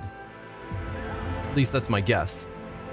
Your ships are destroyed, Kurdak is lost, and so are the Farseers. You sacrificed everything to attack this world. Why? Warrior sighs tiredly. We did not attack this world, Monkey. The last of Kurdak's children assembled once more to scour the Master of Flesh Tervantius from the memory of this universe, the homunculus who abducted and tortured the Farseers from our craft world. We learned that he is hiding on this world, but something prevents our Farseers from discovering his lair, and so we were forced to act decisively. So that's the half-living, half-dead entity that we are supposed to kill, is Tervantius. Master of Flesh from Komorra, he is here? Iliad ignores the veiled confession and inhales hungrily, doing her best to remain calm. We must destroy him. This is what we are here for, outcast. Stretch out your hand, grasp the spear of vengeance together with us, and plunge it into the dark heart of the architect of torment. You call purging an entire world a decisive action? Our Farseers, the ones we managed to save, could not name the exact location of the Master of Flesh. Even after our ships circled the world for a third time, something prevented them from seeing the truth, something powerful. We knew your patrols would soon discover our presence, and so we decided to do something else, to exterminate the homunculus along with the world he had chosen as his refuge. Yodari shrugs vaguely. The Monkey are flooding the galaxy at the speed of a meteor shower, and this world will repopulate, eventually. Is a single world not worth eliminating a powerful enemy who threatens hundreds of such worlds, both yours and those of my kin? I mean, the Imperium has made that decision many times. That to remove a great evil, it's fine to sacrifice a ton of innocents. Even an entire world of innocents. And they haven't exterminatus this planet. Like, people will be able to resettle here later.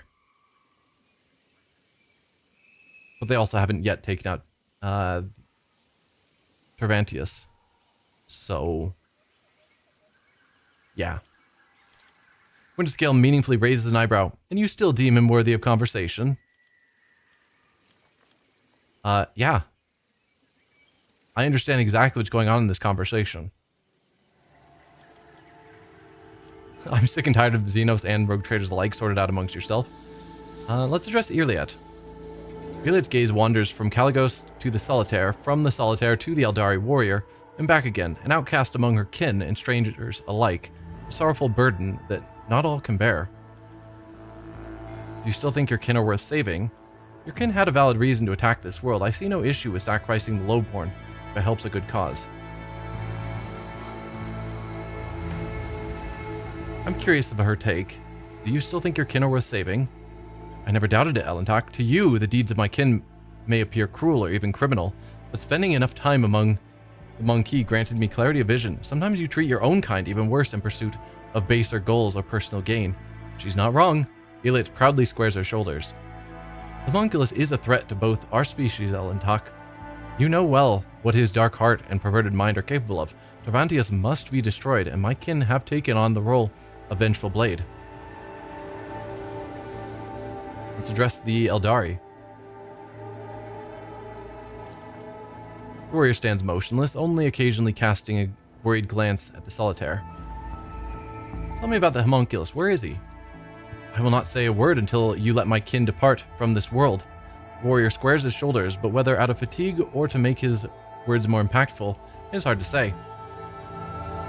You lost your world and are now depriving others of theirs out of vengeance. Why do you think you are different?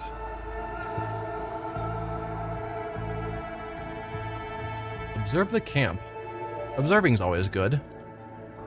A tense silence pervades the ruins. The stillness is disturbed only by the wind rustling the centuries-old canopy. Wait. There's certainly more that we can say. You lost your world and are now depriving others of theirs out of vengeance. Why do you think you are different? I mean, it's not necessarily vengeance. Vengeance is definitely a heavy part of it. But also,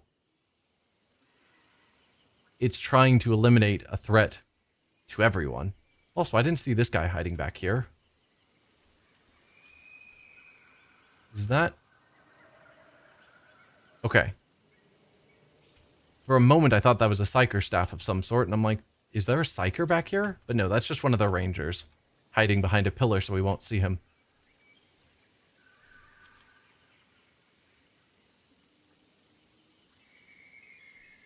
You lost your world and are now depriving others of theirs out of vengeance. Why do you think you are different?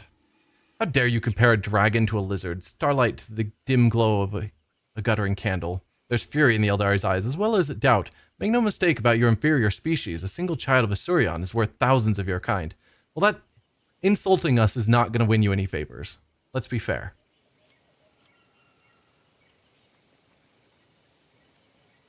Lay down your weapons and I promise to judge you fairly. You overstep, Ignatius. Quetzaltemur is my world and my domain, and I've already passed sentence on the Xenos bastards. Warrior brushes Caligos away like a bothersome fly. We are not seeking your justice, monkey. We are yearning for retribution. Yeah, I intend to give you that same retribution. I'm trying to get you off this world alive. Is there no avoiding the confrontation? We were reluctant to shed blood on this land to begin with, but your companion decided otherwise. He shot down our vessels, chased us into the woods, harried and hounded survivors. Yodai's eyes gleam in the sunlight. And I will finish what I started, Winterscale glares impatiently. However, should you turn back and leave the camp, and then do not impede our departure, I swear not a single monkey will come to harm on this planet, or any of your worlds. I do not believe a single word, Xenos. Alright, let's address Caligos. There's no trace of the bored Caligos from a few moments ago. The rogue trader is now closely studying the potential battlefield, his enemies, and the heads he intends to claim as trophies.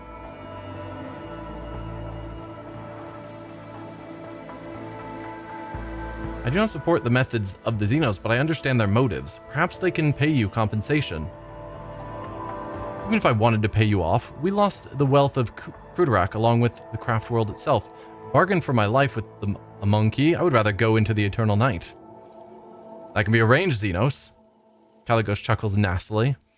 The only compensation I accept is blood. Caligos, you cannot kill the Eldari. It's iconoclast, but I'm going to do it anyway. What? Why? Taken aback by your statement, Winterscale lowers his powerful axe for a moment. I need to know more about the homunculus. Look at yourself, Caligos. You are becoming a monster whose only desire is to kill. You no longer see profit beyond the thrill of the hunt. You and the Xenos can help one another. Persuasion lie, whisper. I will kill them myself after I find out what I need to know.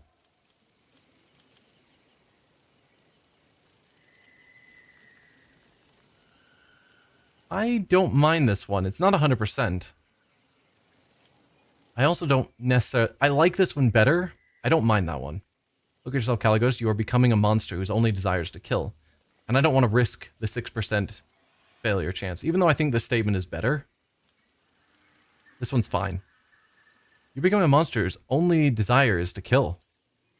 Stop tugging at my conscience, Ignatius. You sound vile, like the incendia from my nightmares come to life to ruin the mood. Caligos grimaces in frustration. Your words seem to not have angered him, but upset him. Throne take you, and all the misfortunes of the galaxy along with you. Winterscale gives you a clap on the shoulder. The expression on his face is mysterious and almost sad. I must confess that all this dismal talk has given me a migraine and made my old wounds ache. So you want to save these xenos? Suit yourself. By my grace, I entrust you with the lives of the enemies of humanity. Have fun. We shall be heading back now. What kind of hunting is it when the prey does not even struggle in your grasp? I'm disappointed. Caligos flashes a provoking grin.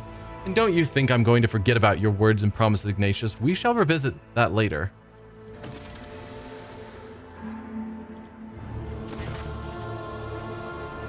Elliot brushes a strand of fiery hair from her forehead and nods appreciatively. I know how difficult it is to go against the will of your kin, and yet I cannot hide my joy that we both lived through this moment and emerged with a tale to tell. After all the suffering that the monkey have inflicted upon the children of Krudarok, after all the punishment we have inflicted upon this world, my heart remains troubled, knowing that we have only tempered our grudges for a time and have parted without bloodshed today. However, I dare not complain, for my kin, the hour of triumph has arrived at last. Once the master of flesh is no more, we can go to the edge of this stellar expanse, away from the gaze of the monkey, and peacefully await the arrival of our kin from distant stars. What are you talking about, Sharian K? Juliet stares intently into the eyes of the Eldari warrior, but his gaze remains steady and calm. What kin from distant stars? Outcast Irliet, I have some good news for you. Our Farseers managed to contact the children of Craftworld Alayatok, and soon your fellow outcasts will visit the part of the galaxy that the monkey call the Expanse. They will take us away, give us a new home, and... Sharian K pauses, his gaze on you, wondering if he should continue. Is that what an inherent of the path of the warrior wishes to tell me? Were these words meant to comfort my heart? Iliad's words ring with contempt and desperation. Oh, Asturian, your children once again seek to appease their pride by sending their kin to monkey worlds, there to find nothing but blood and death. The Farseer's mistakes doomed Krudarok, Sharian K, and their excessive cruelty and thirst for vengeance almost doomed those of us who managed to survive against all odds in the void between foreign stars. You know it just as well as I do, but you continue to do their bidding. Oh, Sharian K, you could take the Webway Gate and go away from the dangers and tribulations of the Expanse, but you've chosen to stay here instead. You are dying. You are feuding with the monkey. Have not the children of Asturian spilt enough blood?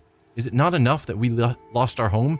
Why do you wish to expose even more of your kin to mortal peril? Sharian K's iron will falters under Irliet's relentless pressure.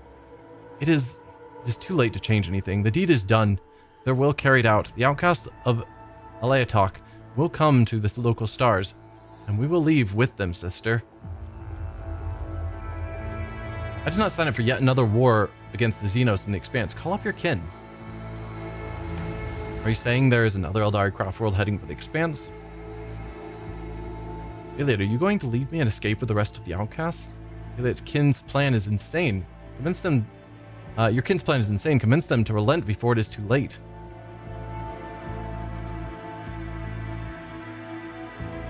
Are you saying there is another Eldari craft world heading for the Expanse? May Asturian save us from this woe. Sharian K folds his arms on his chest in a graceful gesture, but the horror is obvious on his face. No, I will not allow another world to perish at the hands of the monkey, even if this means forsaking my soul. And I'm not going to reveal all the secrets of my kind to you, Mon Elentok. You may have helped us in our hour of need, but I trusted you at the outcast's behest. But I won't say this. The warriors of Alayatok are coming here to your stars. This is an unalterable truth. I did not sign up for yet another war against the Xenos in the Expanse. Call off your kin. Our Farseers paid an insurmountable price to contact a craft world located billions of stars away from here. Many of them perished to give the rest of us a chance to be rescued, and I will not jeopardize the lives of those who yet remain. Really, your kin's plan is insane. Convince them to relent before it's too late. It will take the warriors of Alayatok many years to discover the Webway Gate capable of bringing their strike force to the Expanse. Perhaps you will be too old by then, and only on your deathbed will you hear the news. The children of Asturian have come to exact their vengeance. For some reason, your words bring a faint smile to Irliet's lips. Worry not, Elentok. It is my turn to rescue you and your people. Rescue me? How?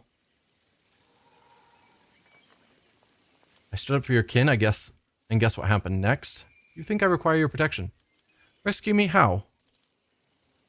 Like a forgotten shadow, the solitaire steps into the light and leans forward with interest, a spectator watching the culmination of an exciting performance. During my exile, I met many companions who temporarily joined me on my endless travels. Elliot closes her eyes. One such companion was a fellow outcast who had already completed many paths. It was he who told me about the ritual of unity, a great opportunity for one's spirit to reach out and touch the infinity circuit of the craft world known to the Farseers who perform it. Shrinke said that the Krudark Farseers had already contacted Eliatok. This means I can too. Did the darkness of space drive you mad during your exile, sister?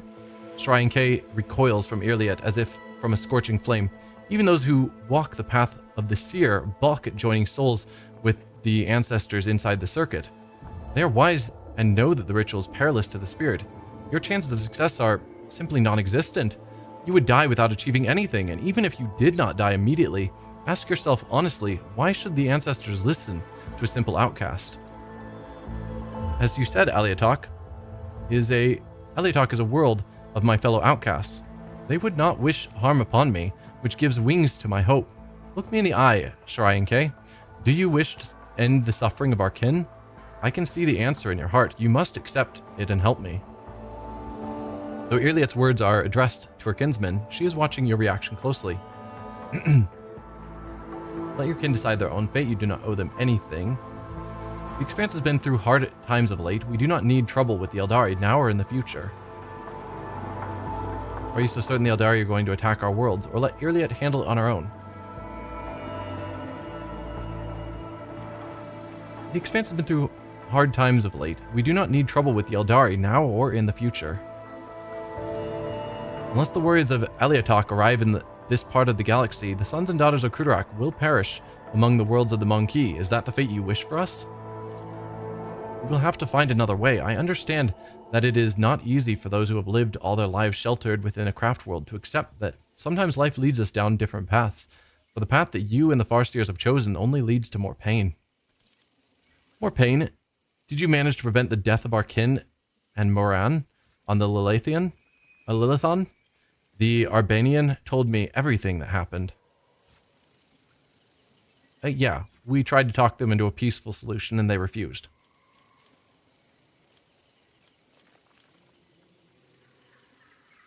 I object to this ritual if it means your life will be at stake. This is your life and your people, Iliad. I will stay by your side no matter what path you choose. Let her handle it on her own. If she thinks her chances are good enough, I'm not going to forbid it.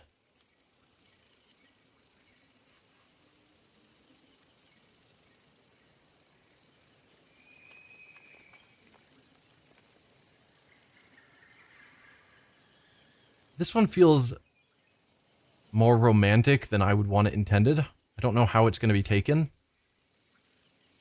But yeah, I think working together has worked for us, and I intend to continue it. And I hope you don't die, but it is your choice to make. It's your life and your path, Iliad, and I will stay by your side no matter what path you choose. And I do appreciate Elentok. Iliad nods and underscores her words with the familiar gesture of gratitude. I've done all I can, Shrinke. You know what you must do.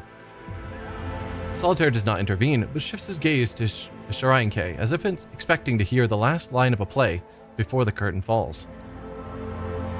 May Asurion forgive his children. Shrinke sighs and gestures to a few of his warriors. Fetch the Farseers. Tell them the outcast wishes to perform the ritual. We will wait for them here.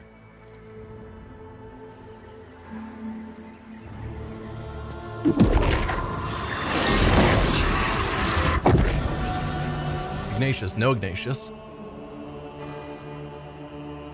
Iliad is on her knees, clinging to the spirit stone like a lifeline with both her hands. Her eyes are dim, her breath is uneven, and her body is trembling. Right has definitely gone Ari. Stop the right, can't you see she is suffering? Curse Xenos, what have you done? Rush in to help, wait and observe. Wait for the rite to be completed.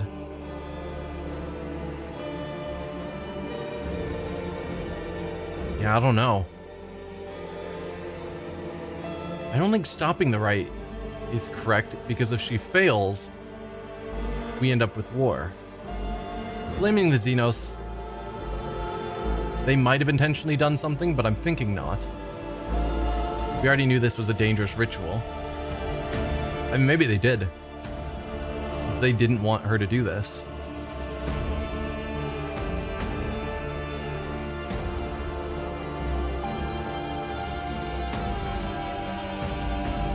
Rushing in to help in any manner. Is there anything we can do?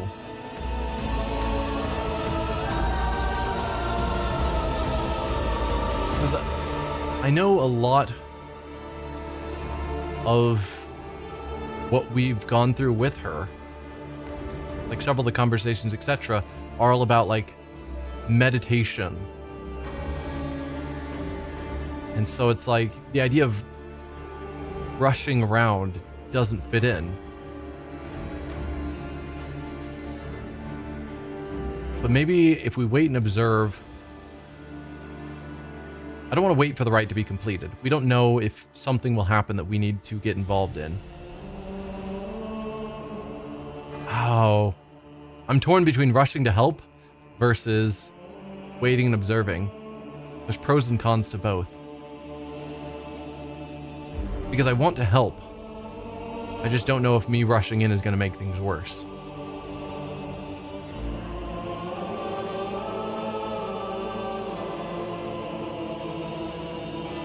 She called out to me. I wish I had the line of exactly what she said. She was calling out my name though. I'm going to rush in to help. Wait, if you change the rite, you could make everything even worse for Iliad. What is happening? The rite of bonding is dangerous, and the outcast knew the price. I do not know what she sees, hears, and feels, but there is one truth. The outcast soul is impure, and the Eliatok ancestors have noticed this. Most likely, the outcast will go through the rite of rebirth or perish.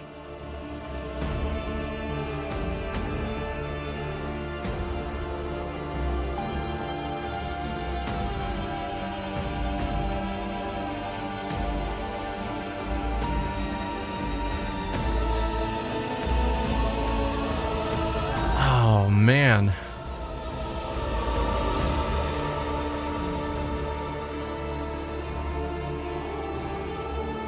Do we wait for it to be completed, or do we stop it?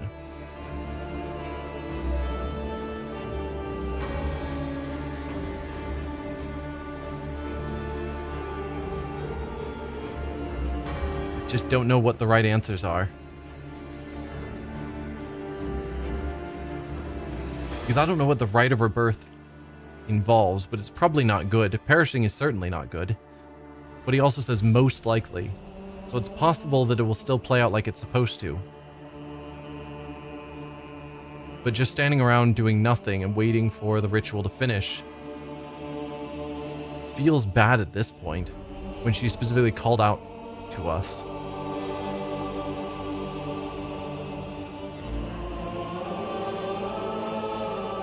If you won't help her, then I will do so myself. Stop the rite. Oh, do I want to do that? Or wait for it to be completed?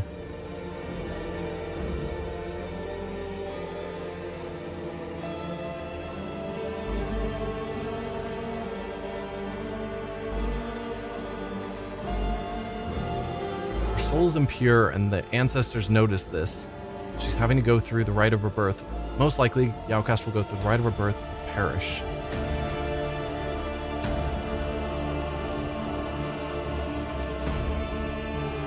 I'm gonna let it complete. Oh, I don't know.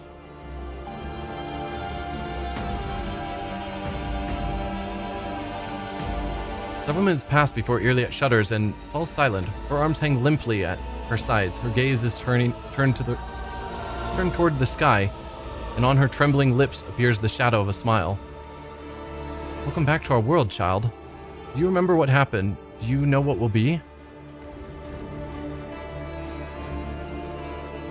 Iliad slowly comes to awareness, turns her head and looks into your eyes. I spoke with them, monkey. Oh, her calling us monkey is probably not a great sign. Strange, subtle changes in her emerald eyes make your heart sink. Inexplicable anxiety crawls up your spine to whisper in your ear. Something is wrong. Something is missing.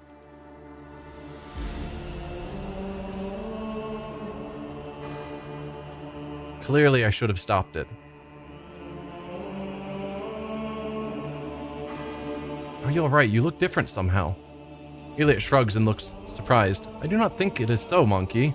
I spoke with the souls of Eliotok's ancestors. I remember a bright glow and hundreds of observant gazes piercing my soul, and then I do not remember anything. I just woke up. You started calling me monkey again. Why? Because you are one of them, monk. Iliad blinks confused. Yes, my memory is slowly returning. For ones like you, we use the word Elentok. But you have called me Elentok ever since we first met. Iliad thinks for a moment. It is possible, but I remember little of that time and of you, Elentok. Perhaps I lost some of my memories during the rite. Or your ancestors decided to relieve you of them. When you first came, I saw dark spots in your soul, diminishing its glow. But now your soul is crystal clear. What does this mean? Has Iliad forgotten everything we've been through together? I think many of her memories will eventually return, but something in her soul has irrevocably changed. Farseer said you underwent a rite of rebirth. Is that true? No, at least I do not remember anything like that. Did you manage to complete the rite? The Eldari warrior nods at your question. We are eager to know as well, sister. Asuryan was merciful toward you, as were our ancestors from Eliotok's Infinity Circuit. Tell us, what was their answer? I am tired of the Farseer's blindness and my kin's hatred, Shrianke. All of the choices of our people led only to suffering and the loss of our loved ones. I no longer wish to be an accomplice to another's hatred and pay for the mistakes of those who were supposed to guide us towards the light, but who led us into oblivion. Iliad glares at the nearby Farseers. I convinced my kin to divert the river of their anger. The ranks of outcasts will arrive in the Expanse unseen and unheard, but not for the sake of war. They will find and take away those who remain, the last sons and daughters of Krudarak, and then they will depart the monkey stars without a trace forever. The angry Farseers try to object, but Shrianke gently interrupts them. The brothers and sisters would not dare ask you for more, Iliad. I understand your choice, even if my spirit cannot fully accept it. Do you still hope to find the homunculus? I read you of Caligos and brought back Iliad. Do such acts not merit a reward? I would not be opposed to cooperating in the future. Do you still hope to find the homunculus? The Eldari produces an unknown xeno device. The Farseers could not divine where the Master of Flesh made his lair, for an unknown force is hiding him from the penetrative gaze of the Wise Ones. The children of Asuryan have never encountered anything like this before. Having circled the world several times and failed in our search, we ventured to unleash our pent-up fury on the planet in the hope that we would be graced with a fortunate accident. Alas, the fate of the Master of Flesh remains unchanged. The Farseers could feel the beating of his black heart, but were powerless to do anything. That was when our rangers began to deduce the coordinates of his lair based on the readings of the Wise Ones and the lands untouched by the fired weapons, and they would have succeeded had the monkey not attacked our fleet. The Eldari device thrums and a holographic projection of the world with several marked coordinates appears in his palms. I will share the information I've gathered, for I hope that even a Master of Flesh will not be able to elude two pursuers at once. I would not be opposed to cooperating in the future. I do not think this is possible, monkey. Our temporary alliance will run its course as soon as the ships of my kin leave the Expanse, for I hope never to return here. Then it is time to track down the homunculus. We will search this part of the world where the local star sets. You should go where the star awakens. Good hunting to you. I wonder what effect that's going to have on Iliad long term, having part of her memory of our adventures erased. Let's see. Let's finish exploring the local area.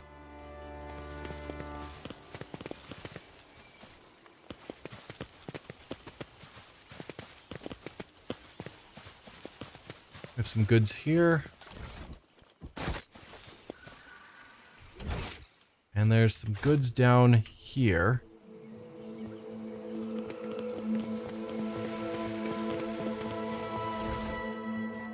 Dirt-covered box. You know, Stanzo, I miss the times when fire cultivators were only used for working in the fields. Back then I thought, by the throne damned that force. Can't take your eyes off it for a tick, or else it'd mess with production. But nowadays, damn force is the only thing that can defend people. Who'd have guessed? And we, this Silvarius, are the only ones who can pass through it. If we have our fire cultivator intact, that is. I did hear, though, that one of the astropaths managed to lead a group of 50 people through the brush, but nobody has heard from them since. The enemies of humanity got them, didn't they? Come meet us halfway.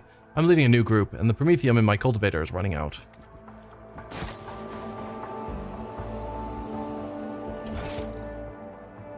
Okay, we've fully explored this area. I don't see on the map the path out of here.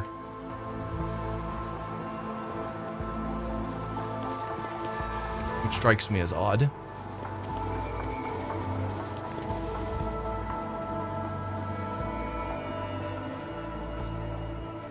Can I talk to any of you any further? My guess is no. Including Nocturne of Oblivion. You would be fun to talk to. I guess not. So how do I get out of here? None shall I guess stand we in came my in this way. way, so that's probably where we're supposed to go. Yeah, just wasn't showing up on the map. However, I think I'm going to end the stream here. It's run a little bit long, so next time we'll pick up from here, trying to stop the Tarantius. Yeah. Thank you all for watching, and I will see you guys then. Bye.